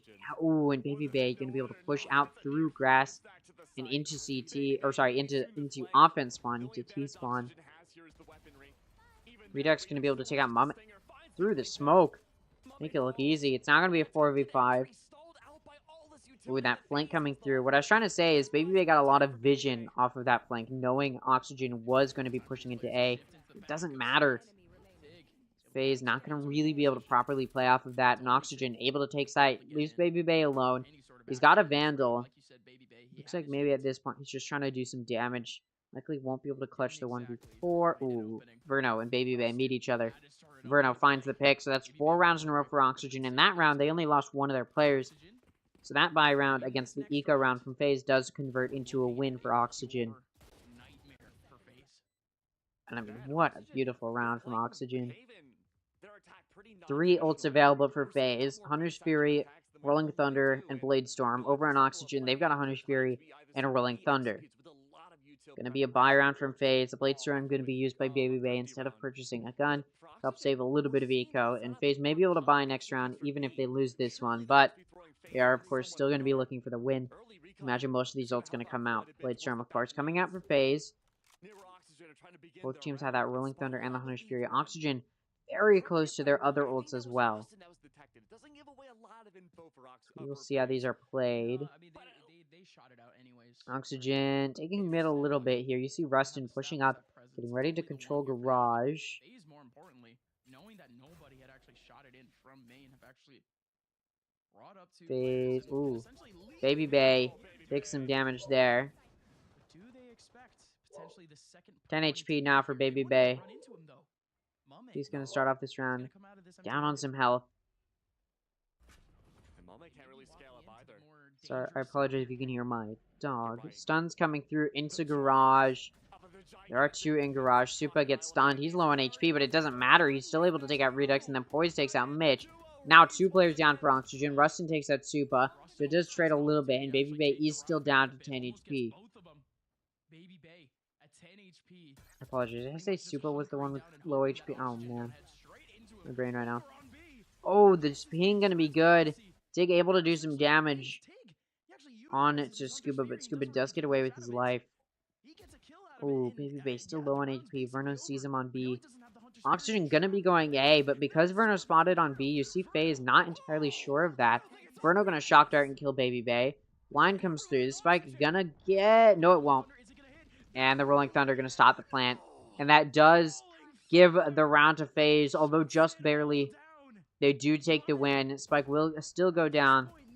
No additional damage done. 3 players left alive for either side on the round win for FaZe. Although it's a lucky win, it is still a win for FaZe to deny any further momentum for Oxygen. So the first, it's not the first buy from both sides, but a pivotal buy from both sides does go to FaZe to keep it a little bit traded here on these buy rounds. Oxygen gonna be on a buy. So will FaZe. 4 ults available for Oxygen this round. They didn't use any of their ults on the previous round. They have a Rolling Thunder. They've got a Hunter's Fury. They've got a Blade Storm. They've got a Lockdown. The Blade Storm going to be used by Redux. Try and do something. Sova Dart does prevent him from pushing here. He will start to push. Super pushing up. Gets blinded. Taking to take out Rustin. Also takes out Mitch. Rolling Thunder comes through in a short. And off of that, Redux takes out Baby Bay, although Baby Bay wasn't stunned, and Scuba takes out Supa. It's now going to be a 3v3. Very low health for Verno, down to 50. Mame takes out Scuba. Redux takes out Mame and Dig. It's a 1v2 now for Poise. Verno 2-shot, but Poise has to get there to take him out. And he's coming for the flank. There's not going to be anything to stop that flank either from Oxygen. So they don't know a flank's coming through, but it does look like they're pretty certain of it as they plant for CT and Hell. So it looks like they're very aware, especially after that Sova drone came out. They're very aware that it's likely a flank coming through from Poise. But does Poise know that they know? Probably not. But, you know, you can be pretty certain they'll be ready for the possibility. Like being tapped. Hunter's Fury available for Verno to play time with. He's in heaven. Poise making noise now as he gets on top of the spike. Hunter's Fury comes out from heaven. Now Poise knows there's one heaven. Trying to find a pick, not able to do so. Spike gets tapped. Oh, he doesn't even get it to half because he's worried about that Sova Dart. He's just going to run away. It's time. Comes to his conclusion. Poise gets away with his life. And this round will go to Oxygen. Verno and Redux both died to the spike. Big question mark there, but it doesn't matter. The Econ's so safe for Oxygen, so stable for Oxygen, so they are they are able to buy off of all of their players dying. FaZe, the one who's going to take the biggest hit there, losing yet another round. That's 5 rounds now for Oxygen, and although it's an offense-sided map, so it's not, completely out of the picture that the offense takes the lead going to the next half, FaZe would like to prevent it being a dominant round, and because of the econ stability that Oxygen has, or a dominant half, but because of the econ stability that Oxygen has, it's very difficult for FaZe to do anything here, because even if they're able to start trading rounds here, they may not be able to, because their econ's not really in a position to survive that, whereas Oxygen has so much econ stability, they could lose like 3 in a row and still be in a good spot. So FaZe does need to figure something out here to try and destroy this econ as best as possible. I mean, hey, even if Oxygen wins, if you take out all of their players, that is a good way to make it an expensive round, which is what FaZe is able to do. But I will point out the only round win for FaZe so far has been because they got lucky and were able to play time. It was not a situation where they were, killing all of the players for Oxygen or defusing the spike. It was they waited out time effectively. So FaZe does need to figure out how to win a round that is not won by waiting out time. Like I talked about, FaZe does not have econ to trade rounds, and you see that here off of that previous round loss. A little bit of lag on my end. Off of that previous round loss, FaZe cannot buy. Cosmic Divide available for Supa. From the Shadows, and Lockdown available for Oxygen. Oxygen starts pushing up towards A. Shock Dart comes out. Going into, again, a bit of a streak where we thought they would have a bit of momentum. They're facing an Oxygen team that keeps showing this. Looks like Oxygen wants to push into A here, but they haven't really found any early fix to help them with this entry, and those entrances into A are some choke points. They're afraid of the fact that FaZe may be able to take those. Rusting gets spotted out in short. Take tries to swing, but a concussion comes through as well as a paranoia, so he just backs up. Oh, a Sova Dart allows Redux to take out Tig through the jet smoke. Redux also going to take out Baby Bay. Mame gets spammed through the smoke in CT, and he's very low on HP. Scuba is in heaven, looking to do some damage. Mame trying to get into heaven. It's a 3v5. Low guns still for FaZe. You can tell Mame's aware that Scuba's probably in heaven. Hoping for the swing. Oh, Scuba does start swinging. Oh, Mame's still gonna catch. Still gonna be caught out by Scuba, and then Supa's pushed and taken out by Redux. This spike's coming to a conclusion. Poise able to take out Rustin. Prevents that escapee, but spike goes off. Round. Spike's about to go off. Round will go to Oxygen. They're trying to hunt down Poise. They want to deny any econ for FaZe. They're not going to be able to get him. Poise able to save his gun. Now, that was the Eco round from FaZe, so they're going to be moving into a buy round. They're going to try and take a win here to try and stop momentum, try and get rid of some of that econ stability. But we're moving towards the end of this half, getting through towards these final rounds here. We're already done with the majority of it, so it's going to take a lot to destroy Oxygen's econ, and by the time they do, if FaZe is able to, it'll be the end of the half, right? So at this point, they're just going to have to try and win these rounds against really stable econ from Oxygen, so FaZe just needs to win these, straight up. It's not even going to be about destroying Oxygen's econ anymore, it's about getting these wins. Cosmic Divide available for Supa, Lockdown available for Poise. Oxygen has a lockdown of their own, so we could see those lockdowns used and then counter lockdowns come out. As Rustin uses his on A side, will the counter defense? Yes, it does. Takes a little while, but it does come out. Supa going to be able to take out Verno and Mitch. He peeks through his smoke, although trade picks come through, so it'll be kept even in a 3v3. Ooh, defensive lockdown comes to a conclusion, and Rustin will be caught in short with that detain. Don't think FaZe will be able to clear him to take advantage of it in time. And no, Rustin does come out of it. He's up. It's a 3v3. Oxygen still wanting to challenge A. FaZe has actually rotated off of it for the most part. So the re-entry going to be successful. Poise is in heaven. looking to do some damage, waiting for the Omen smoke to drop. It hasn't dropped in time, and it looks like this plant will get to go down. 30 seconds remaining. Yeah, no util to stop the plant. So the plant goes down. Uve with the operator trying to re-entry here. Poise takes out Redux. Now it's a 2v3. Rustin takes out Poise. It's 2v2. This operator going to be able to take out Rustin. Traded off by Scuba, though. Now it's a 1v1 between Scuba and Tig. And Tig wins the encounter. FaZe does take a buy-round win, but they lost all but one of their players. Although the operator will be saved, econ stability not going to be in the books for FaZe quite yet. They may be able to afford a buy off of that round win, but it is starting to look a little bit shaky for FaZe. Not going to be a great spot to be in. Well played, though, from FaZe to lock down the side. I will say, getting those trades through to just secure the round is not a bad thing to do. Only issue is it does deny econ stability, whereas Oxygen, like I talked about, has econ for a while. Cosmic Divide available for Supa. Oxygen gonna get ready to push into a lobby again. They've been doing this every single round. At what point will FaZe be able to stop it?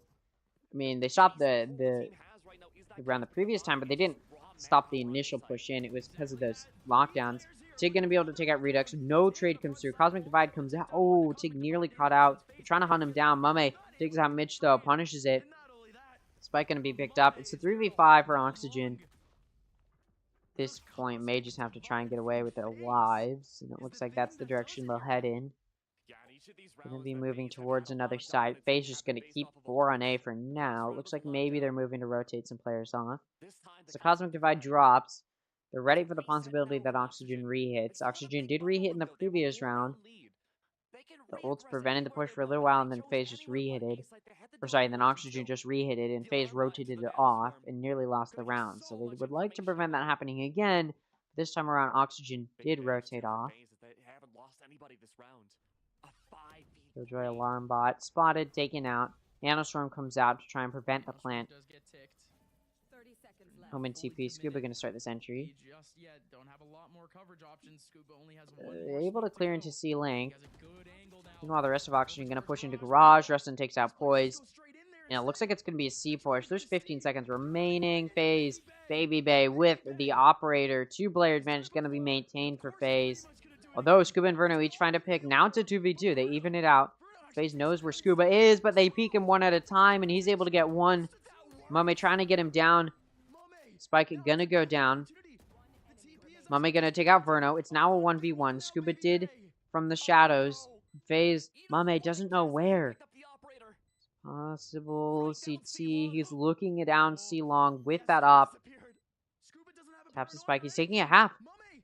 Scuba, you have to peek. And he doesn't. Spike was planted in default, not planted for long, and FaZe not ready. Or sorry, and Scuba not ready for that. Maybe he didn't know where the Spike was planted, and he doesn't peek it. The Spike can just be held. Pros don't fake. Oxygen and FaZe takes another expensive round, but it's it works out eventually. You know, as long as you're winning the rounds, it can work out for you. But you do see Supa's gonna have to be on a Bulldog.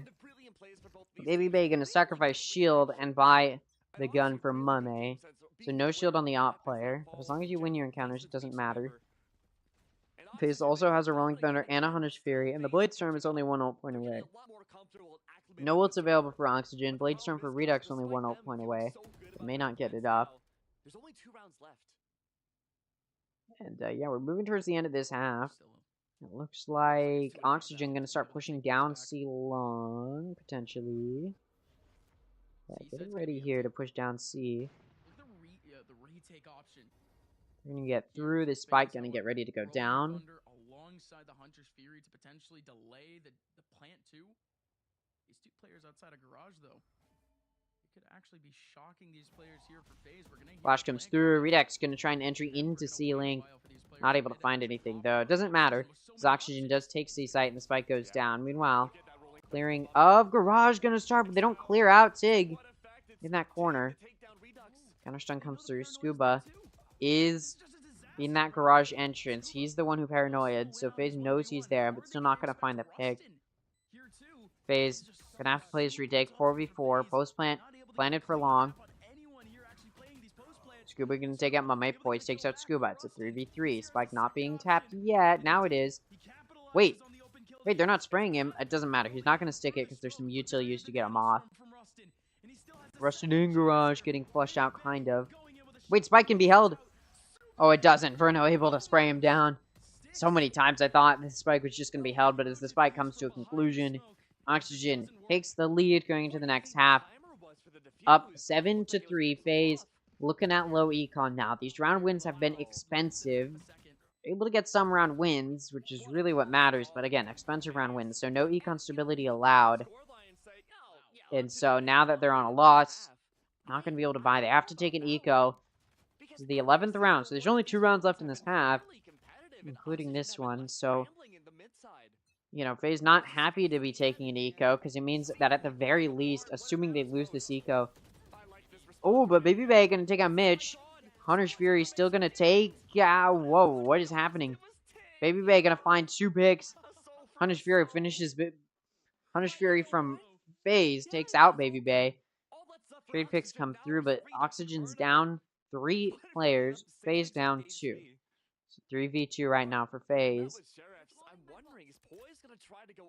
This is, again, the eco round for FaZe. FaZe did invest some ults in it. They were hoping to win it. Now they do have that player advantage. Verno and Redux have also both been hit by a Hunter's Fury, so they're low. Tig going to take out Redux. It's now down to Verno to try and clutch out a 1v3. He's on B site. 50 seconds left. Still some time to make this round happen. Let's see, Mermaid's potentially ready. They don't know for sure. Oh, they run into each other, and Mame wins the encounter. So the eco round does turn into a win for FaZe, and they can pick up guns off of that. Beautiful round for FaZe, because it means now they have a potential to take this next round and make it 5-7 going into the next half, which would absolutely be a good position to be in. Because it mean all it would take when they switch to their offense is getting the pistol round, and then they can tie it up. And on a very offense-sided map, I mean, it's not super offense-sided, but on an offense-sided map like Haven, winning going to the second half with 5 rounds after your defense is not bad. It's enough to at least try and take it to overtime. It's also a position where you can try and win in that position, but we also know it's Oxygen that's going to be in the defense. Oxygen is not an easy team to roll through. So it won't be easy, but it's winnable if FaZe can get to this 5th round. 4-8 also kind of winnable, but not as winnable as 5-7, obviously. Blitzstorm available for Redux. Not a whole lot of votes close. I mean, Oxygen's pretty close to a few, so some early picks come through for Oxygen. They may be able to find those ult orbs and get those ults out, but they don't find anything early. Scuba's watching Garage here, and Poise pushes right into him, but Supa's there to trade it off. No trade pick comes through, although Redux does try to. Not going to find it. It's going to be a 4v4. Alarmbot comes out, and the push onto C going to be successful here. Verno knows Supa might be mid. Trying to potentially trade it. Supa's gone into Garage, though.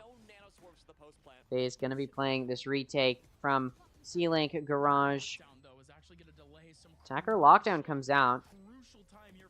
Which does allow some re-entry.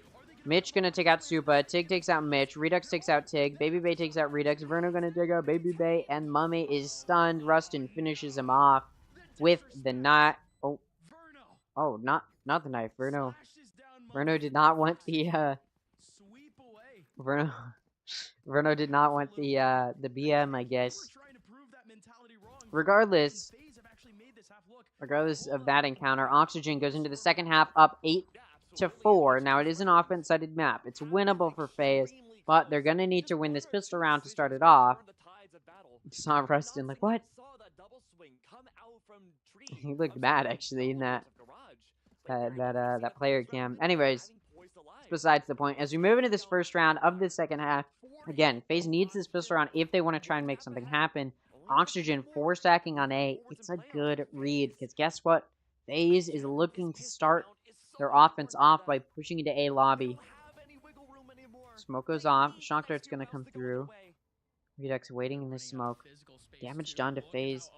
Ooh, Baby Bay just going to catch Redux as he tries to push through. For an easy pick. The push through shorts. Gonna be stopped. Although Mitch able to take out Tig and Supa before he gets shut down. Verno gonna take out Mame as well. So it's a 2v2. Rustin coming for the flank. Spotted by Poised. Poised not able to do anything there. Rustin still just playing a little bit of time. Just waiting. Ooh, Verno gonna take out Poised. It's now 1v2 for FaZe. Like, picked up by Baby Bay. It's a 1v2. Not unwinnable, but I mean, this is not easy. Especially with how well Rustin, or how well Oxygen just played this to start off this pistol round. You can see them playing back off of A. They're okay with A site being taken, but they're also ready to rotate to another site if needed. And it's likely they will need to. It's going to give away a lot of information to the two remaining members of Oxygen. 30 seconds left on the clock in that turret. Yep. Push into site. Started turret. Hits Baby Bay. Does a little bit of damage there. And it does alert Oxygen to the C push. Baby Bay clearing up a little bit. Threatening the plant. Now going for the plant. Plant gonna go down. Planted for long. Ooh, but Baby Bay spotted out as he tries to avert that Sova dart with his smoke. Does a little bit of damage to Verno. He takes out Rustin and he takes out Verno as well. The flick to clutch it out. 3 kills for Baby Bay. And this round goes to FaZe. They win the pistol round, although barely they do. It's a good start for them because now they're going to be able to force a buy. What on earth? I mean, what? I mean, hey, if there's a start to this half you want to see, it's a clutch like that. If you're a fan of FaZe, I don't know how many fans they have now, but if you're a fan of FaZe, force buy coming through from FaZe. Oxygen on an eco. Not going to be able to do a whole lot against this buy from FaZe. This round should go to FaZe pretty easily. Oxygen not even really buying very much util.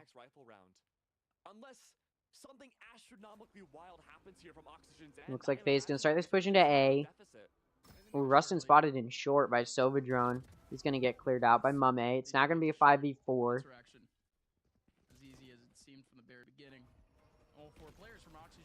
Crushing comes through. It prevents Baby Bay from holding that angle, but Mame's there to watch it too. And he takes out Redux.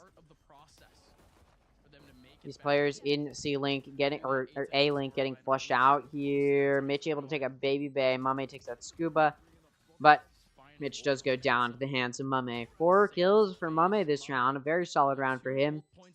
And that does allow FaZe to get that second round like you'd expect. Still going to be a lead for Oxygen, but now it's only a 2-round lead. They're going to go into this buy. Only one player died for FaZe, and he's going to be buying a gun. So this will be a full buy from Oxygen and some decent guns for FaZe, pretty much half buy guns, to try and win this round with as well, or at least kill the majority of Oxygen's players to deny some early econ momentum, econ stability. Looks like FaZe is going to do a little bit of defaulting, getting ready to push into A. Push up here, down a long. Getting ready to get into the site. Actually, Verno's backed up. He's backed way, way up.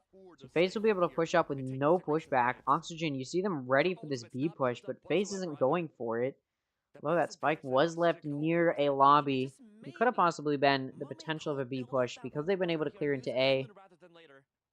Ooh. Ooh, peek out from Verno does a little bit of damage, and that does tell Oxygen it is an A push. The spike gonna start to come down here shortly. It just had to take a little while to get it onto the site. Now it's here. Spike gonna go down. Shock darts come through. Full control now of this A site. No flank options whatsoever. Aftershock. Looks like Oxygen getting ready to start this re-entry. Redux gonna dash in, able to take out Mame. Gets traded off as well. Baby Bay gonna take out Mitch and Redux. Poise gonna take out Verno. Takes out Rustin. It's down to Scuba, and he gets taken out by Baby Bay. So FaZe takes 3 rounds in a row. It's looking like this offense is gonna be more successful. Maybe I was anticipating, especially considering Oxygen's history on Haven.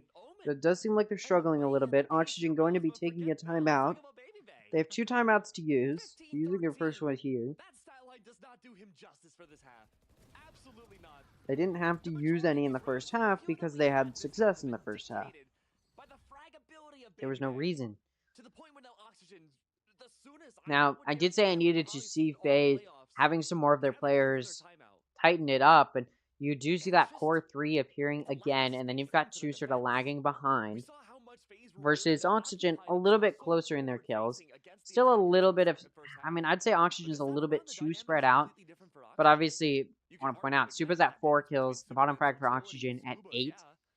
Top frags for both of these teams, both at 15. The main thing for FaZe is those middle players are making up those kills. Mame, Tig, Mame and Tig mostly making up those kills, versus the second and third frag for Oxygen, Redux and Scuba not making up for it as much. Again, now that they're on the defense, we need to see more of that individual performance. We need to see those kills start to balance out, see a little bit more consistency there, in order for me to feel confident in the performance from Oxygen moving forward.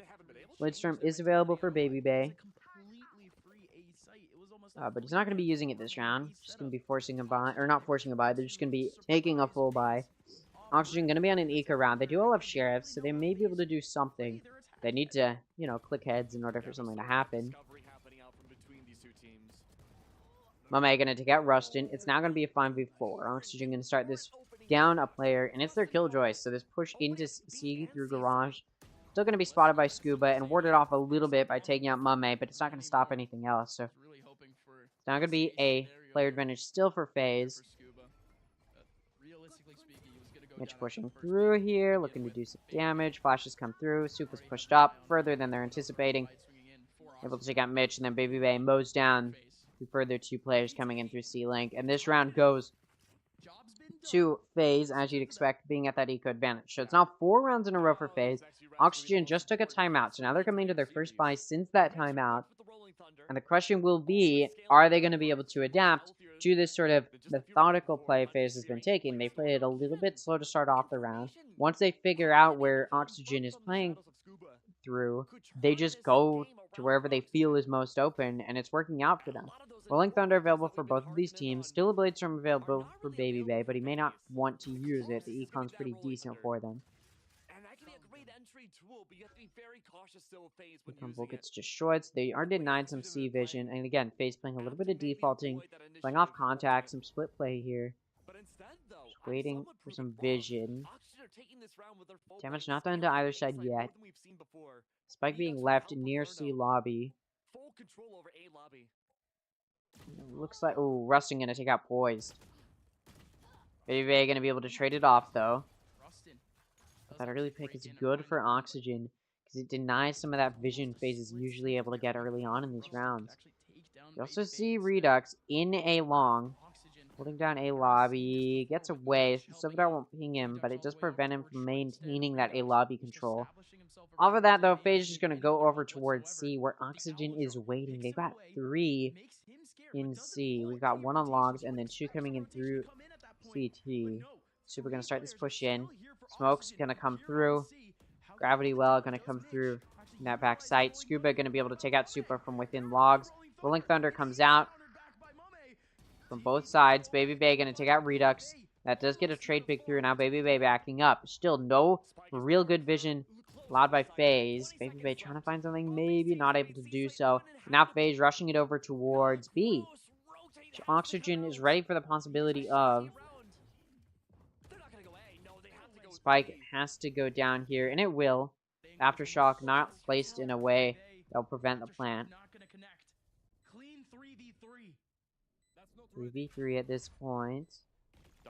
Stun's going to come through. Oxygen trying to figure out how they want to play this retake. All players from FaZe in backside right now. Now they're spreading out a little bit more. Mame able to take out Mitch. Trades have been coming through for Oxygen, but not on that one. Although Verno, no, able to take out Mame. Now it is traded. It's a 2v2.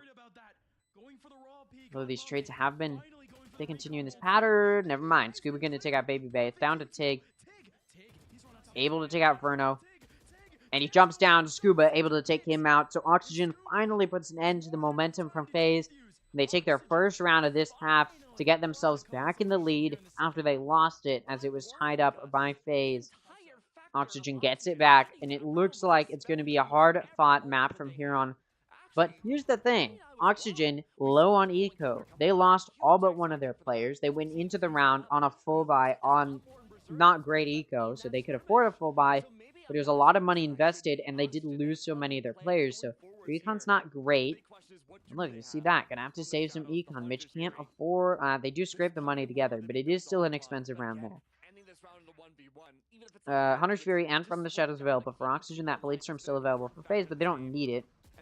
Their eco pretty good here. Redux going for this aggressive play in through C long.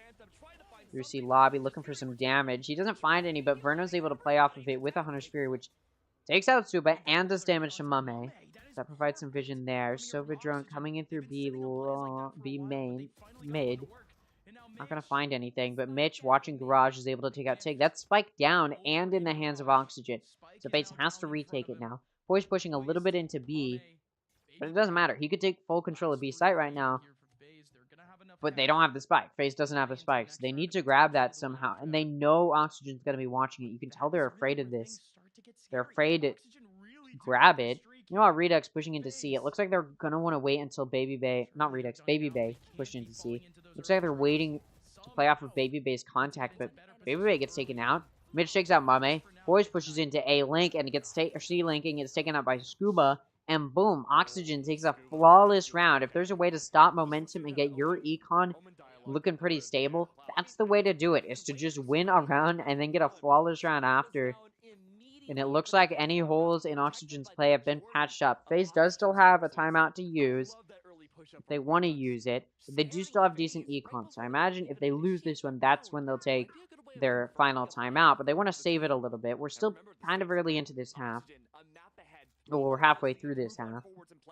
So FaZe may just want to wait until we're towards the end of this half. They only have one timeout to use, whereas Oxygen has two. So they want to wait out, see if they can get the usage of Oxygen's second one before they use theirs. Redux pushed up here, looking for some damage. But no, nothing going to be traded. No picks coming through. Although Baby Bay gets spotted and taken out by Scuba. That's a good early pick for Oxygen. Oxygen is just going to back up. They don't want to get traded. And they won't. They get away with their lives. There were 4 on A. Now there's only 3. It's going to be down to Rustin. Trying to get some garage control here. But it is denied by Supa by taking out that turret. But still, Rustin's there. Doesn't see anybody coming through. FaZe going to start this push into A. Some fundamentals. You want to take garage or mid control if you're doing an A push. Send a lurker through there because it allows for some strong lurker presence and denies vision to the defense. FaZe tries to do that here, but as this push into A is stopped, it may not matter that they have a flank coming through. Ooh, Supa able to take out Rustin. It's now going to be a 2v4. Cosmic Divide available for Supa. Poison only 1 ult point away. 2 ults available for Oxygen in the Blade Storm and From the Shadows. Might go on that deep lurk.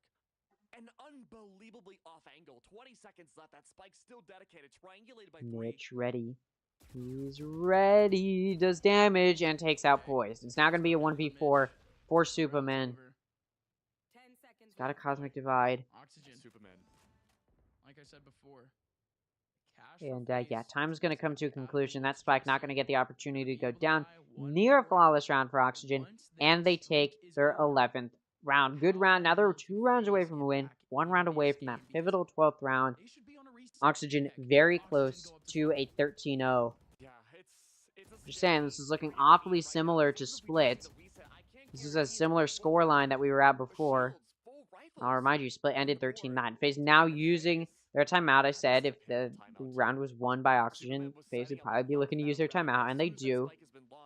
This is their last timeout. Oxygen still has a timeout of their own. So if FaZe is able to gain some ground in these last few rounds, Oxygen has a timeout of their own to use to try and counteract any play from FaZe. You look at Oxygen, and they're not so spread out anymore. They've got those 2 on top. They've got, you know, that core 2 below them of Redux and Mitch kind of close, and then Rustin kind of close as well. But that core 2 of Verno and Scuba are really pulling through for Oxygen. Over on FaZe, they've got Baby Bay on top, 19 and 16. Nothing to scoff at, but there's no real good core 3 or core 2 on top. It's just 1 on top, and then everybody else is sort of spread out. Other than Poison and Supa, who are close together, those are the only 2 close together, and they're on the bottom. That's not where you want those That's not where you want players to be close in kills at. You want those top players to be close in kills, because it means that you've got a core few that are able to lock it down. Obviously, they're on the offense, so it's okay to have a carry. But if that carry is not doing enough for the team, in the sense of not being able to carry the team, then you do get sandbagged a little bit. And Babybay's not carrying by a whole lot, so it's not like he's this really impactful player. Although he is impacting a lot of these rounds that FaZe does win, it's not enough to give FaZe this lead, or even keep it even. Redux pushed up in mid, catches Supa. Supa gets concussed and swing through garage, gonna take him out. They also find out nobody else is mid, so they start looking for this push elsewhere in C and A. Push is coming into C. Some Killjoy util nearly alerts the push. Attacker lockdown now comes out. There's no counter ult available for Oxygen. Though Verno was trying to do something in Heaven. He does get taken out. Or not taken out, but he does get pushed back. Also goes down low on HP. It's going to be a 4v5 here for FaZe. They got the spike down. They can play this post plant. Oxygen, though, all together coming in through CT. This could be a choke point that FaZe is able to take advantage of. Util going to be used. Sova drone comes through, and it does spot Tig. He tries to get past it, but not quite able to. Tig going to get pushed back off CT. Redux going to take out Tig. Rustin takes out Babybay. Redux takes out Poise. Mame able to take out Redux, but Mitch takes out Mame, and that's 4 players left alive for Oxygen. A near flawless round as they get to this 12th round. Good, or not good, but decent econ for FaZe to still work with to try and have a bye this next round. But they need to win 4 in a row. Oxygen at that 12th round, threatening a win. FaZe can try and get a win here. Try to deny a 2-0 for Oxygen. But it's looking like FaZe is at the end of their road in the 2023 season. Can do some off-season events, I suppose, to try and still continue to play together a little bit. But yeah, it's looking like it's going to be the end in Challengers for FaZe. Rolling Thunder available for Mame. Cosmic Divide available for Supa to try and use. I almost said Cosmic Divide available for Cosmic Divide. From the Shadows available for Oxygen, as well as a Lockdown. There are some ults which could be used here, but I mean, it's going to be difficult. As FaZe pushes through to mid. He's going to put that ideology already into action here. I don't know. Ready to push onto the site here. Stop it. Teammate clearing out util in mid that just missed out. It looks like FaZe trying to figure this out. Here's where they want to push. If a look at this though, most of Rustin's utility has been cleared away. They're playing a little bit slow, and it looks like that lurk in Poise is finding some success as there's no more util in garage. And that's, you know, gonna allow FaZe to push into A and have a little bit of a lurk for flank. Ooh. Looks like Verno was waiting for the push into A long, but he's not going to come through. But he may be able to flank this push through short. That Rolling Thunder getting ready to come out. Cosmic Divide comes out. Rolling Thunder does not come out yet. And it actually may not come out. This push going to start onto C or onto A with no pushback. Mitch does have a Rolling Thunder of his own. Verno's in C long, doesn't get cleared out. Able to take out Mame, looking for more. Gets away with his life, but he may get traded off here if he can't find anything. Doesn't find anything yet. Oh my god, he takes out both. He takes out another. He takes out all 4. It's down to Poise. He was the lurker using a 1v5. What a fatal mistake. Not even a mistake, but a beautiful play from Verno. Nick clutches that round up for his team. It's not even a clutch, but I don't even know what to call that. An impressive individual play from Verno. And this round goes to Oxygen. And that's a 2-0 win for Oxygen. They're going to continue their lower bracket run to try and get to Ascension. It's not going to be an easy path. They have to face up against the Guard tomorrow. Also tomorrow is M80 versus Moist Moguls to determine who we'll know one of the players that qualifies for Ascension by making it to the grand final. That's the first match tomorrow. I'll be a little bit late. Actually, not a little bit. I'll probably miss most of the first map, but I should be back before the first map is over, assuming it's a close game. And yeah, even though I'll be a little bit late, I'll be there. And then, of course, I'll be there for the entirety of the second series tomorrow. all good stuff. All good stuff to think about. Thank you guys for watching. If you did enjoy, make sure to scroll down and see if you're subscribed. If you are, thank you so much. If you aren't, I'd hope you would consider it. It's been an exciting Challengers, and it continues tomorrow. I'll see you all then. Goodbye.